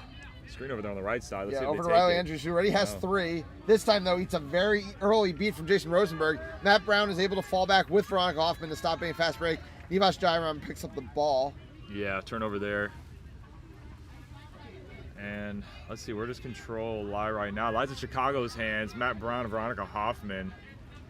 Justin Cole bringing the ball down. We're at the 12-minute mark here in Game 2 of MLQ Championship Finals. Veronica Hoffman clears Colin Gaines. Nice. Now presses. Wow! Play. Oh, and balls are on the ground. If Riley Andrews can pick this up, yeah, he's gone. This might be... Only J. Cole to beat. There we go, another goal for Andrews. Contact. 4 goals, Riley Andrews. This is his game right now. Yeah, absolutely. This guy's having quite the game. I will say, though, credit where credit is due, Veronica Hoffman made that Yes, play. absolutely. To get through the beater there and to get that press and to come back with control after, incredible. Looks like they're going to their younger line now. New York is, maybe not quite. 2 of these key players. But it is their 3rd beater line, which is what so far Brown and Hoffman have been capitalizing on. Yes, definitely. Kona with the ball on the near side. You're gonna pull in. Hoffman takes a beat, but just recycles control. Now Matt Brown gets a free press. That might have been late from Cole. Yeah, it is going to be called late from Cole. Wow. Riley Andrews is going to get another chance to run. And he's 4 hot. on the game already. Just has to be J-Ram. Goes to Murphy. Murphy has to slow it down. Oh, good hit by Cole. Yeah. Unfortunately, bit of a hospital pass there to Andrews. Yeah, he was running right into Cole. Yeah. Andrews probably should have not given it to Murphy. I think he maybe really. thought that Murphy had more momentum towards the hoops and she was a little bit more flat-footed, so then she really wasn't a scoring threat and just kind of had to get the ball off. But, yeah. Or either that or Murphy could have pulled it out and they could have just taken a half court at that point. Yeah, I think so. With how hard it is to score on New York's defense, I never hate, even like a risky transition, I don't really hate that. Yeah. Just sucks that he got tackled out at the end of it. Yep. But control still with Chicago here, and the starting line for New York outside of the beaters comes back in. Mike Lee, though, in the green. Oh, you're correct, yeah. Morello with the ball up top. Ooh, let's see. Matt Brown finally has to step out to do something about it, which gets Mike Lee the ball behind. Two-handed shot all the way over midfield. That's going to go to Andrews, who doesn't have a free there is Colin one. Gaines on the near side. Yeah, and Leo Free, the scariest man to drive on in the world. As well as, well, Morella's off right now. Crowd wants Riley Andrews to just shoot it from here. I don't know if I would call for that, but just letting you know what the crowd thinks. Yeah, absolutely. They're being a lot more vocal this game than they were last. Andrews walks it across. Now he's getting the support of his beat. Now Riley Andrews dodges the beat from Gaines. From the defense. Over the top to Peachy. Good job there Andrews by Peachy. adds an assist to his total. It is a 4-goal lead for Chicago here in Game 2. Yeah. About 15 minutes in here, or soon to be at that moment. 7 of 3. And it's going to be a timeout here from New York. You know, I will say my big question on New York Championships is you've never been punched in the mouth this entire season. Yeah. What happens when you get it? And it took till Game 2 of a championship final where they're already up 1-0, but they've finally gotten punched in the mouth. What do they have to bring here in this moment? Yeah, honestly. I don't know what they need to change. I don't know if it's just like the energy on Chicago, I think, is a lot different than last game. I don't know if it's necessarily New York. Part of it being that Chicago can actually play offense because it's not as rainy, right? And New York found a way to make it happen last time, right? But they're kind of playing the same exact way they were last game, even though it was different conditions. Right. And I don't want to fault them for that, really, but you can tell the difference here in Game 2 already. It just doesn't feel like they've had a ton of ideas offensively. We've seen a lot of shots in the hoop zone. You know, we haven't seen a ton of hammers. I've seen some screens on the side hoops. But part of that is that their beaters have not been comfortable at all because of the amount of minutes that Matt Brown and Veronica Hoffman put in and the level both of them have been playing. Absolutely. And not only are they're doing a good job out there on offense, but they're keeping control after every single play. And if they don't keep control, they're getting it that right after that, right? And so it's just making it really, really hard on New York's beaters to do much. Which I will say, I think New York might have taken a little too long to put these starters back in. Right. Which you hate to say it though, because like they did win game 1, right? Maybe it is time to reach into your bag a little bit and let people play. Right. But yeah, I mean, the win in game 1 is the gift of not having to play Tate K the 15 minutes that it looks like Chicago might play Matt Brown in this game. Yeah. And then what would Brown have in the tank for a game 3? But obviously, New York would prefer there not to be a game 3. And we'll also say that we've watched Chicago throw away larger leads than this against worse teams than New York already this weekend. Yes, definitely. They do have a choking problem these past couple of years, but let's see if they can break that curse. They did do a good job at conference champs. And now Tad Walters is in. He completes the press right there, but yeah, it was a good recycle into a press. Morella in the lane. Morella floats. Leo Freed's finally gonna get up there. First time we've seen them even throw an alley-oop to Leo Freed all series, which kind of speaks to New York needs to come out and try some new things in the offense. Yeah, I think so. They're being a little too safe with it until right there. I mean, Leo can get up, and we saw it just happen.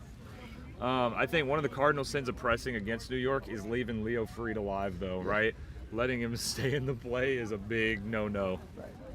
But also, you know, you question, like, does Veronica Hoffman leave him alive? You know, they've been so their beaters have been perfect in their first line. Mm-hmm. Peachy, ball behind. Cross up pass. to Zoc, yep. Lead is now 3. Peachy was beat out of the play this time. Mm-hmm. Rangers back in the lane, has 4 Hammer. goals already. Make that 5! Wow. Good timing by Camila Rodriguez on that. And good recognition by Andrews as well. Yeah. 5 goals and an assist. Well, I love that. Sorry, not to cut you off. I love that Camila Rodriguez, like, she moved in, she saw there was a chaser in front of Riley. He faked right, then she went for the hammer. Yeah. That is such good chemistry between a keeper and a beater. Morella in the lane, has Mike Lee as an option, does go to him. And Mike Lee hits a shot. And we can see we're just getting different looks. There's different players in different spots, and it's creating a little bit better offense here for New York. Yeah, I think so. We gave him his flowers last game, Mike Lee, right? He came in and made a big difference there. And you can already see kind of the change happening. It is still a 3-goal difference. We're about 16 and a half minutes in. New York is down 3 to Chicago's 80. Yeah, Kenny Murphy back in the game and back with the ball. Andrews, star of game 2 so far. You can't Moves sub over this to guy Peachy. out. No. I mean, absolutely not.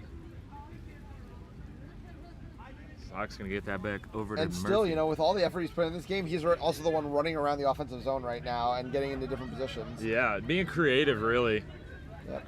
Murphy gets it over to Andrews now. He gets hard pressed by Kay. They're done messing around with Riley Andrews. Fair enough, right? But I think Kenny Murphy's going to pick up a card on Mike Lee. Yeah, I think so.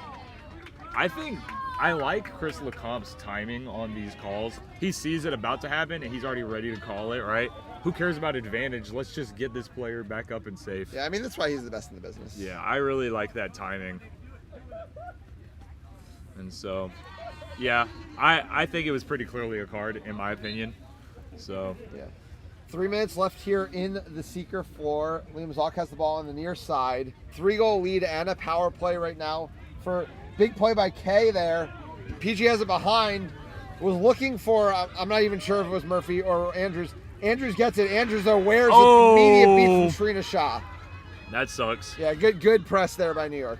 Yeah, but it does look like they're going to lose control of... Oh, no, they're not. They're not going to lose control. Camila Rodriguez gets that ball back to Tad Walters, who's kind of had a quiet series so far. Yeah, well, it's been so much the Matt Brown show in the beater game for Chicago. Yeah, definitely. It's kind of different energy right there. Yeah. Elijah in for the first time since the opening shift. So now it is... She's got to probe that defense. Sorry, I was trying to figure out where the 4th quad ball player is. It's Mike Lee in the box. Oh, yeah. Forgot about that one. They're going to go trail slow. behind. Havaja has the ball on the near side. This is interesting. Yeah, they're kind of... press. But like you said, when you press, you gotta know where Leo Freed is. Yeah, everyone had their backs to him. Freed with the mid-possession dry off of the ball. Uh-oh. Yeah, Freed's creeping. I love that he's just like, let me dry it off real quick. In the lane, Freed. Is that a shot? No, not quite. Good wrap by Mike Andrews. Lee, though, freshly in the game. Oh, poster rises, Oh Liam my Zog. gosh! Sheesh! I forgot Lee.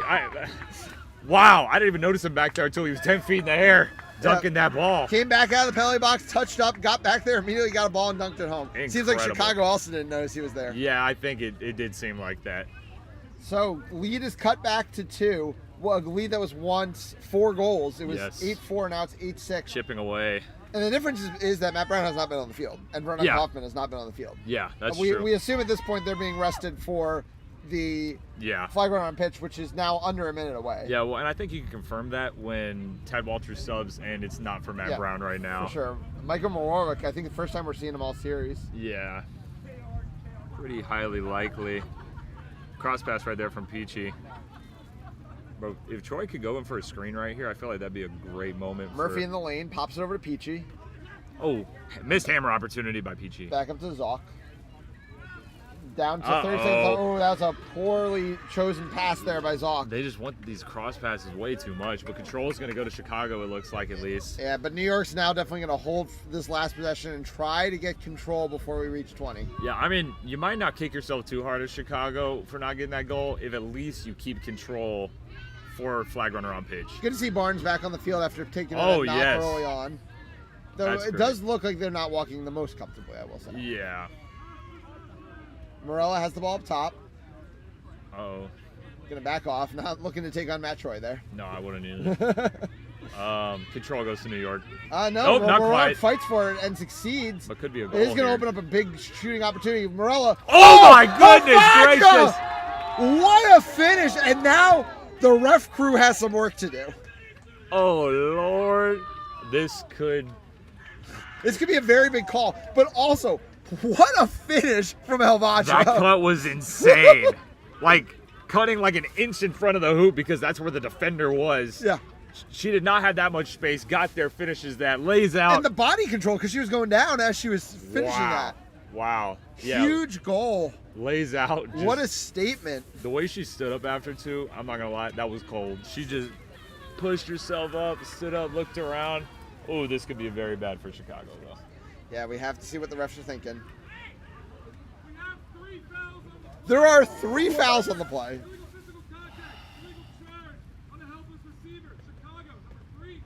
Yeah. Let's see what. It's a red. First card is the Liam Zock red card for defenseless receiver charge. I think we knew too. You kind of had to.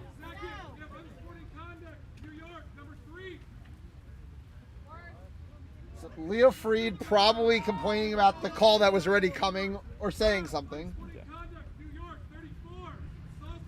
Lindsey Morella also was apparently complaining and also is headed to the box. So we will start the 20 minutes with 2 quadball players on the field for New York and 3 for Chicago, but the 2 from New York will only be off for 30 seconds and the 1 for Chicago will be off for 2 minutes. I think Chicago can weather this, to be honest. Yep. Like, I know that they only, I mean, it's a 3-goal game right here. Would that be a 3-goal game or would that change It's it to down to a 1-goal 2-goal? game. It's a 1-goal game right now. Oh, that's an 8. Oh my gosh. Yeah, 8-7 is our score at 20 minutes. It says 60 on here, so that's why I was getting confused about. Yeah, no, I think Quadball 1 they must have had the wrong teams going in. Oh, yes, you're scores correct. 8-7. Yeah, Gave it to the wrong team. New York closed the gap there. Wow. 3-0 okay. run to end that period. I'm still not over that Helvaggio finish. What Yeah. an incredible finish. Literally, you looked at me, my hands were over my mouth. I was in shock. I remember, during the USQ season, the first time I saw Helvaggio playing for that Dice team, and I'm like, of all the teams in the country to get this player just showing up at their door, it had to be the one that already had Lindsey Morella and Molly Potter. Yeah. Helvaggio is a gamer, no doubt about that. And she just fits in perfectly. Like, she's starting right now, right? Over Molly Potter, who has been, somewhat carrying these other lines, right? Like, she's kind of leading them at the very least. Yeah. And so New York has the perfect opportunity for this, I think. Like you said, man, they're so lucky. Were they not lucky enough already? Helvaggio would be a starter on almost every team in the league. Yeah. And she's made a big difference for them, and it's just allowed them to get more creative with their lines, which is fun. And so, man, that was a tough break for Chicago. Yeah. But at the same time, like this is something that has been in Zock's repertoire through the years, right? It's something I think they've cleaned up a lot. We don't see this as much. This is something back, we were thinking of that other iconic matchup between these two teams in 2023. Yes. At that point, Zock was often like a walking card. It was very common to see. It's become much rarer there. And there wasn't obviously a ton of malice in that play. It just you have to call it a red card by the rule. By the books, that is what it is. Well, and she straight up went flying after, right? Yeah. Laid all the way out on her face. Looks like we have a different flag runner in here. Eric Paguada instead of Matt Cooper. Let's see how Paguada does. Because Cooper did survive in that first matchup, but I'm going to be honest, I don't know if he could have done it a second time. He was gassed. Yeah, I think Cooper deserves the slot off. I agree. But yeah, I think the most important thing for Chicago, though, when it comes to fouls and whatnot, is that Matt Troy is not the one who's not available to play. And Matt Troy is going to be a huge factor in the next few minutes of this game. Also, not currently on the field, but I'm sure Riley Andrews is going to have more to say. Oh, yes. 5 goals and an assist already in this game. Yes. And just a great point defender as well. Well, it's interesting because those are their 2 greens, right? Matt Troy and Riley Andrews. Yeah, they'll keep Peachy in the game as well, who has been consistent and who can guard that middle hoop for them, which has been important. Yeah, definitely. Oh, I mean, just block, right? It's been crazy. Which, luckily for Chicago, there are 2 New York players in the box, and control lies with them. But, I mean, it's only a 30-second blue card, so if you get 1 goal, you might as well let them both out the box. Yeah, I assume... I would be very surprised if Chicago's not just going to get a goal and then we're going to be playing with 4. Yeah.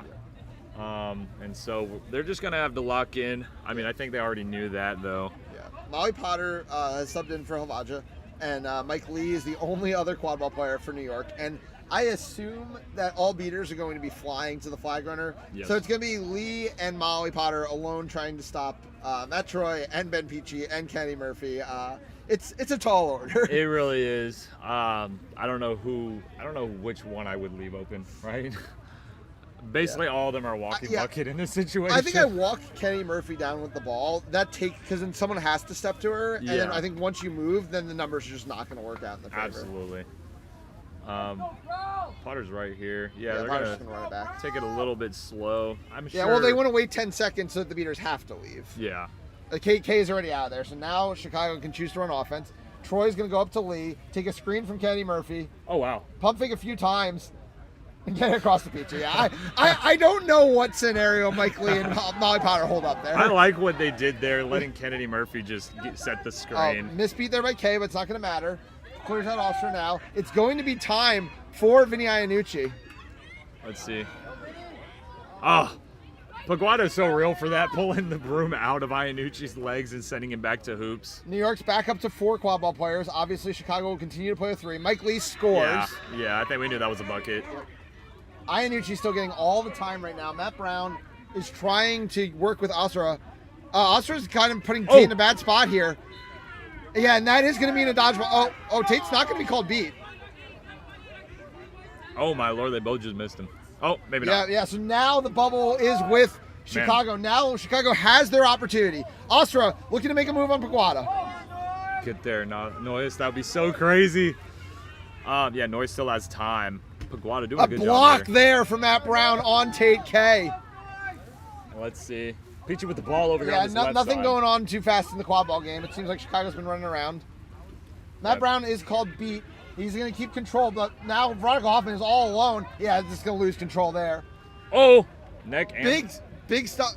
Matt Troy keeping it alive. Gets it to Peachy. Chicago gets advantage here, I think. Peachy rips a shot. Must be wide. Kenny Murphy's trying to stop at the half field. Does so, but Molly Potter's just going to be there to recover. Tad Walters coming in hard. Takes a beat, though, immediately. Mike Lee, free goal. We are all knotted up at 90. Yep. Game is to 140. Jairam in the game. Wouldn't that be something? Getting time, right? Right, beat by Matt Brown, old teammate. Oh, Matt Brown just made a fatal mistake there, most likely. Suffered on the recycle, but lucky bounce back to Veronica Hoffman. Ty Walters just... Iannucci now getting time with Paguada, a lot of it. Yes. Oh! Riley Andrews gets his 6th goal of the game. Wow. I didn't know he was in. Yeah. Well, you know, because there was a call for a Chicago goal. Yeah, that's how you know Riley Andrews is in right now. There. Yeah, that's only 4 goals. Iannucci's getting closer and closer. This bubble has been in for a while. Hoffman has to come out. Iannucci did come off broom. Yeah, Paguada's been doing an excellent job here. What on earth was that? Big beat on Camilo Rodriguez. Matt Brown's going to have to chase. No. Tad Walters in her position. Oh, my gosh. Tad Walters just knocked Leo Freed down on accident. That's just, even if it's an accident, you can't do that. Come on, pay attention. That is a bad time to do that, man. So New York's in an interesting situation now. Because does Leo Freed want to score this goal, or does Leo Freed want to pull out of the play for a few seconds? Because right now, Chicago doesn't have a seeker. That's a really good question. I really think you could argue Leo Freed is not supposed to score this goal. And you know Leo is thinking about that. Yeah, he's looking around. He's looking around. Yeah. Yep. Running for his life, quote unquote. Oh, but he got the stall warning. Chris Cobb was quick about it. Yeah, I think that's fair. We all knew it was about to happen, but it is completely fair that it happens. Yep. Oh, pump fake fail by Jason Rosenberg. Freed this time says, okay, I'll finally take the goal right through the hoop. I was going to score it in originally. Yeah. New York is out. Sorry, ties it up again at 100. Yeah. Tad Walters back in. Beaters on Chicago only have one dodgeball. I think the minutes on Brown are starting to add up at this point. And as I say, Ad Oja plays his first minutes here for New York. The fresh legs has had all weekend to think about this moment. Yeah. Man, Jason Rosenberg and Ad Oja's getting close. And Tad Walters is getting close as well. Almost there, not quite. Yeah, Riley Andrews, meanwhile, is moving it over to Peachy. No rush here from Chicago. Man, no help from these. No! He drops it, though. Could not survive the ground. Oh, man. Had almost the title in his grasp. Wow. Ojo wanted that one. A stop over here on the New York defense, by the way. Ad's going to continue to work here on it. Oh, my God! That was it! He sat on that bench for 2 days, and in 5 seconds, he might have put New York back on top of MLQ. Wow. That would be amazing if Ojo gets this catch called good.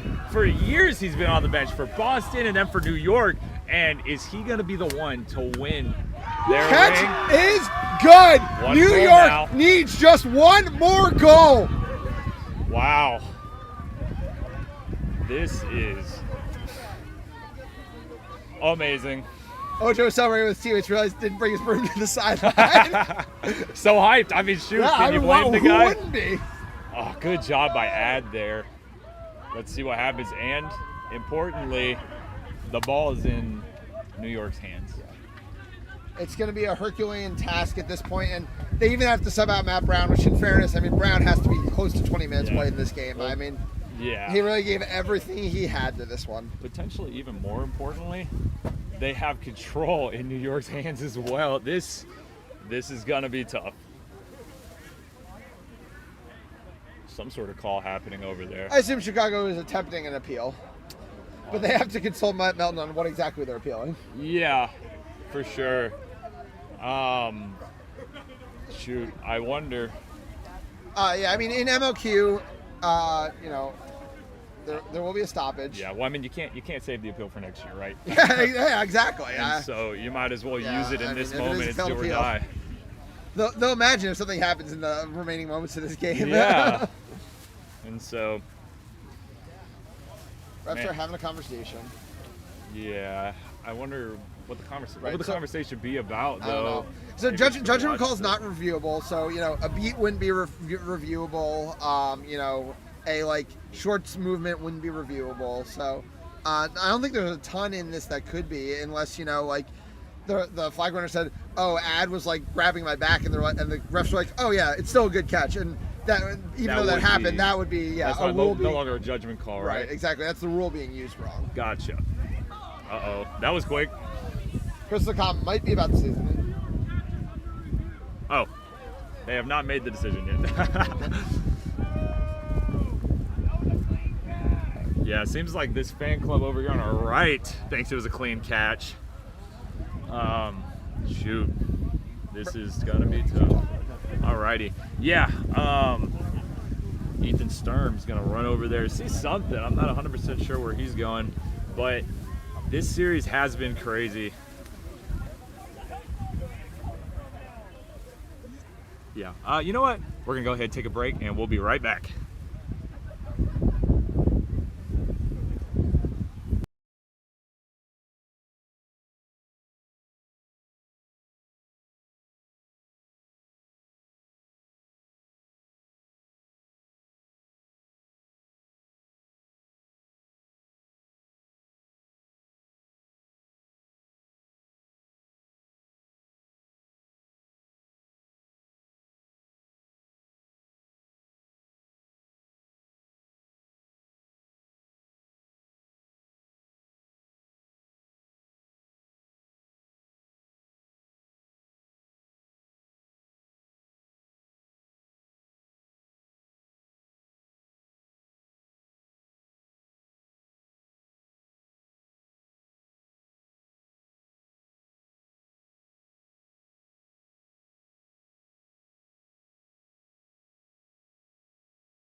All right, we are back. The appeal's been denied.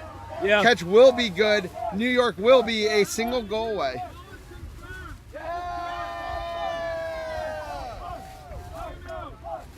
Chicago is going to use their timeout to regroup here. I guess the one thing Chicago has going for it is that Matt Brown is getting some rest right now between the. Honestly. You could argue that it would be worth the appeal just to give Matt Brown a breather. Yeah, honestly, because what beaters were in for New York? It was Tate K and Jason Rosenberg, I believe. Yeah, and Chicago is about to be in their depth. I believe Michael Marorik was on the field for Chicago. Yeah, I think so. So I'm also confused because Chicago took a timeout, and they're currently the ones standing on the field. They just don't care, probably. They're probably like, all right, we're ready. Let's ice them out a little bit more. But man, what a moment for Adojo. Yeah, I'm really proud of that kid going in here and just finally getting his moments. I mean, he started his own club team that hasn't really made it off the ground yet, right? But imagine trying to recruit people and telling them, yeah, I pretty much helped my team win by getting a really important part of that game, right? You almost wish each team had one more goal at that moment just so it could have been a decisive moment. Yeah, be like, I won the MLQ Championship. Yeah, right. Yes. Well, now that job is going to fall to the first line of New York. Maybe the extra modified, super strong version of the line. It's Molly Potter, it's Lindsay Morello, it's Leo Freed, and it's Justin Cole. Uh-oh. It's all Team USA. It is all names that anybody associated in the sport would know. And they will be going up against, yes, Matt Brown back in the game. Yup. Oh, if you're going to go down, you're going down with your best. Astra in alongside him in the beating game. It is control with Tate K and Jason Rosenberg. Riley Andrews, who is the leading scorer in the game, I believe it's at 6 now. Yeah, 6. Is playing point. Justin Cole's in the lane. Justin Cole wants to shoot. Justin Cole. Oh, he hits good. the tee. Chicago gets the stop. Break for Chicago there. Freed's behind the play right here. He's going to go back to defense, though. Riley Andrews, end to end, just gets dissuaded at the very end by Molly Potter. Fair enough. Control is with New York, and I think, goal or not, I think Chicago really wants to focus on trying to get dodgeball control here because playing defense is almost more important than playing offense at this moment. They did get the stalling warning, though. They need to get in there again. Yeah, Peachy's not really going too far fast. Now Murphy has it. Again, it's a lot of overlaps, but not a lot of offense. Yeah, it's just a lot of not. LeCopp still has the arm up. Riley Andrews has it on the near side.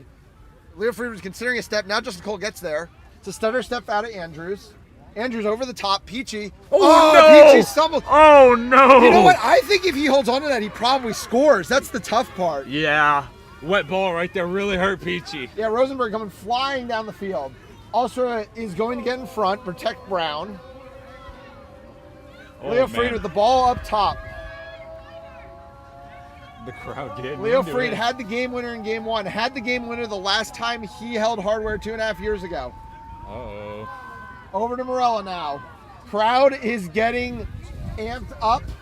Morella is in the lane. Over to Freed. Freed. Oh, great block by Peachy. Comes out of nowhere. Peachy's looking to run. Riley Andrews looking to be a screen. Oh, my goodness gracious. Oh, and Matt Brown just takes out Rosenberg.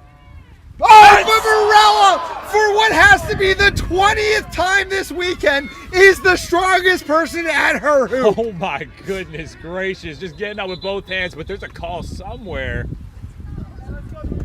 Oh, my. We are getting the best out of every single player on this pitch right now. Yeah, 100%. This is just absolutely amazing. I don't know how Peachy got to that Leo Freed shot.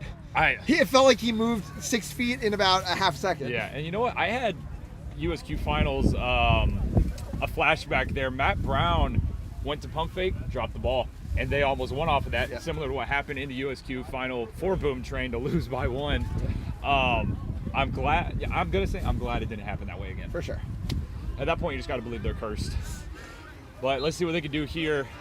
Control finally for Chicago. Yep, big opportunity.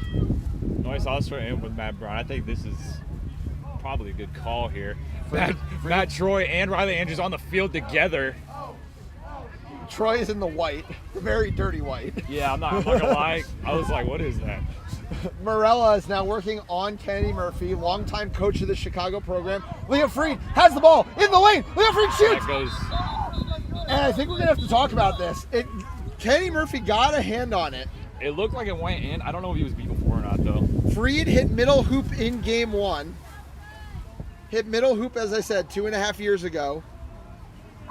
Could hit middle hoop one last time to clinch an MLQ title here for New York. Mm-hmm. Conversation here. It looked like he got, like if the question is anything, it looked like it would be that he got beat before, in my opinion. Obviously, you're going to have a nice long conversation about it. Yes, for sure. It's a pretty important one. You want to get all the feedback you can. Yes. I mean, New York only, if they get this, then they would have only had 2 more goals than Chicago in this. We're about to get called for Kuskamt.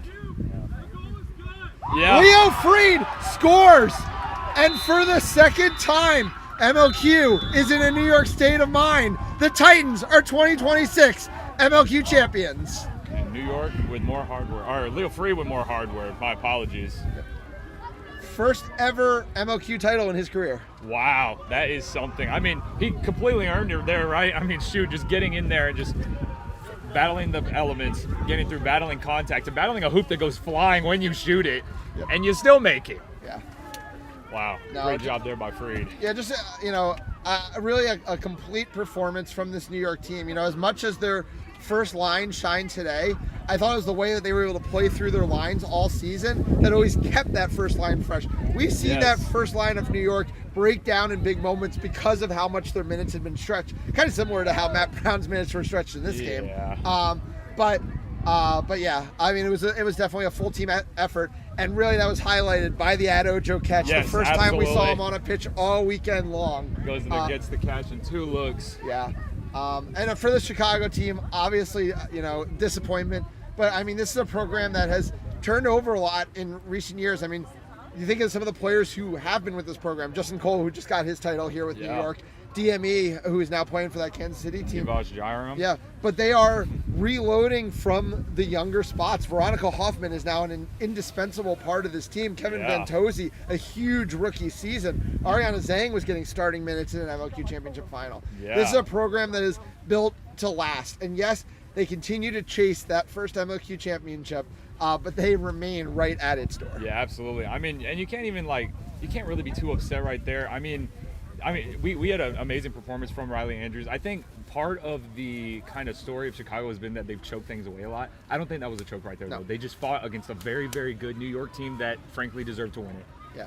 No doubt about that. Well, we will keep the cameras running, make sure we grab the award ceremony for you. But that is going to do it for the gameplay of MLQ Championship 2026. New York Titans, 2026 champions. They get their second title in 3 years. Yep.